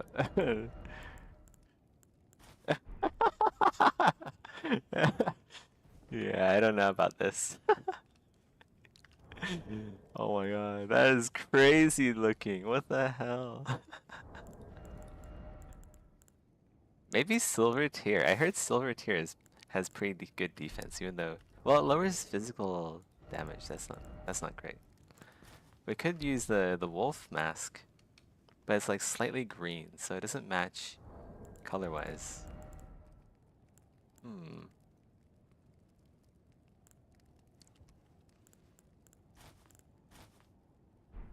This could be good, wolf head, but it doesn't really match. It's not. I actually think like this might be the coolest option. Elden Arc Master, maybe the jar mask. Oh my god. Oh my god, I actually want to do this just because like it looks ridiculous. It looks like a train. Yeah, we gotta do this. We just have to. I'm gonna switch back to my old build and then see how many points I need for all of this. Like this has to be a thing. Oh wait, I'm gonna try off my hunter thing first. Maybe like switch this around. Elden Arc Master or Jar Mask. I guess Jar Mask. Just because it increases my thrown jar damage, which could be cool. I can like throw fire pots if I need something fast. But this is also really good too. This is also really good. That would be good. Here, I guess just more bull goats. Bull goated up.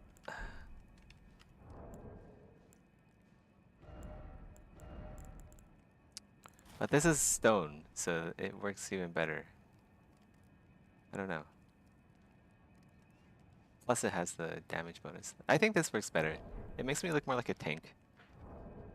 Even though the other one's pretty funny too. Jar, Bolt Goat Greaves. We're gonna leave the gauntlets blank for now, because we can really use anything for gauntlets, because it doesn't really affect the appearance of our armor. So yeah. We will definitely need Great Jar Talisman. And then Erdtree Favor +2. Absolutely need these two, for sure. And then I guess Shard of Alexander for the one-eyed shield, and also Shield Bash.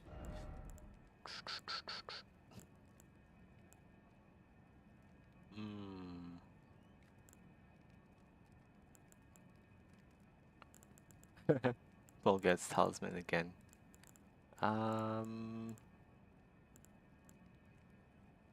Maybe Green Turtle Talisman. Not sure. Let's go see how much this weighs first. Let's go calculate. Okay, so we have the jar. Wait, is it actually just called Jar? It is. I thought it was gonna be like Jarhead or something. It's just Jar. Bull goats. Gauntlets. We'll leave that blank. Bull goats again. One-eyed shield. Fingerprint shield.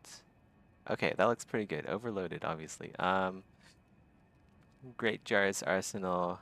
Erd Tree Favor +2. And then... God, I don't know what... Not sure what would go well here.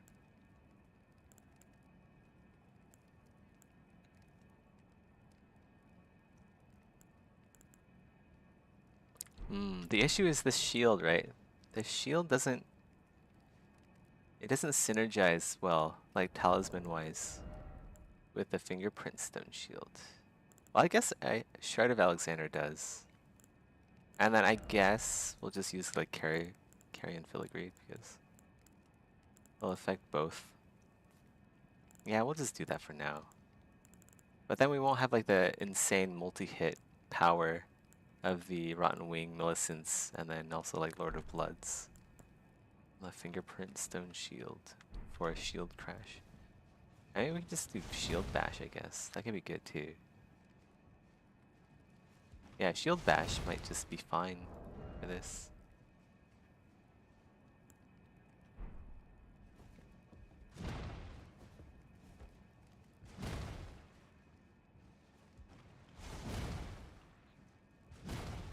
Oh my god. This is insane. I kind of wish the helmet was like gray colored though. Albinaric mask. Okay, this is too funny. This is too funny to not have. This increases arcane, doesn't it? Yeah, it increases arcane by 4, but I think it reduces your Crimson Flask intake, which is not good.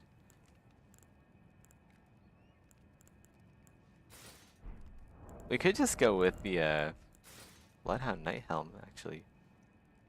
I mean, it's gray colored. It does kind of suit it already. I do have to make my head bigger.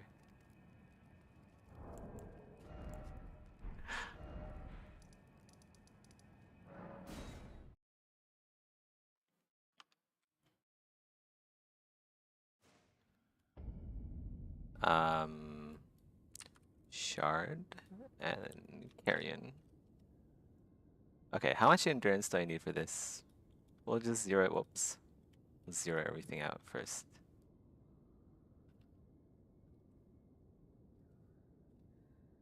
Okay, we're gonna use, yeah, the Bloodhound Knight instead. Bloodhound Knight helmet. How much endurance is this gonna be? Jesus Christ, that's so much endurance. This is gonna be an endurance build.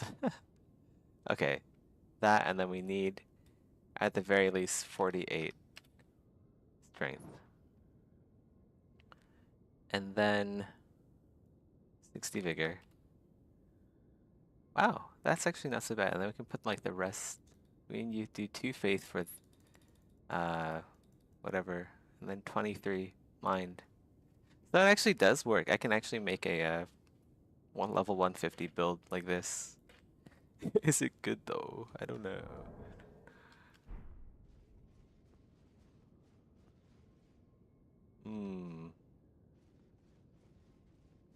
It's definitely very interesting looking. Let's go see if we make the head bigger.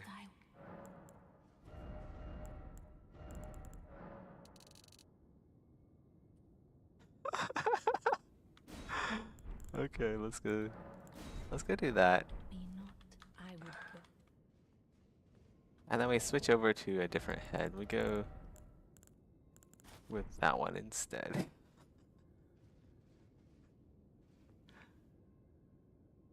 Oh my god, that is terrifying. Or a jar head. Nah, we gotta go with this one. Will it do enough damage though? I feel like it's not a very optimal damage dealer.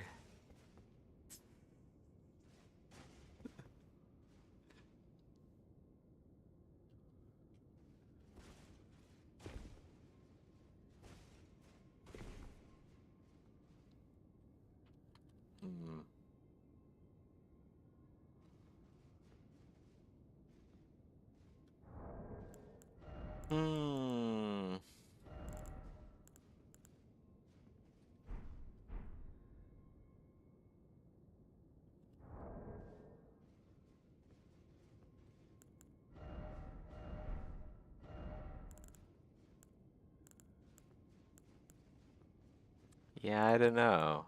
Because we also have like jar cannon. We can also do that. That doesn't look quite as good.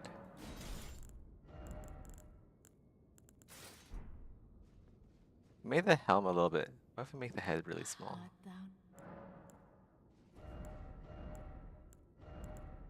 Like maybe the head's a bit too big.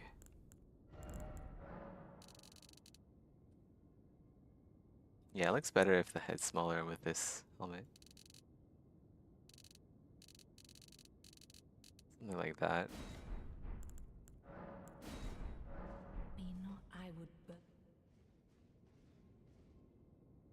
Oh my god, this is ridiculous.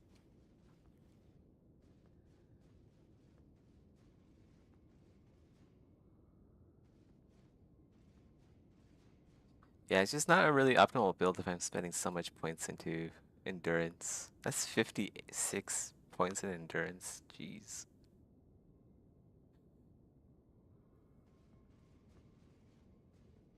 If I put all those points into damage, my god.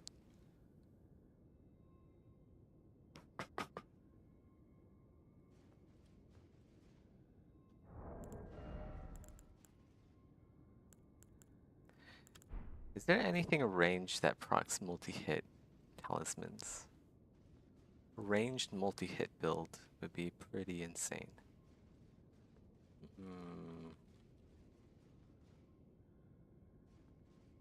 Like I said, I don't know anymore. I don't even know what I'm gonna do for the DLC.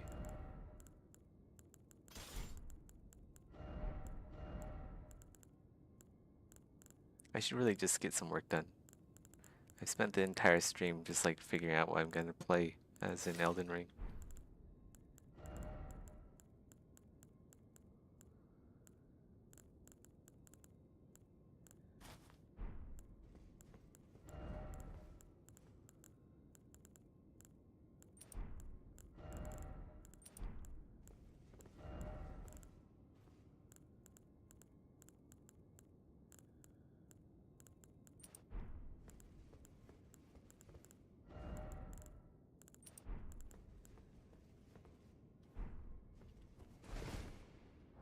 Am I still fat rolling? I am. What the heck? Why am I fat rolling? Okay.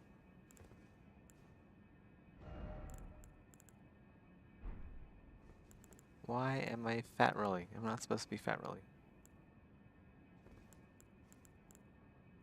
What is different here? Black Flame Monk Greaves. Blood Knight Helm. Yeah, everything's the same.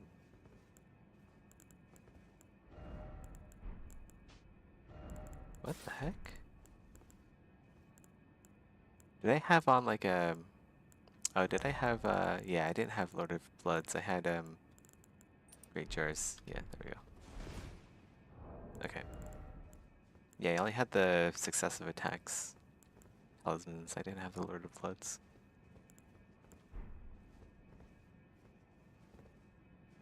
I forgot how big my head's supposed to be, but I guess this is fine. This is a little bit on the big side, was my original head size. There we go.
Aided by Giffen.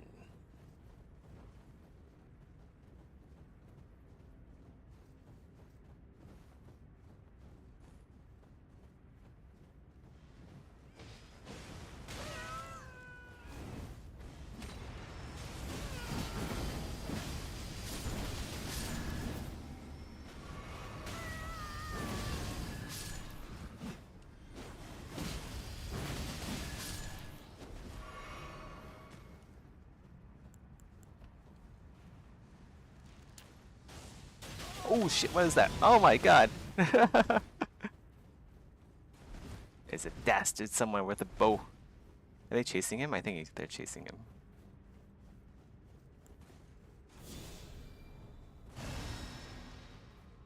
Yeah, they're probably chasing him.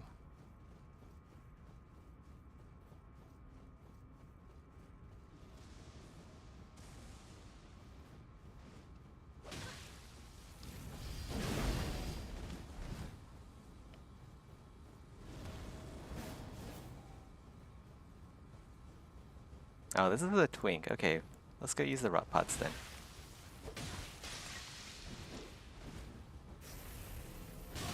Whoa, oh my god! What kind of damage is that? Watch out, John. You gotta watch out.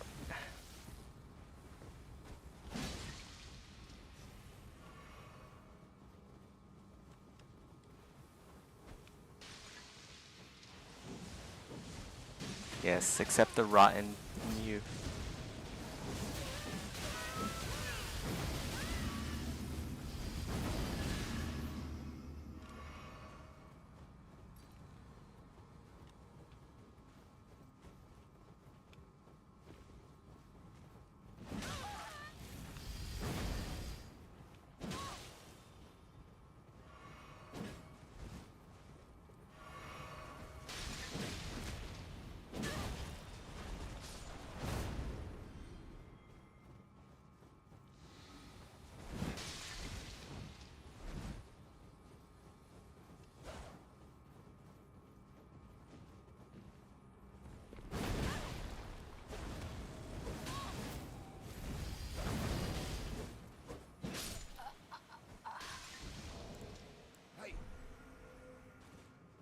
That's what twinks get. Use starlight shards and golem great arrows, you get the rot pot.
Ah, this hill.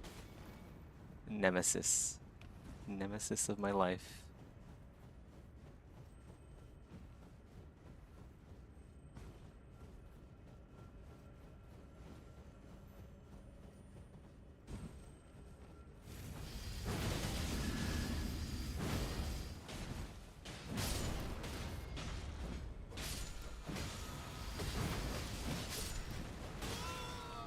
Wow, that thing is so fast when it comes out.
flask.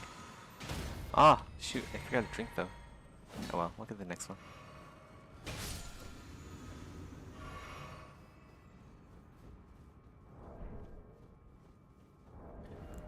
This is gonna be interesting fighting. I don't really have a I don't really have an answer for the for something like a gargoyle, like other than just like getting good. This is a very unfair boss, I think. Look at that, like what kind of that? He's like role playing as a Warframe. Dude thinks he's playing Warframe in a Souls game.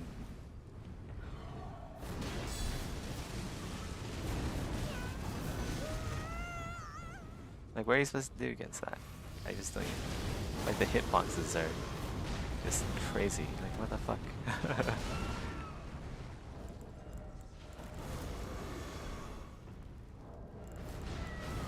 Yeah, I don't fucking know what you're supposed to do against this boss as like a strength build. Can I even use this? I can, okay. We can try using this. And then misses. Wow.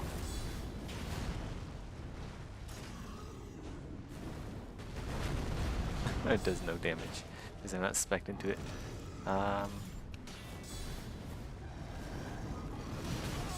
Holy shit, dude. You played Warframe? Yeah, I have like 3,000 hours in Warframe. No joke. Like, what are you supposed to do against this guy? I guess like Rain of Arrows. I could do that. It's not upgraded though. A pity. Do shield crash, I guess. But yeah, like this boss is just nuts. This is why I don't like melee in Elden Ring. Like, it's just gotten too crazy. They've gone way too crazy with some bosses.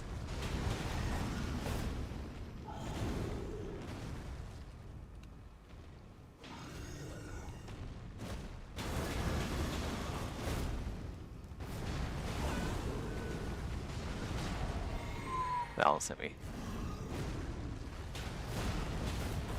And the skinny legs don't help at all, like, so fucking big. But he has like tiny hitbox legs.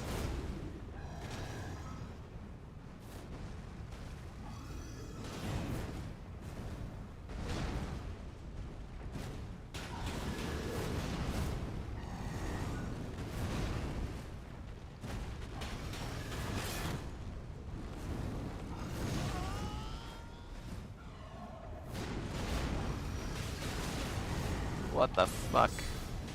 What was that? Oh my god. That was bad.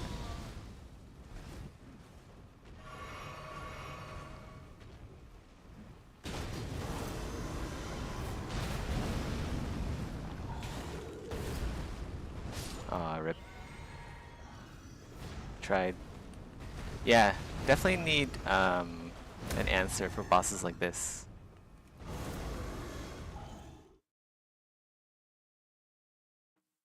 You have more than me? It's true. Check it out. It's not installed because I got bored of grinding my... Oh, 2,700. I thought it was like 3,000, but minus 300 hours.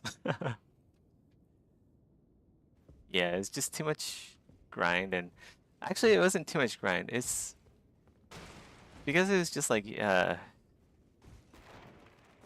why did I leave it? It was just like too much. Everything was just too much. It was just too much chaos on the screen. Kind of like how Path of Exile is. It's just like too much on the screen and just yeah.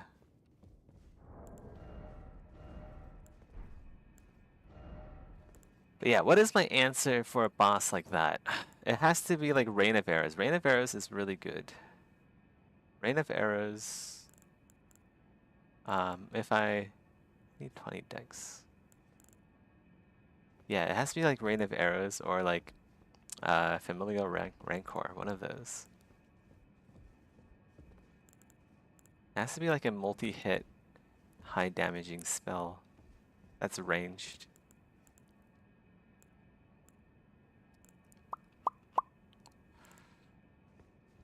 Hmm. 20 decks though, that's a lot of investment.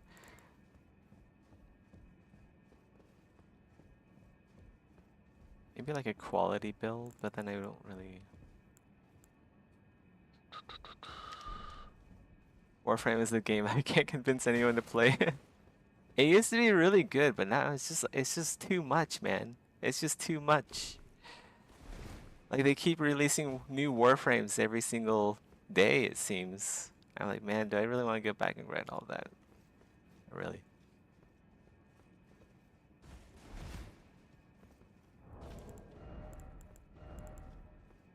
It's a collection game now, I think. They release new Warframes, so you have to buy more Warframe slots. I think that's what did it for me. Like you just have to buy so many slots if you want like one of everything. If you want one of everything, you gotta dish out like hundreds of dollars.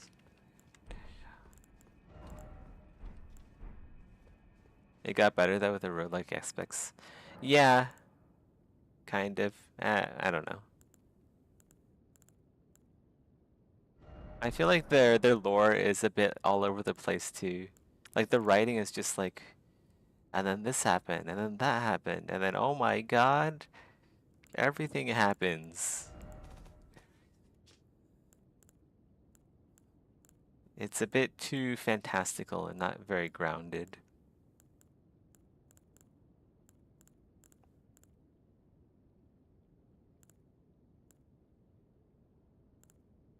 I like the intro mission with the drifter though, you know, like you start off as like a babby, right? And then you get to become an adult finally.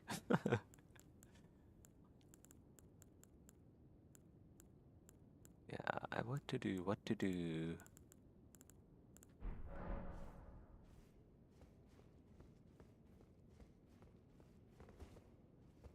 I guess that's why Giza's wheel isn't very good.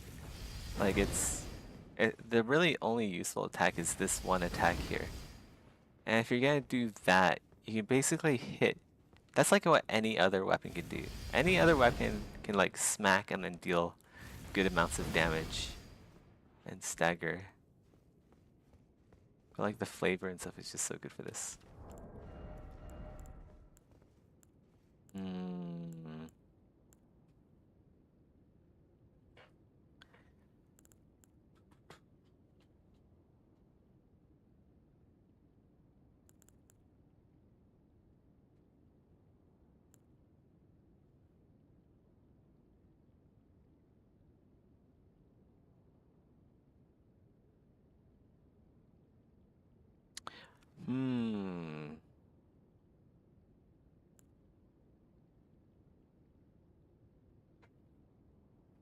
I just wish like crossbows did more damage.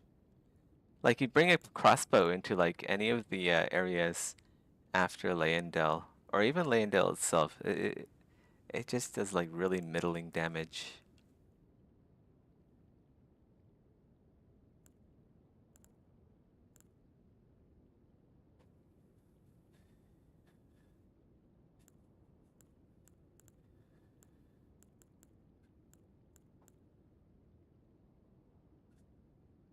I did have a good I did have a like good luck with the Rain of Arrows build.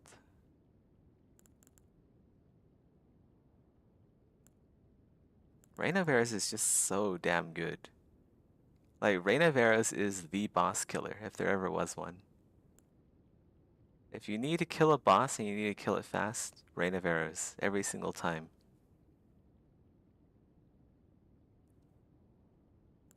So that means I need some points in strength, I need some points in dex. And if I'm gonna do that plus pulley crossbow plus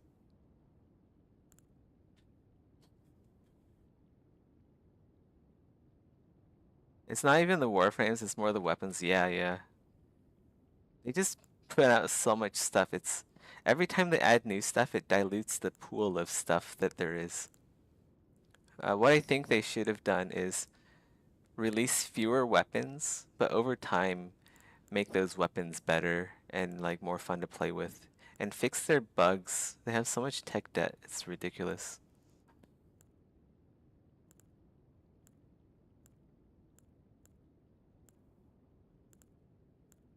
Like, they already released good stuff. They just need to improve on it. They don't need to keep releasing more and more new stuff.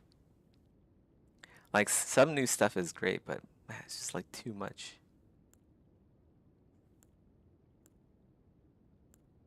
And it's like too much of like art style wise too. It's like too fantastical.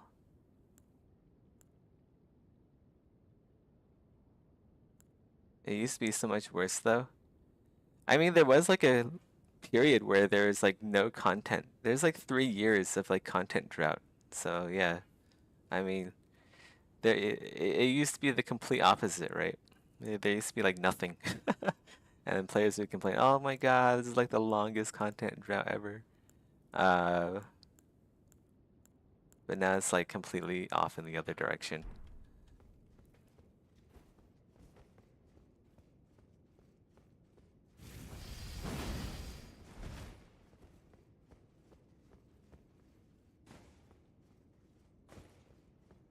Man, yeah, something about the family heads build speaks to me. Like, it's just like really good.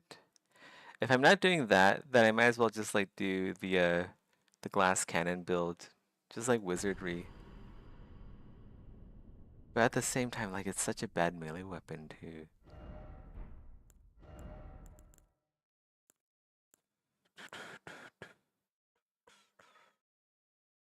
And that's why, like, this build is the reason why this dude with the Godskin Peeler and then hot swap over to Great Bow.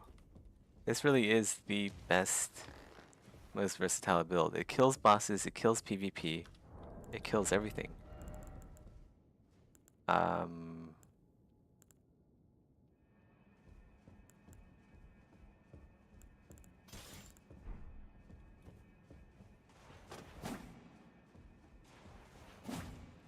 But it doesn't have, it's like, it's too efficient. It doesn't have like the flair. It doesn't, I want like all the little floaty skulls floating at my enemies. It's more fun that way.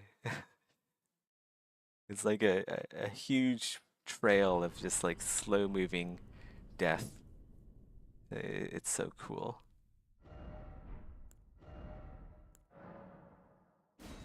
But then that makes it a dex build, right? Either a dex or a magic. This is a dex and magic build. Dex int. That's what the family heads are. Mostly dex. But that's for like the melee portion. If I just want it for the Ash of War, the Ash of War scales off of int. But if I'm going int, I might as well just go with my glass cannon Knight Comet build.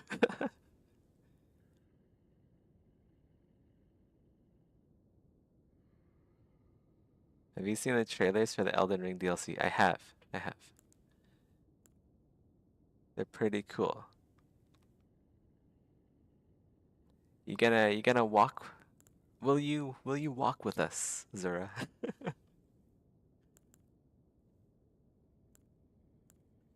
Family heads. Is there anything else that kind of like matches the look of family heads? It's like gold and green.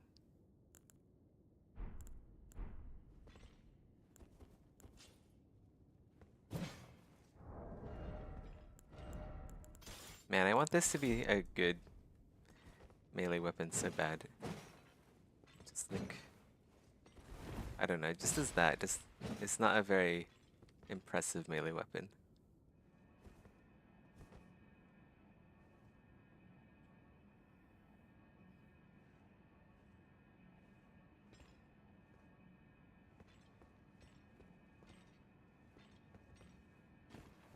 guess I could go crossbow and shield. Crossbow, shield. How will I deal with the gargoyle though?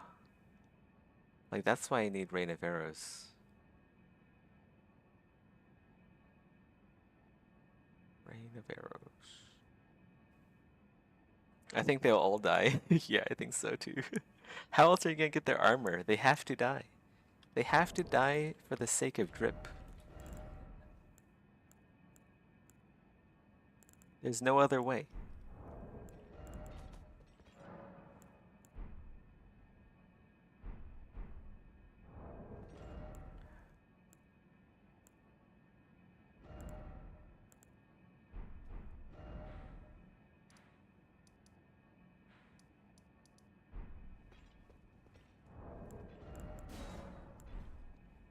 Hmm.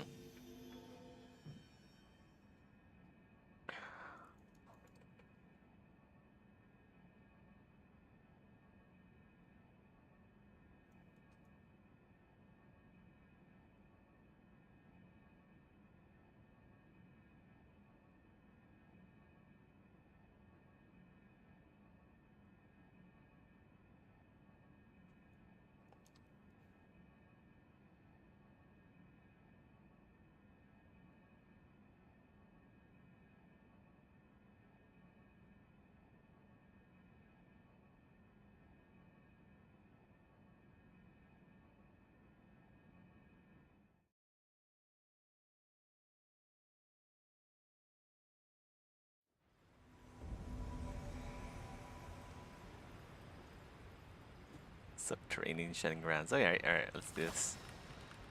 Let's go.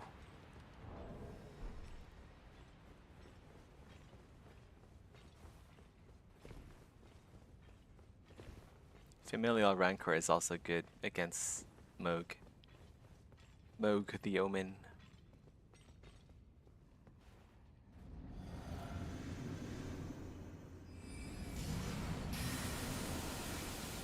Too far. But he doesn't know. He'll keep spamming until he's in range.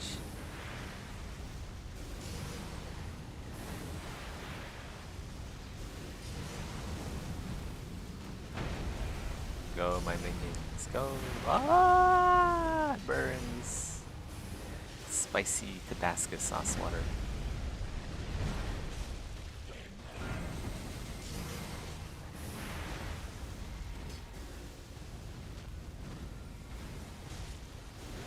Oh, that's a mistake. Ah! Ooh. Do I not have health potions? Does this build not have health potions? Oh my god, I don't have health potions on this build. I'm just a pure Ash of War spammer. Oh my god. Where did my flasks go? I don't have flasks on this build. I only have mana. That was my only flask. I didn't know that. I thought I had more health on this. Actually, you know, Stormblade would be better here. Oh, you know, Stormblade. Stormblade and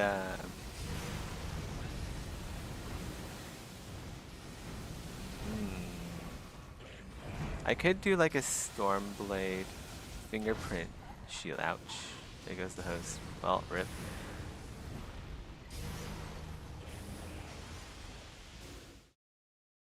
Stormblade. Stormblade and fingerprint shield, maybe? Okay, hold on. Like, everything seems to be revolving around fingerprint shield. So, fingerprint shield, shield crash. That's a multi-hit build, for sure. Multi-hit bleed build. So what else is multi-hit bleed? I honestly think this is just the build for me. Like, what else is there, like, right? Shield crash. This is multi-hit. This is also multi-hit. And it doesn't... The important thing about this is that I don't use the skill. Like, I have to two-hand it for the skill, but I don't use the skill anyway, so I don't need to two-hand it. So I just do that one-handed. And then like pulley crossbow. I just need to upgrade. I just need like more dex. I just need 2 points more in dex, and I can have rain of arrows. That's what I need. I just need 2 more points in dex, and then more mind as well. I think this might actually be it. Just like swap this out for a fingerprint stone shield, right? If I want like more damage. And this will be like a 150 build.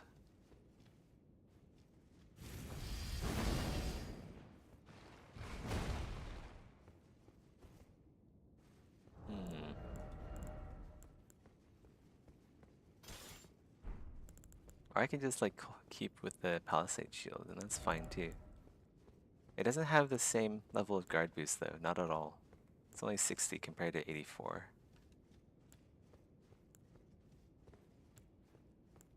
And it does Madness too. Madness is pretty fun in PvP. Madness plus Bleed proc will just the Bleed proc plus Madness will just pop an invader instantly like that. Just like absolutely zero their health.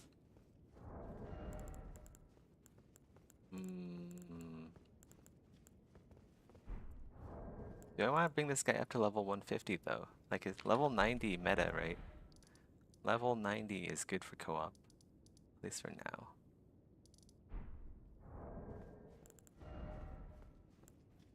Wait, hold on. Okay.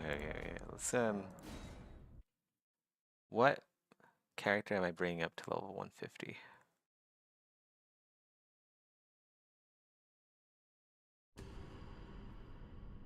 I really hate Moog's second phase. Yeah, that's a bitch.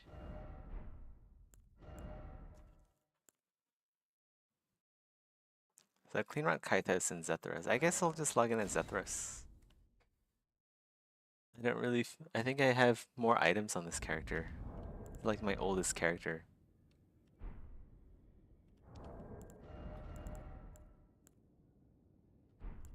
Okay. Do I have the fingerprint shield and do I have the Gisa's wheel? That's the question.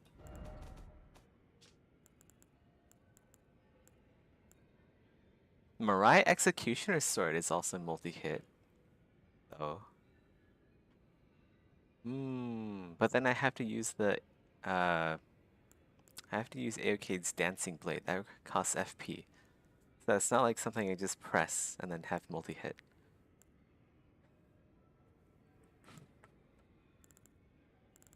Yeah, I guess I just have to go with Gisa's wheel. Where do I? Oh, okay, I have it. And then, do I have Fingerprint Stone Shield? I should have it. Where's the? Yeah, let's go get the pulley.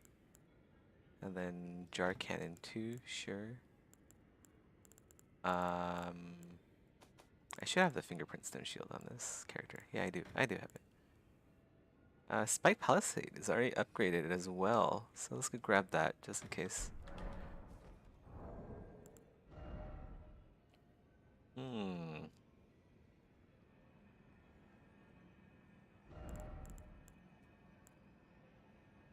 Gisa's wheel, though.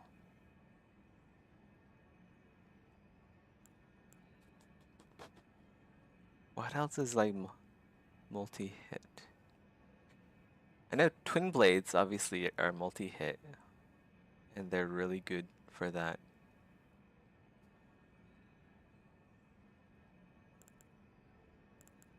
But this is just really fun, Gisa's wheel.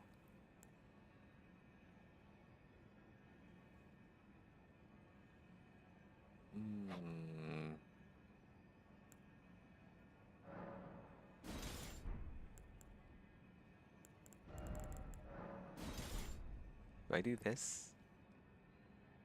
If I'm doing this, like, why don't I just, like, use Moog's Spear then? The Moog's Spear isn't multi-hit. Unless I two-hand it and then do the charge attack.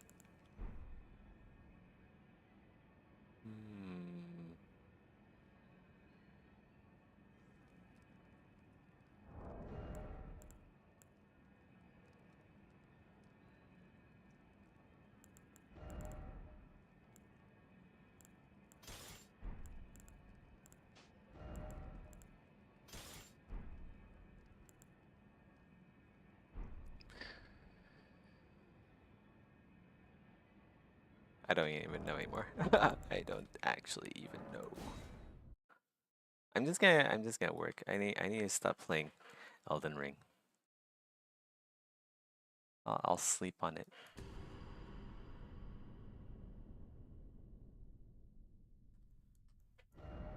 Man, this has been a really unproductive day for me.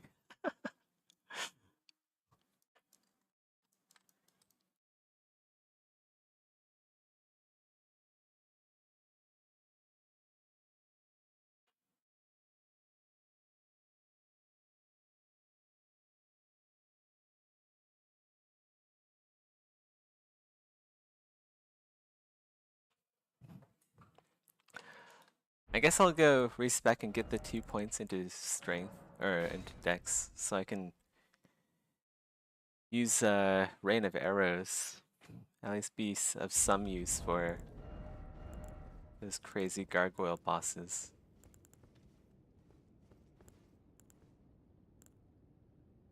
Yeah, definitely gonna need that. I need to level this up as well. What points can I spare? I guess 2 points from Vigor. I don't really want to, because like Godskin Swaddling Cloth.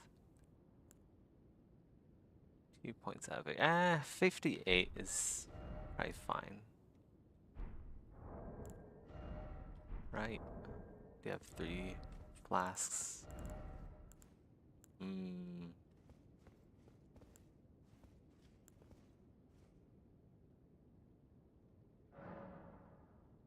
I could I can use a jar cannon maybe against gargoyles.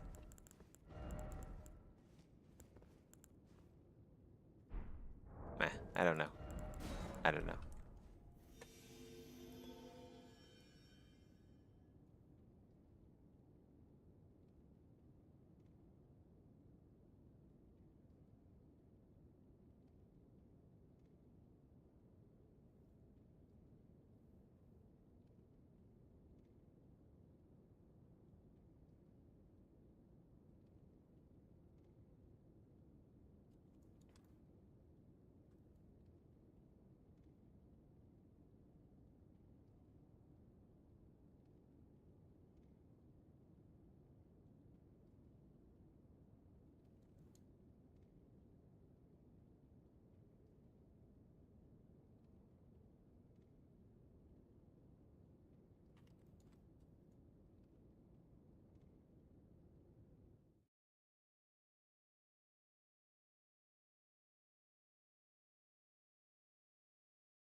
Fire giant again.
fast.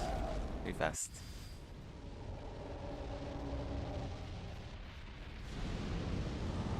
Try this. Eat a crab. Just gotta watch out for the ball of fire. It's coming up behind him.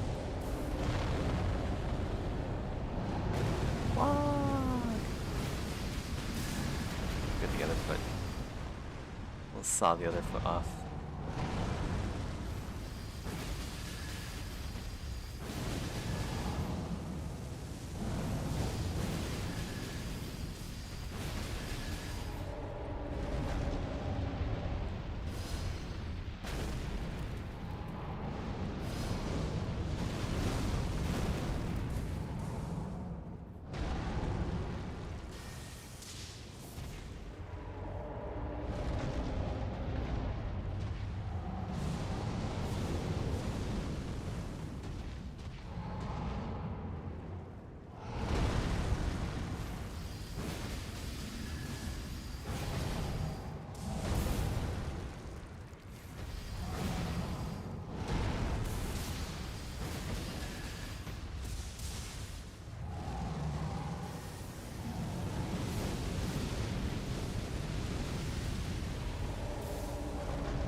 Uh-oh. Okay.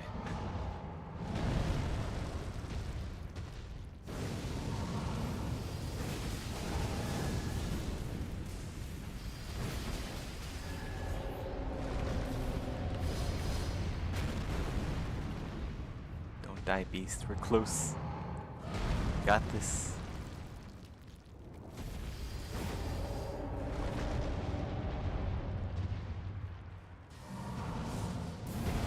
Got it in the bag. Yeah, saw his dick off.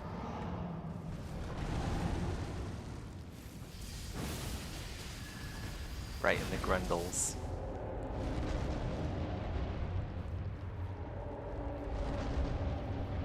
You back here, giant? Dick's mine.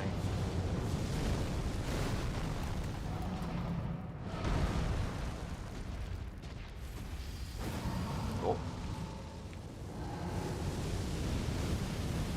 Not a good place to be for that. Uh-oh. Don't know bleed progress. It's crazy.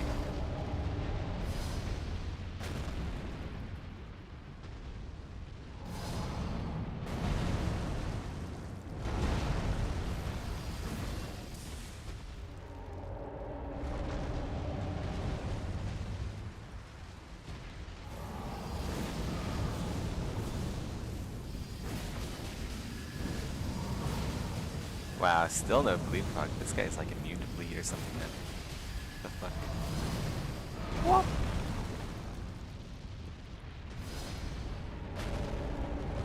Can't fucking see. How's this guy still not let out?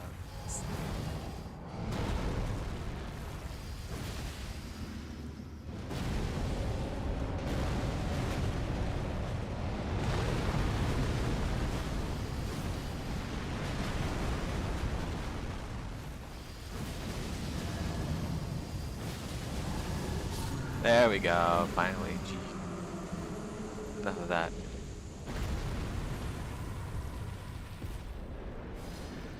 Ah! There's still one more.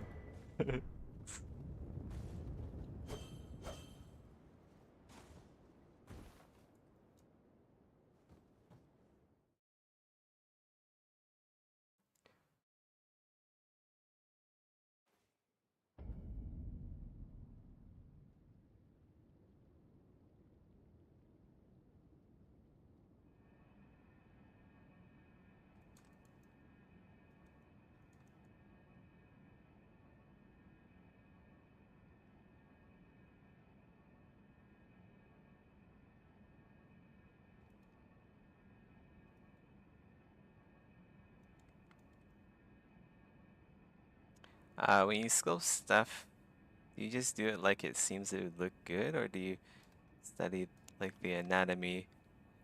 A little bit of both. It's really good to study anatomy as an artist, just so you don't make something that looks wrong. And at the same time, you have to use your artistic vision, right, to make a design look interesting or unique. So a little bit from column A and a little bit from column B.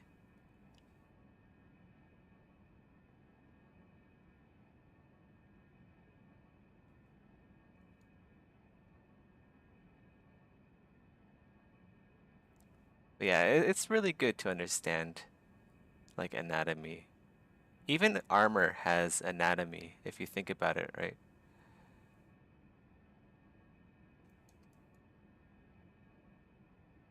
It's always good to look at the real thing.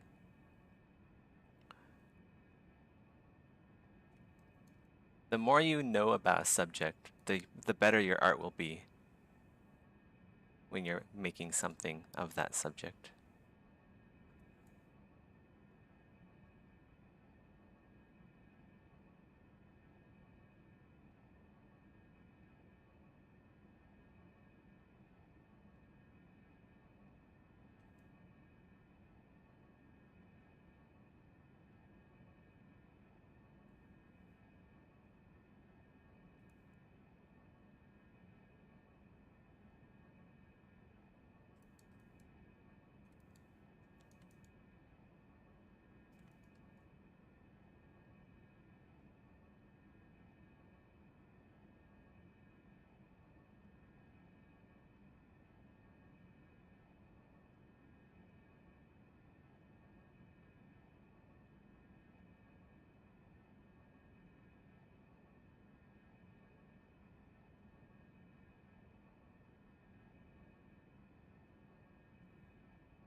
What are the stat requirements of the shield?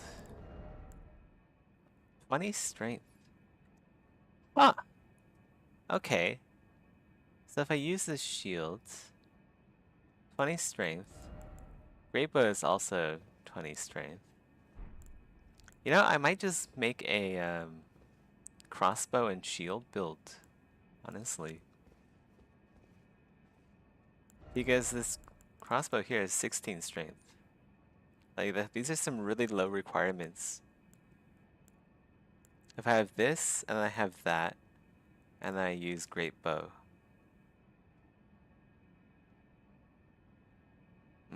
But then I'm gonna miss having Gisa's wheel. I guess I can just have all of it then, but then it would hard swap into, yeah, that's fine. But then if I'm using like if I'm doing a bow build with a shield, I have to choose between multi-hit or choosing the bow talismans with the Shard of Alexander, because that increases. If you have that, yeah, if you have the Shard of Alexander, arrows reach, arrows sting, carry and filigree crest or something like that.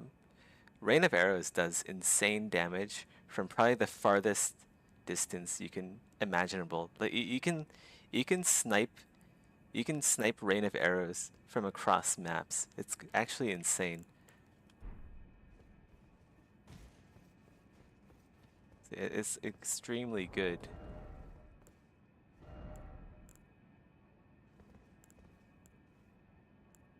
And if I have that, well, I might as well just use the Godskin Peeler. So I guess like the Godskin Peeler plus Great Bow really is like the best all-round build. But I already have that. It's boring. I like my whirly saw. I like the whirly saw with the spikes on the shield. It matches also. It looks so good. The flavor of this build is so good. Also, it does Fire Giant really well too. But I mean, then again, like Rain of Arrows does Fire Giant really well too. Probably even better than this. Rain of Arrows with Bleed Arrows on Fire Giant is ridiculous. Even just like normal Great great arrows if you're using a great bow. Will do a ton of damage on Fire Giant.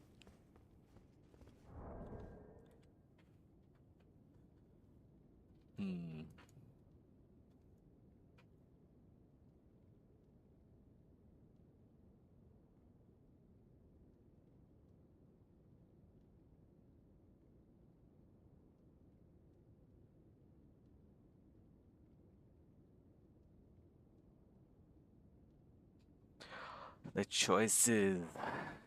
And the thing with bows, they don't really have good scaling, so really the only reason why I'd use a bow is because of Rain of Arrows. And then like the crossbows, right? They're good status applicators, but they aren't good damage dealers. So when you run a bow build, you need something that does really chunky, really heavy damage. Like really chunky single target damage. You could use like the Golden Great Bow, but even then, like melee kind of out damages that as well.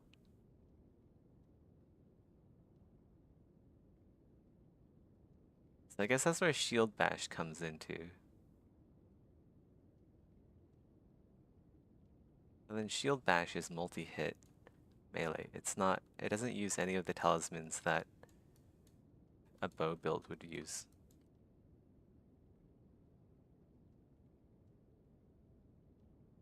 I could use like the One-Eyed Shield, because the One-Eyed Shield can make use of Arrow's Reach talisman. But then I don't really have any get off me skill, right? When an invader is just like hyper aggressive, there isn't really any recourse for that if you're just running One-Eyed Shield plus crossbow and great bow. You need Shield Bash or Spinning Strikes or something like that to really get someone off you.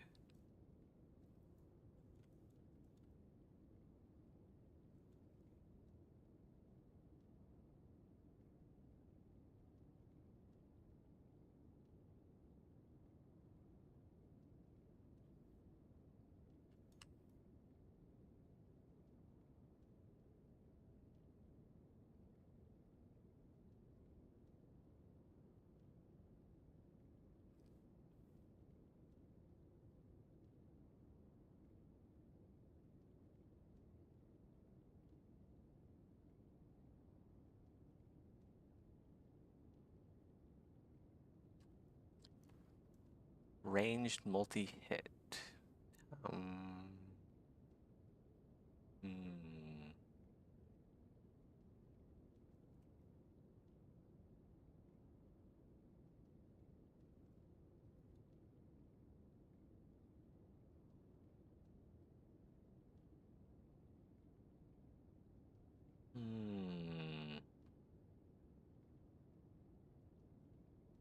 So I know like throwing knives are coming. I know I said this is kind of like a spoiler-free stream, but I'm pretty sure everyone knows like throwing knives. Like if you've seen the trailer for Shadow of the Tree, you'll see throwing knives and stuff in there, and like that new karate kind of weapon, I guess. Stuff like that. Throwing knives could be really good. There's also that new crossbow. Repeating crossbow, that could be really cool. I'm a huge fan of the mechanical weapons. Definitely gonna add a lot of mechanical weapons to Project Nova.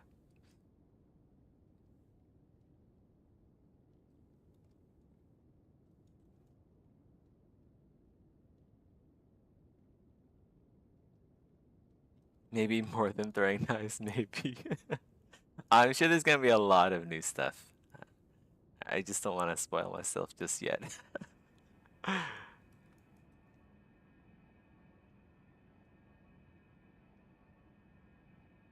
Like the thing is, like, even if I know like new crazy weapons that would fit perfectly into my build are coming with the DLC, I don't really want to know now because there's no point, right? There's still like 2 weeks until we get the DLC, so Yeah, just like also like I know a friend who knows how to dupe. Well, not dupe. Sorry, I don't mean dupe. I mean he's a really good farmer, and he helped me get like a bunch of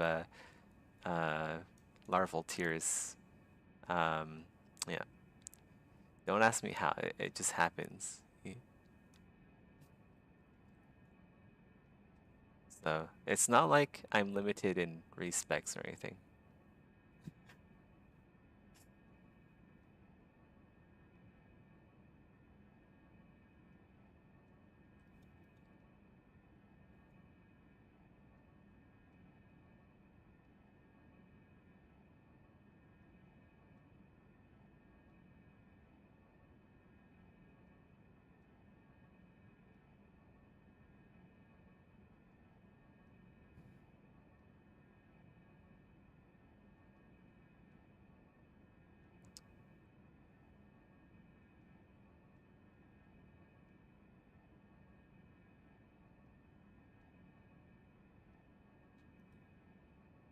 What I need is a ranged multi-hit.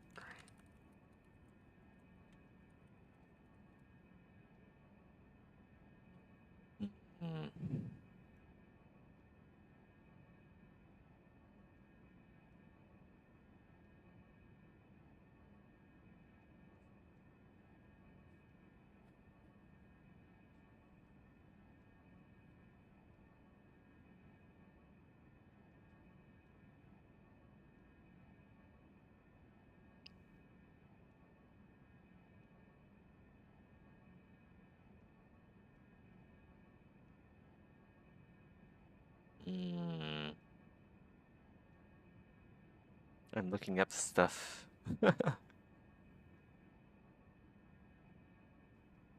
This person says rain of arrows on bows is pretty bad in general. This guy doesn't know anything. He doesn't know what's up. Rain of arrows on bows just deletes. It melts bosses so fast.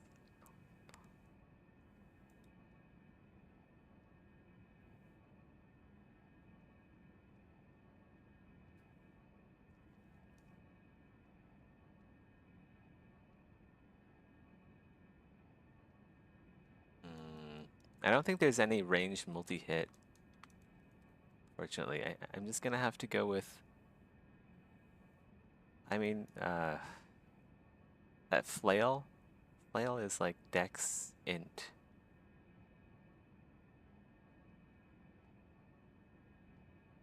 That means, but it's not a multi-hit weapon either. Shoot. And shields all scale off of strength.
Man, I'm just gonna go respec and then add 2 points into Dex. And then level up the Great Bow for Rain of Arrows. I don't know what else I can do against like bosses like the Black Blade Gargoyle. That thing is just a monster. Wait, hold on.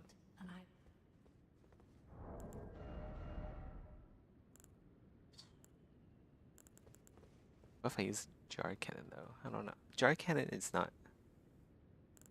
I could use a Black Flame Tornado on the Black Flame boss. He moves around a lot too, so it's not great. If I had, no, I can't use Shield Crash on him either because he attacks around the shield. Giza's Wheels is kind of shit against him as well because this is a bleed weapon. Man. I mean, oh yeah, Stormblade. Stormblade. I could have used Stormblade against him. That would have worked actually. Why did I use Stormblade? I forgot I had Stormblade or something. Yeah, Stormblade would have worked against the Gargoyle boss. I could have just equipped this dagger. That's why I have it here for.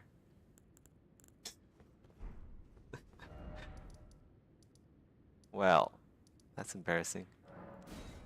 Yeah, Stormblade just like wrecks Stormblade wrecks Moog, the Omen Moog, and also the Gargoyle bosses. Yeah, let's go level my daggers up. Plus 20. Everything should be plus 20, plus 8.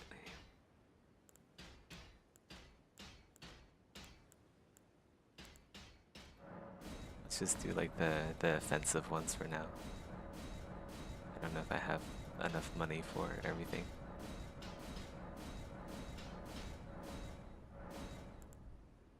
Yeah.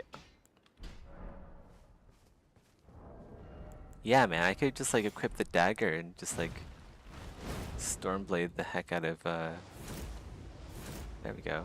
Yeah, that would have worked. What the heck? What the heck? Well, I feel stupid now. Okay, let's go put away the fingerprint stone shield because I can't use it right now.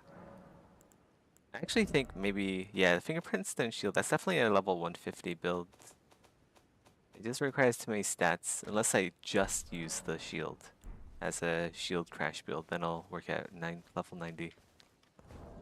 But for now, it's just a bit too heavy, it's too stat heavy right now. Requires too much endurance, requires too much strength. If I want to use like Giza's Wheel alongside it.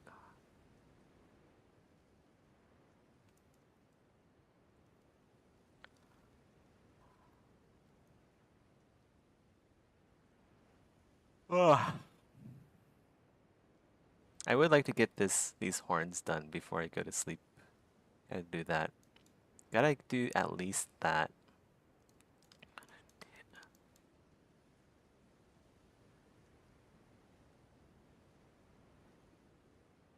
And then we can get started on the retopo tomorrow, I guess. And after that, bake, put it into Unreal Engine, and then we can start working on the lobster race again. Yay! Finally, the lobster race, the most neglected race of all in Project Nova. I worked on it in like, it was like the first race I worked on. Maybe yeah, it was the first race I actually kind of worked on. Outside of like the vampires, I guess. And then I never worked on it again after that.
Hey Arcana Bot, how's it going?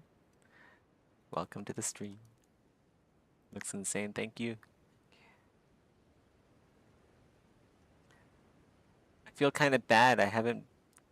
This has been the least productive stream ever. What with all the DLC hype, right?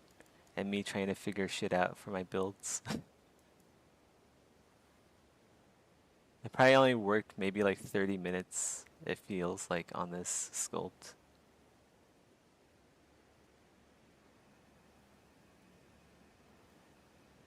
Nah, as long as I probably spent at least like an hour and a half out of a almost 6 hour stream working. Holy crap, I need to go to bed. Let's get these horns done and then I gotta go. Otherwise, I will be too sleepy to wake up.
Oh, Shirlene wants me to make her breakfast or something.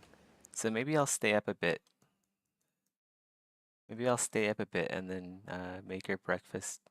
So I guess maybe this could be like an extra long stream. I don't know. I probably shouldn't though. Probably shouldn't. Why are we summoning for this? You don't need to summon for this boss. My god. Why would you need to summon for this boss? Unless they're in like New Game 7 or something, I don't know. And then I just get one shot because they're in New Game 7. Doesn't look like they're in New Game 7.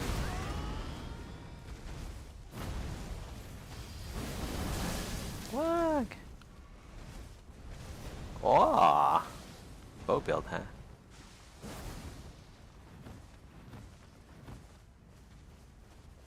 I'm scary, watch out. I'm very scary. He's stuck. Oh!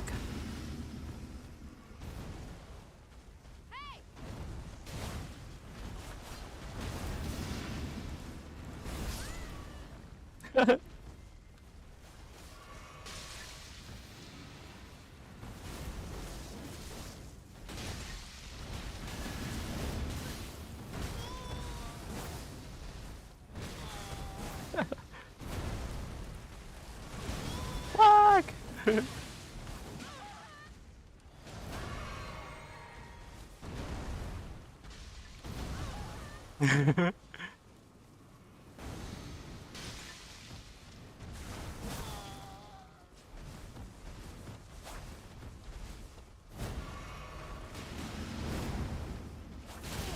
Holy shit, that's so much damage.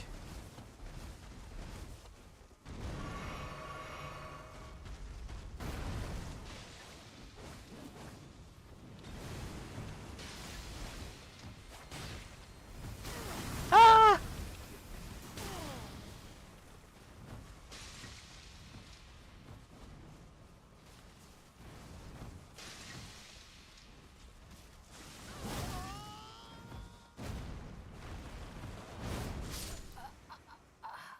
Got him.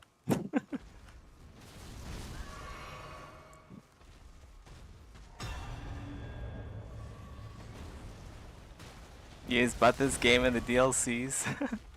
Nice. Oh shit, that host just fell off. That's hilarious. Everyone dies. Oh, I should be a bit quiet. I'm gonna wake Charlene up. I'm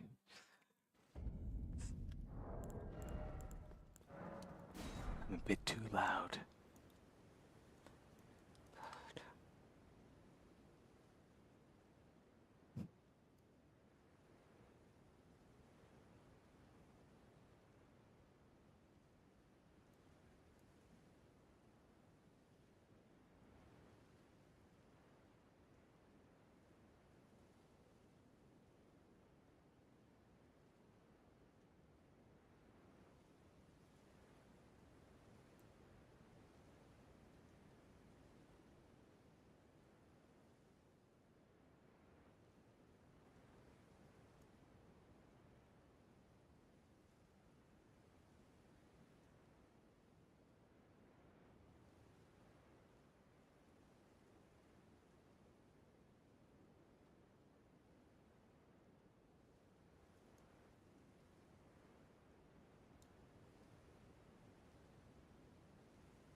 Zeth is botting? What? What do you mean? How am I botting?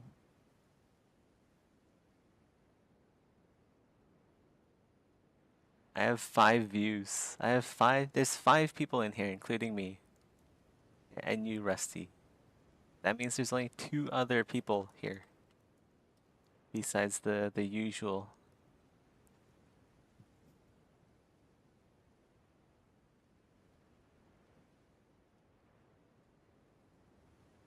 God, I still don't know what to choose for my build.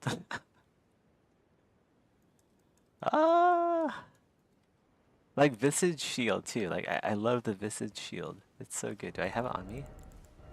I don't. Man, I like a Visage Shield though.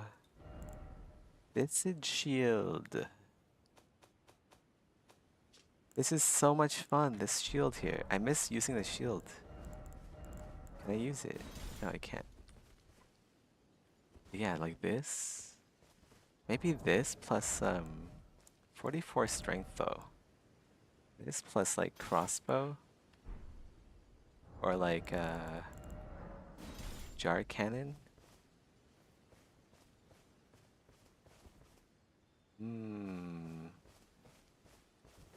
It's too slow. I need something fast, so I definitely need that.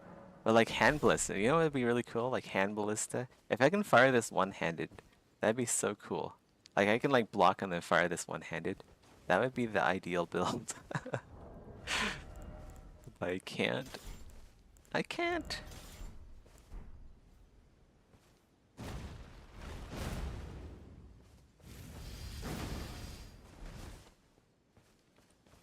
I'm the rare guy that drops by and stays for 10 minutes.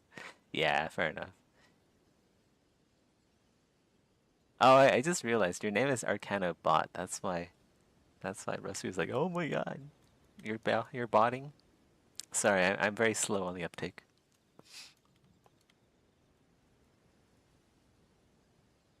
Imagine carrying that shield in one hand in real life. Your arm would just fall off.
Let's see. Can I actually even use it though? Let's see.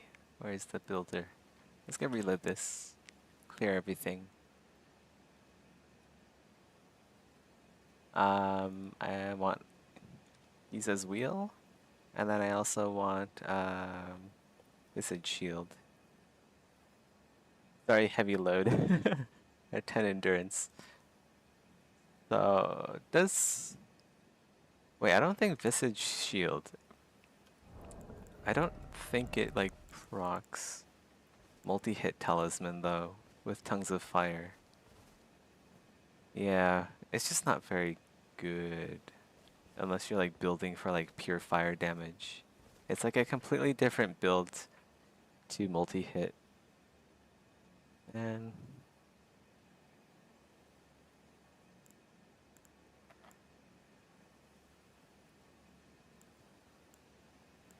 like these two would go well together. One-eyed shield and visage shield. You're doing like a shield build. Because then you can equip like the Fire Scorpion Talisman, Flame Grant Me Strength, and all of that, and do some pretty insane damage.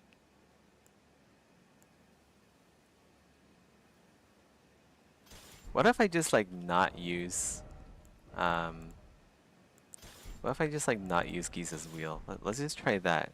We'll just like not use Giza's Wheel for a while and just see what it's like with crossbow and shield.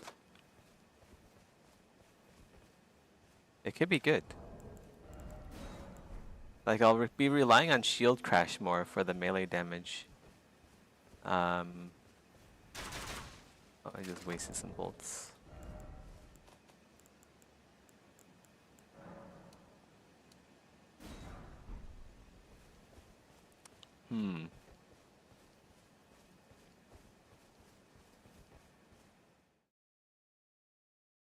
I feel like I'll have to like two-hand this shield. I'll have to two-hand this shield to just like fight normal mobs. Otherwise I'll run out of FP too fast. Hey.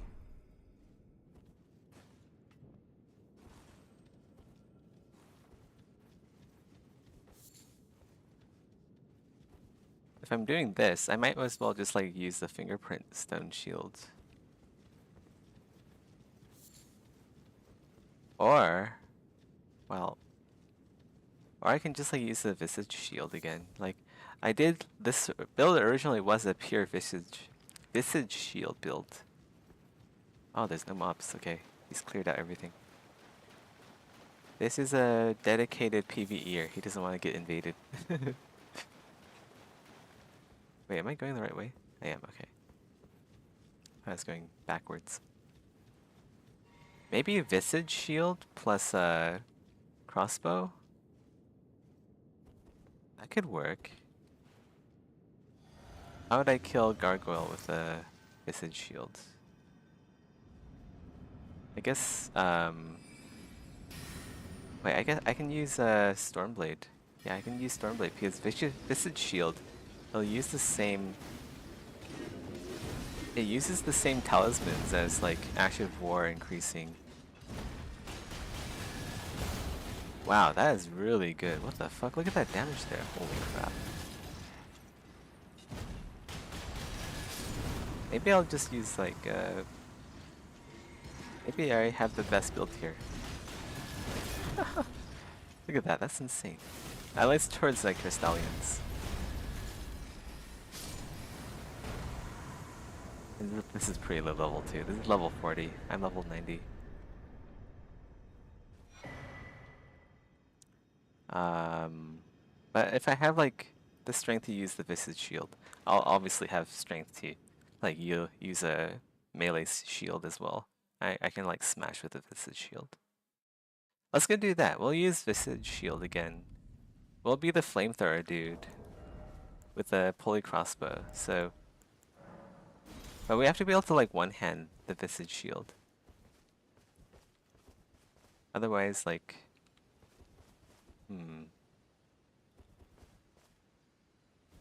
because I want to be able to block as well. It would be nice to be able to block. This is a really high... The Visage Shield, when it's not using the skill, it has like really high guard boost. It has 81 guard boost. Compared to the Fingerprint Shield, it's almost the same. If you're using like shield grease, you're gonna reach 100 guard boost on this thing.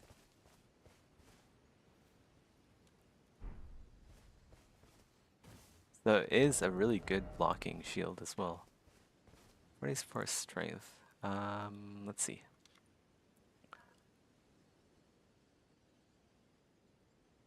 Okay.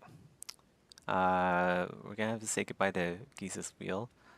Let's go use crossbow. Or the crossbow could be like on a swap out. Let's go, and then we can have like sacrificial axe. Like that.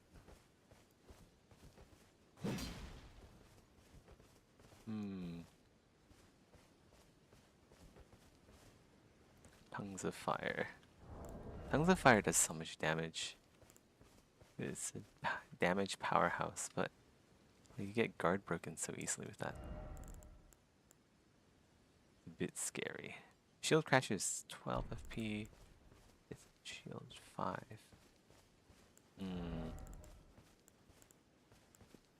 Yeah, let's go try it out. Let's go try it out.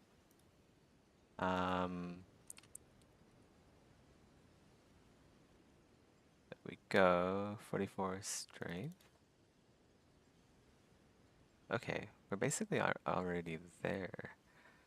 Don't need 60 vigor.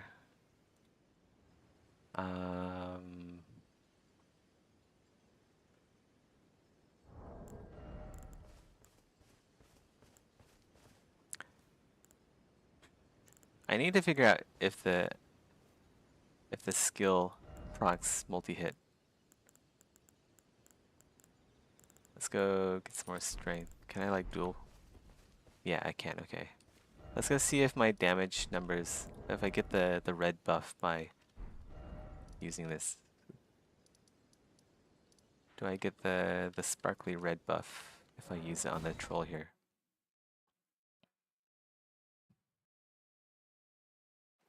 I feel like the answer is going to be no. I don't think this is a multi-hit ability.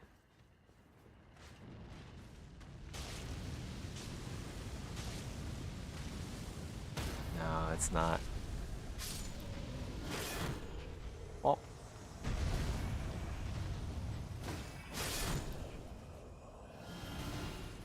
Yeah, that's another thing. It gets guard broken really easily when you're using the flamethrower.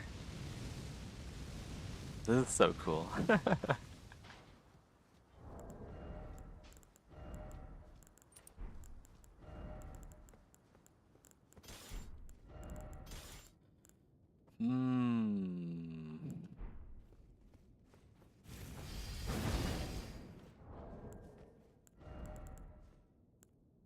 I mean, I could just like use Holy Crossbow.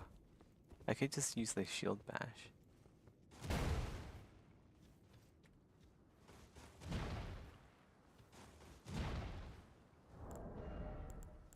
Maybe Giza's Wheel just isn't that good. I feel like Giza's Wheel is the easiest to replace item here on my build.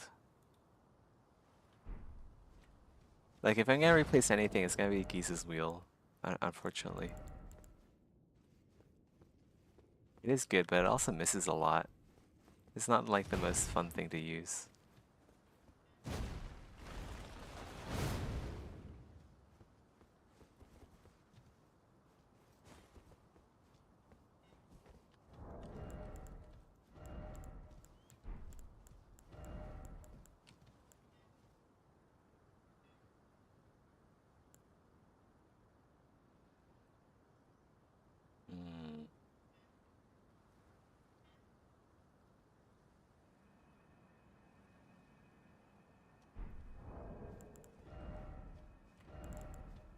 And I can use like a dagger with a Stormblade on it.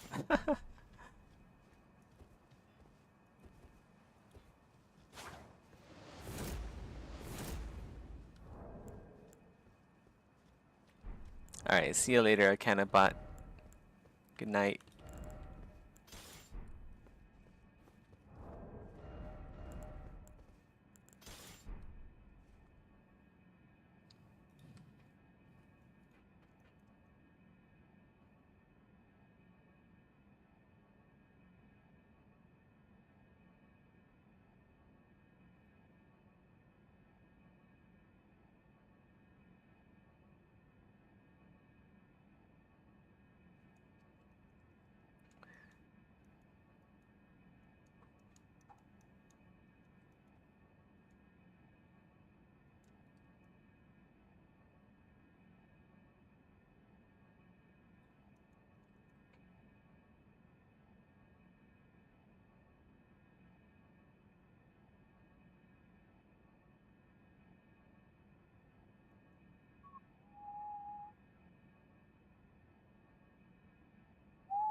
Oh yeah, it's gonna get vacuum. Oh wait, I'm a hunter? What the hell?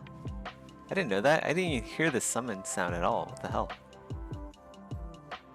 I said I was gonna go get the vacuum slicer ability. I think Guts is gonna die here. Oh, he healed. Okay. Maybe we'll get a little bit of combat in here. Or not. Looks like he's fighting some pretty competent people already. Ah, yeah, he's dead. Grab that. Get some dew-kissed herba. Yeah, I want to test out vacuum slice. Can we like use vacuum slice on the sacrificial axe, and then use that with Visage shield? That could be pretty good. So I have like a long range damage dealer. I have close range, and like the close range is also AoE, so that's fine, I guess. Deep root depths. Where is that? Inside the ruined temple, surrounded by waterfalls. Do I not have deep root depths yet? Oh, I do. Okay, I just don't have the map.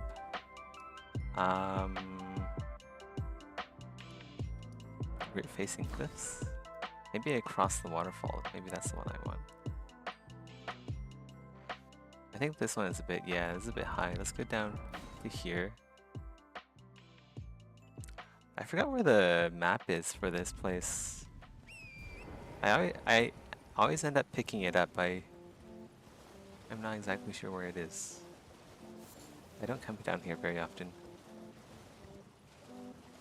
At least in my single player world.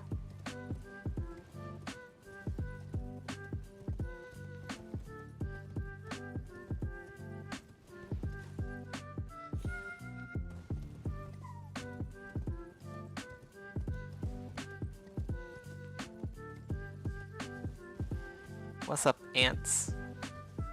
Get it? Because they're up. Ha ha ha ha.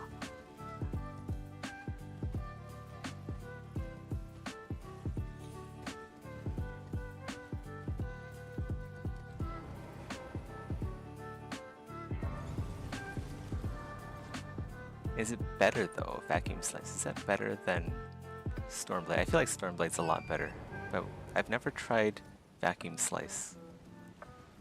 So we'll find it and try it out.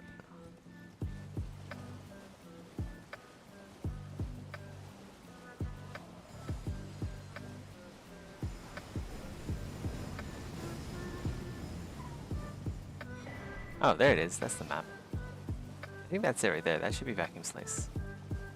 This is like the cathedral surrounded by waterfalls, right? Maybe it's further on ahead. Not sure. Ooh, I'm gonna miss that though. Isa's wheel. If they hold still, it's so good.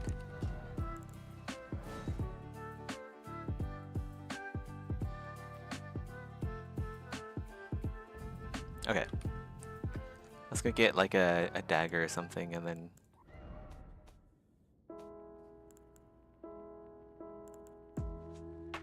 we'll go use the sacrificial axe. Vacuum Slice. Heavy. Although Vacuum Slice is a keen ash, right? Interesting, interesting.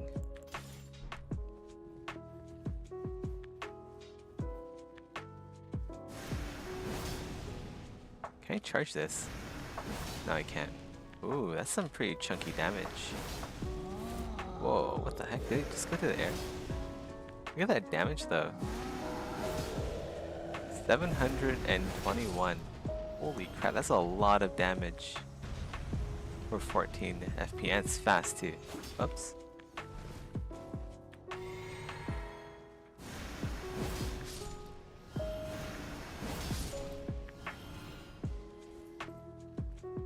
So if we use that with Visage Shield, and that could be like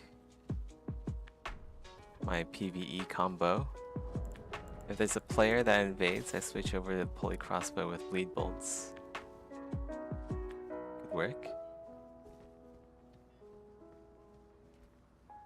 But then I don't need to be able to one-hand this, actually.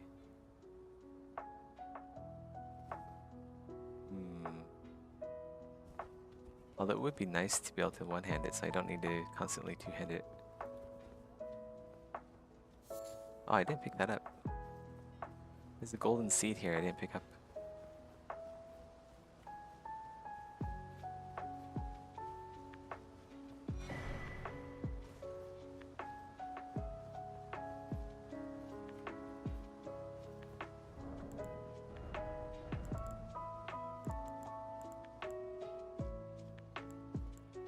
still feel like Stormblade's better. It can be chain cast. Also, it flies through the air instead of following the ground, so you can like hit people on ledges and stuff, and in midair, I guess.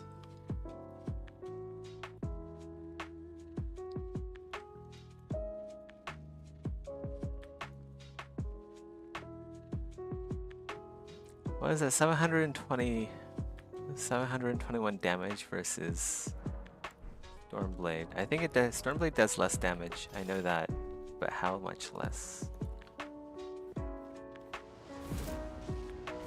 About 100 damage less.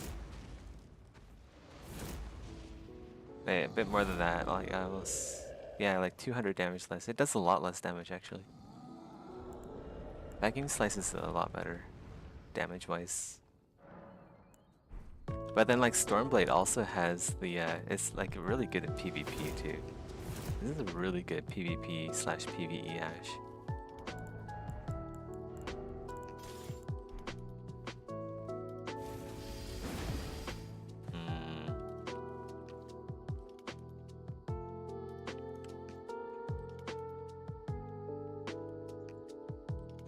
Analysis paralysis.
Give me a sec.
Okay, I'm back.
I think I have an idea here.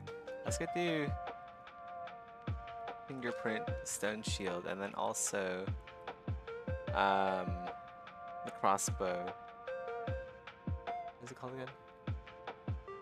Oh my god, how did I forget the name of this crossbow? Holy crossbow, jeez. Okay, 48 strength, because I want to be able to do it one-handed. The entire premise is to be able to use both at the same time. And this is multi-hit. This is still a multi-hit setup, so Millicent's prosthesis, rotten wing. I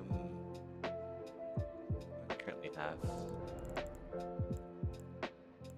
Godskin Swaddling. Maybe I can like actually. Maybe I can actually get the Lord of Blood exaltation, because I'm gonna be using blood bolts with pulley crossbow.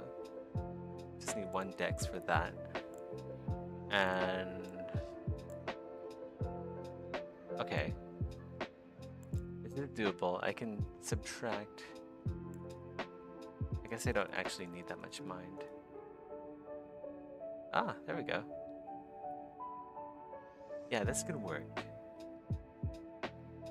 Because I'm thinking, like in PvP, this would be a really good setup. I can just hold block, so people think I'm like gonna like do something bad to them, and like stick really close. But like also like shield crash, it takes a little while to get started up, so I can actually like smack him with some bleed bolts if they're just being super passive.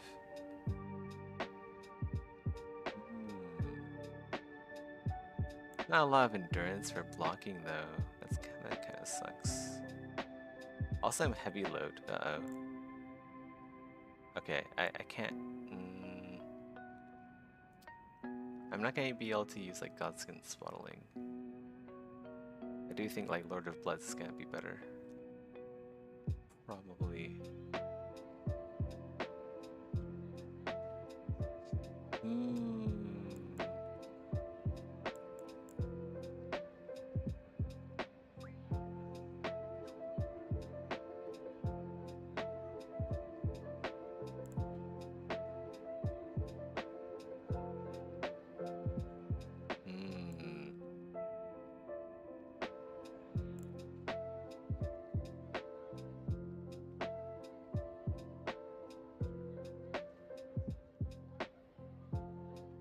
I mean, I can just use like a Spike Palisade shield too. Weight 11 versus like weight 50 or whatever, Jesus.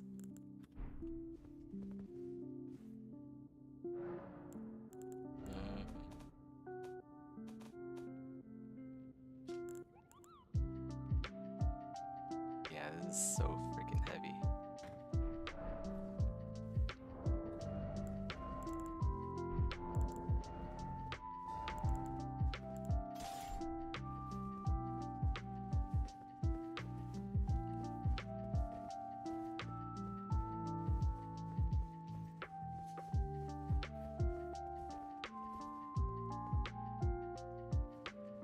I think this has a lot of promise.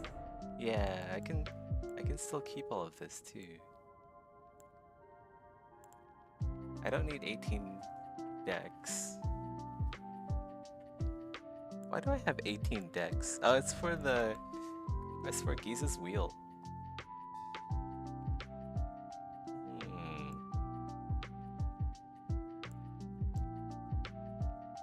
These basically do roughly the same amount of blood loss buildup. You know what, I think this might actually be a good idea. Spike Palisades with pulley crossbow. And then I can have like an offhand dagger with Stormblade. Or even a vacuum slice for the range. For like Moog, if I'm fighting Moog, I want like this vacuum slice or Stormblade. Or like the Gargoyle. I put Stormblade on like a Or a vacuum slice. Can I put that on a spear? I can have pokes as well. Or I can put Stormblade on a rapier, and I can like poke with the shield. Oh, but I won't have shield crash. Yes, and then I have like two-hand. Let's just like give up Giza's Wheel. Yeah, we're gonna go with Spike Palisades and Pulley Crossbow.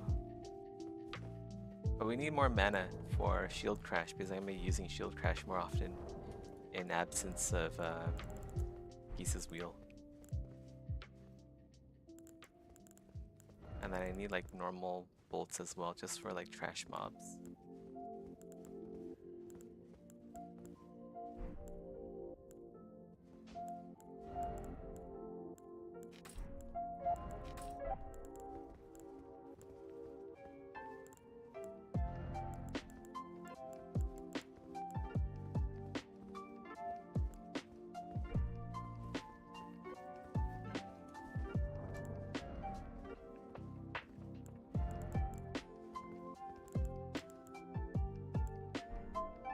What is the lightest thrusting sword? Probably a rapier.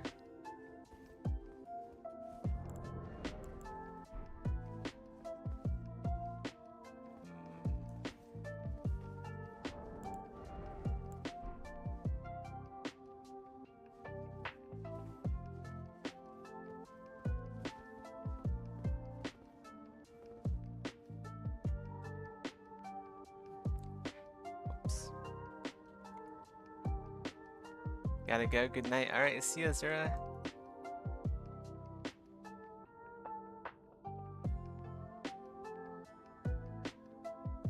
Yeah, I should go soon too. I've already been streaming for like 7 hours. Holy shit. Okay, man, I really did play way too much Elden Ring this time. Yeah, I gotta go. I gotta post updates about what I did this week. About how much I slacked off. Yeah, see you guys. I'm gonna go as well.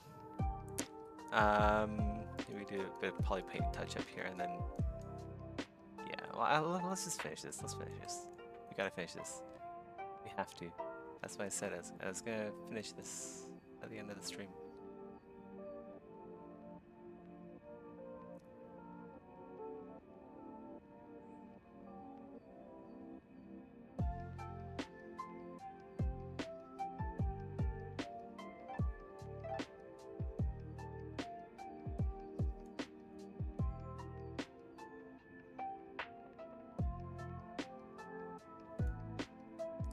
It's only 4 AM here.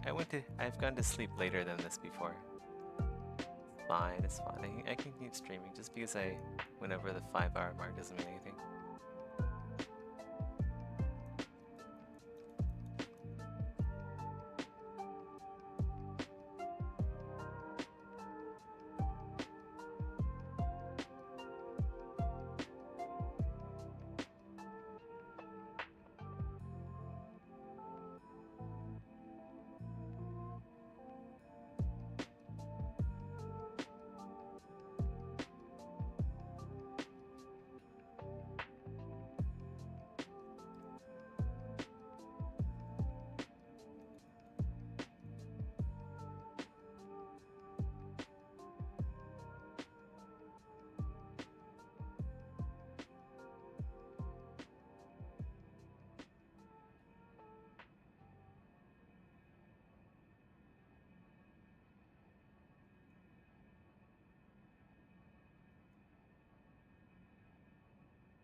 This would have sucked if I had to make all the hairs like this. I'm glad I'm just doing like these as horns.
Okay, that's good enough for now.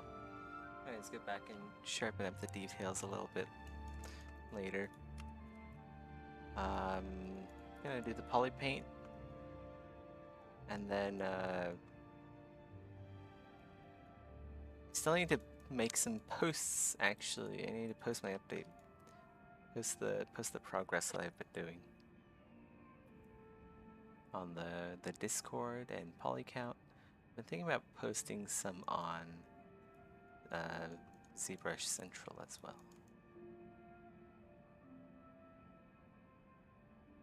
Masking.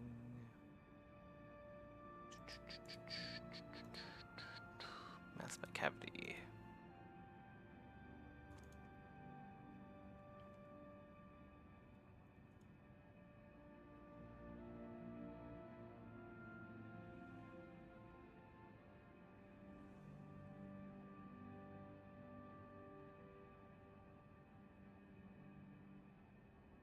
Oops.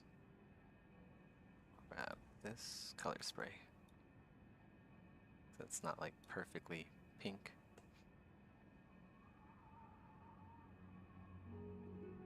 Got some color variations in there.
Nice and pink.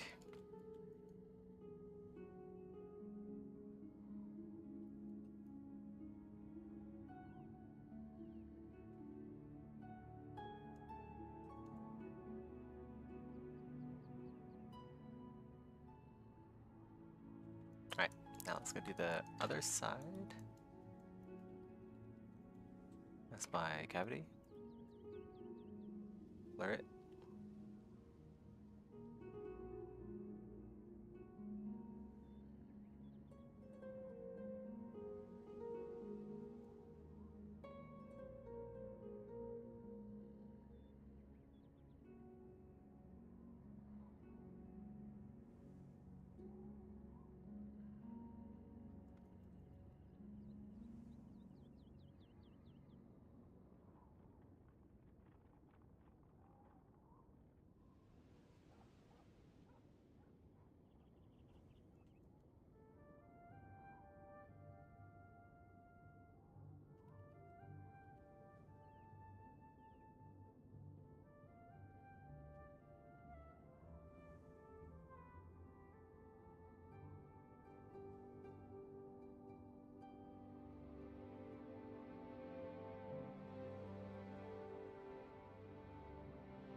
Let's get some of that yellow in here.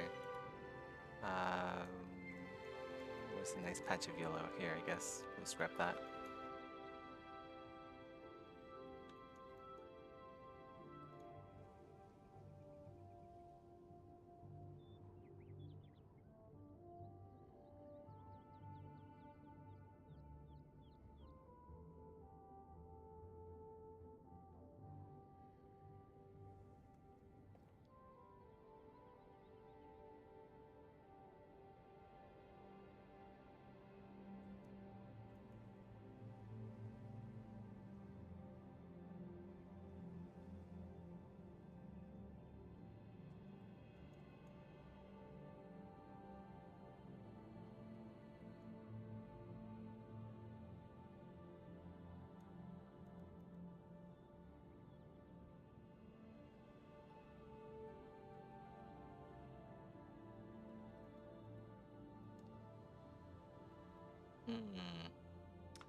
It's my cavity.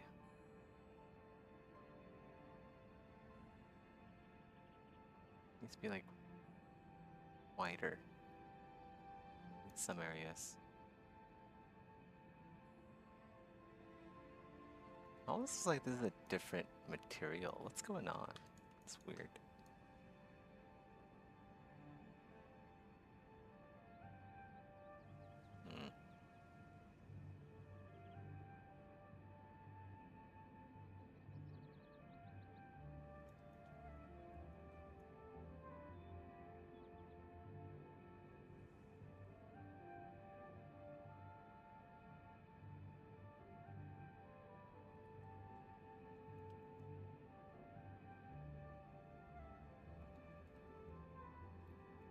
Oh well, we'll clean up that later.